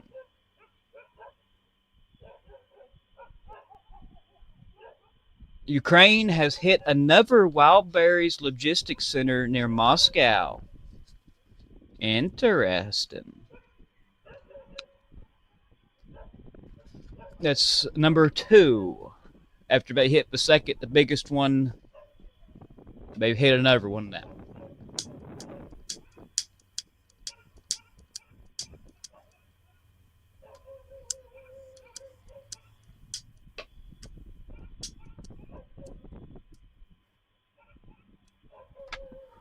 Let's see here. Over Wildberry Center's on fire.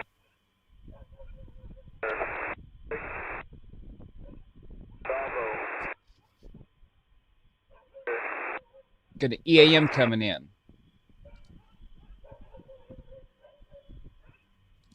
Very faint.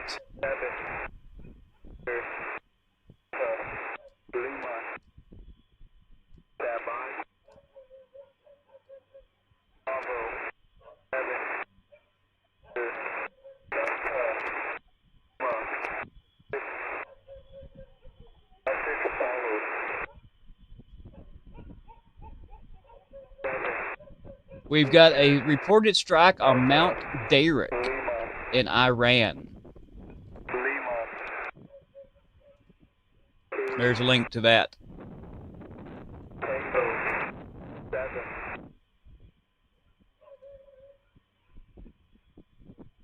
Here, I've got this to read off to you all.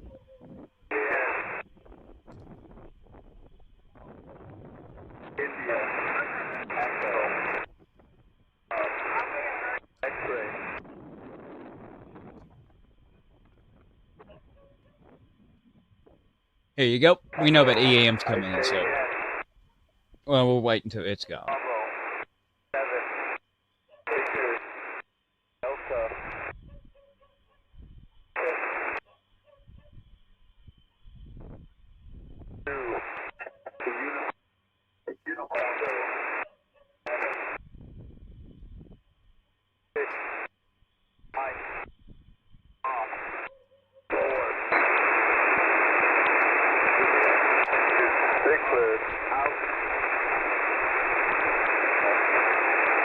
I think that's all of it.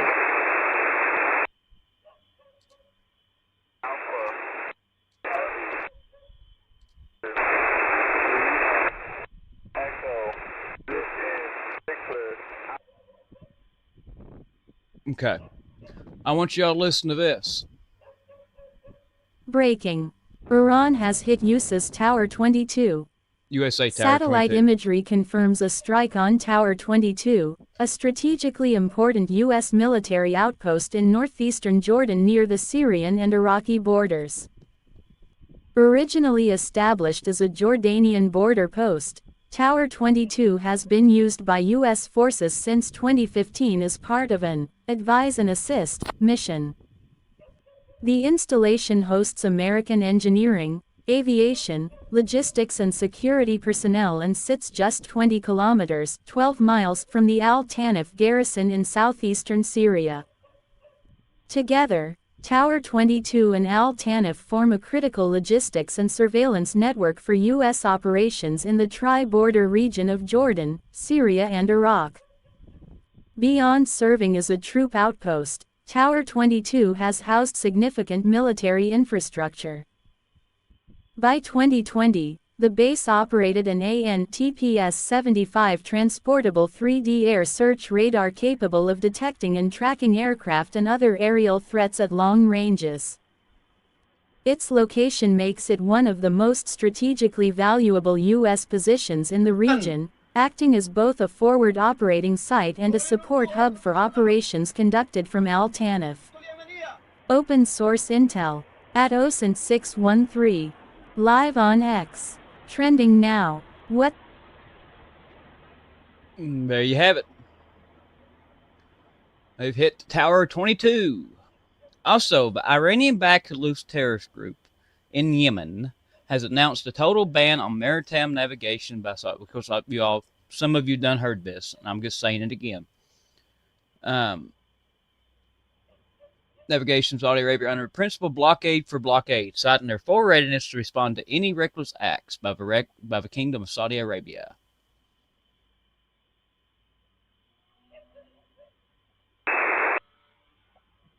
And of course, we know that RGC launched multiple heavy missiles towards Jordan. The target, don't know yet.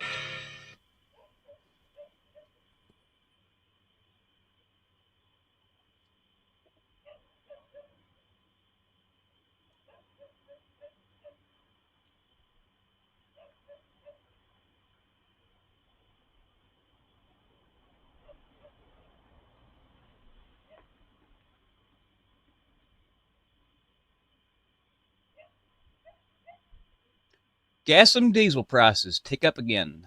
$4 gas will soon be back. And this time, it's just not about Iran. The national... Here, I may share this, and I will let you all read this out.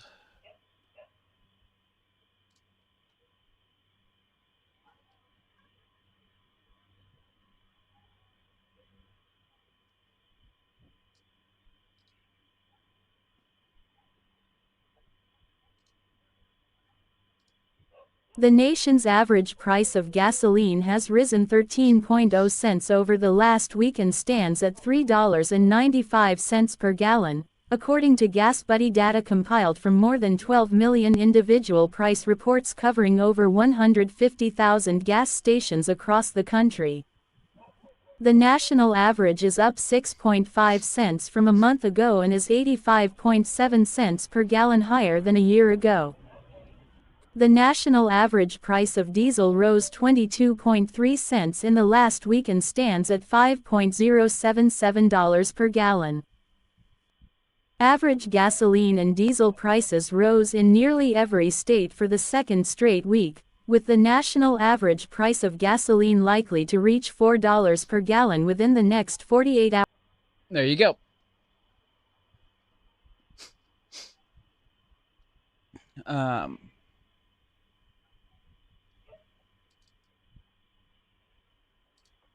Average gasoline and diesel prices rose in nearly every state for the second straight week, with the national average price of gasoline likely to reach $4 per gallon within the next 48 hours and diesel already back above $5 per gallon nationally, said Patrick DeHaan, head of petroleum analysis at GasBuddy. While the ongoing U.S.-Iran situation continues to weigh on markets, the story is increasing. And this is what I'm getting at right here. It's less about crude oil and more about global refining capacity.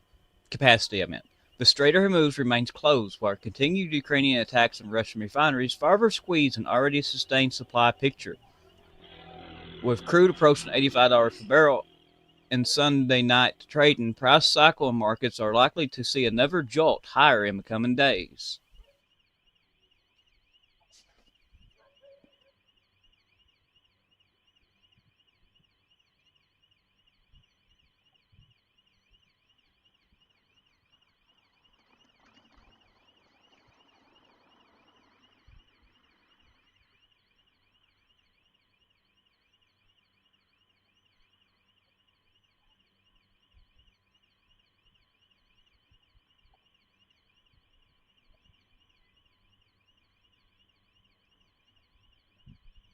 But yeah, we're gonna have big issues coming. Yes, it is going to make a certain person irritated, Lulu.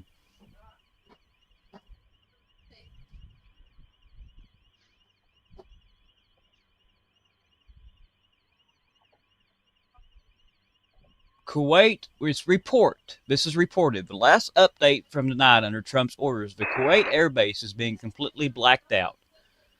This is clearly visible in the footage. I'm going to put a link to this so you all can check it out.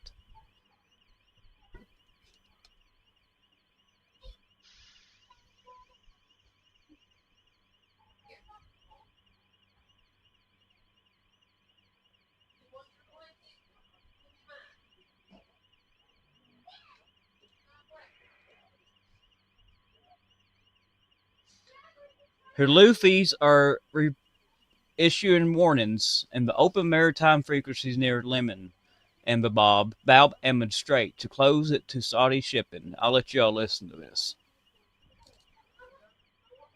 Naval Force calling you on Channel 16. According to the decision of Yemeni Armed Forces in the date of July 2026, including prevent navigation to Saudi ships because of the constant siege to Yemeni nation. So, we warn all ships belonging to Saudi enemy to proceed via the Red Sea and Gulf of Aden. In case of non-compliance of Yemeni Armed Forces decision, those ships will be in our target. Over. There you go.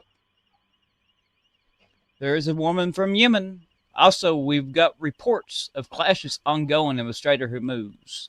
We got new explosions in Qasem Island. New explosions in Bandar Abbas. Okay, yep. Qasem Island and Bandar Abbas.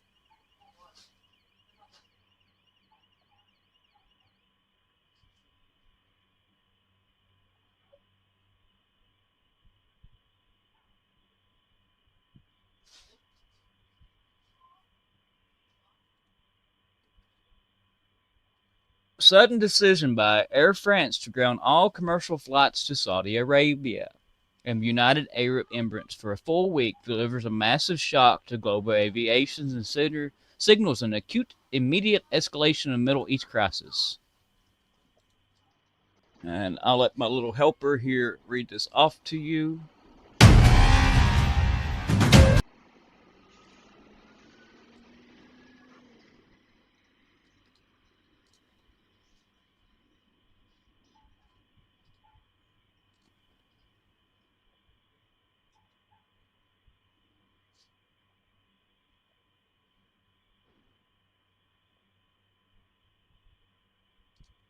Breaking the sudden decision by Air France to ground all commercial flights to Saudi Arabia and the United Arab Emirates for a full week delivers a massive shock to global aviation and signals an acute, immediate escalation in the Middle East crisis.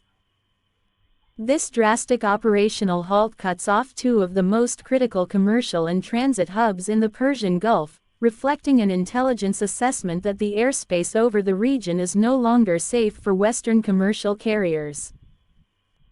By preemptively clearing its airliners out of the Gulf corridor, Air France is reacting directly to the impending threat of a high-intensity kinetic conflict, likely anticipating that imminent U.S. military strikes against Iran could trigger massive, uncoordinated retaliatory missile salvos and drone swarms across the entire theater.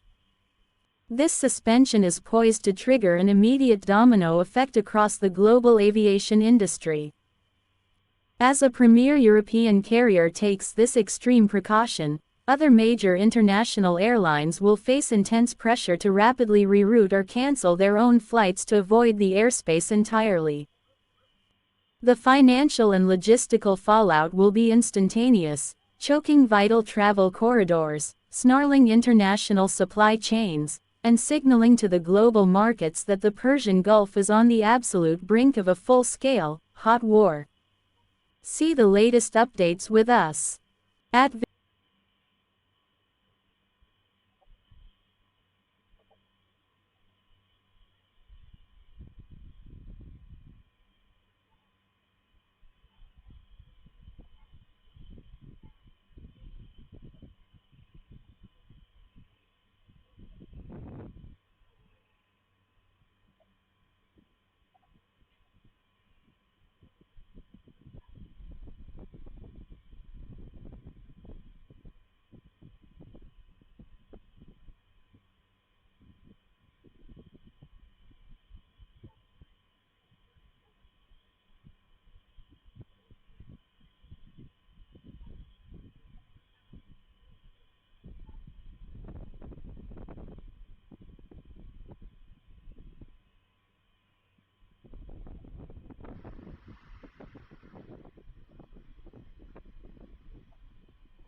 This is still the perfect illustration of how we perceive the Hormuz risk.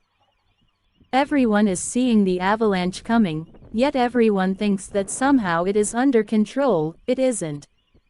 There is no plan.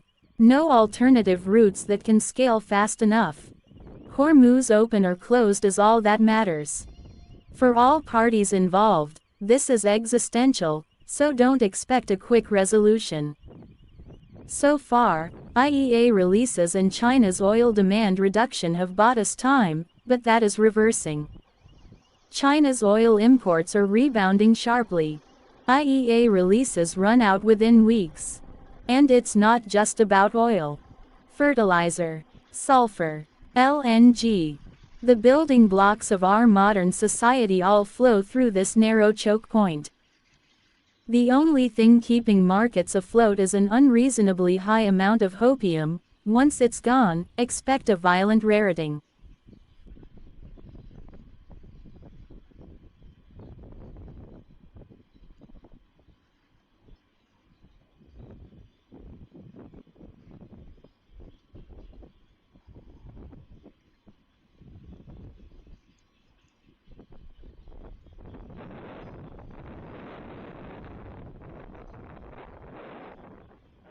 New. Lithuania's defense minister Robertas Kanas has issued one of the starkest warnings yet about Russia's next move, saying the Kremlin now sees the Baltic states and Poland as its most likely targets as it fails to achieve victory in Ukraine. The warning comes after Lithuanian President Gitanas Nausėda confirmed intelligence-based assessments that Russia could stage provocations against Poland or the Baltic states, including attacks on critical infrastructure using conventional or hybrid tactics, in an attempt to test NATO's unity and resolve. In response, Lithuania has stepped up protection of strategic infrastructure, including bridges, electricity substations, gas supply systems and communications hubs, while drawing up additional contingency plans with NATO allies. Lithuania's chief of defense stressed there is currently no indication of an imminent conventional Russian attack, but warned that military provocations cannot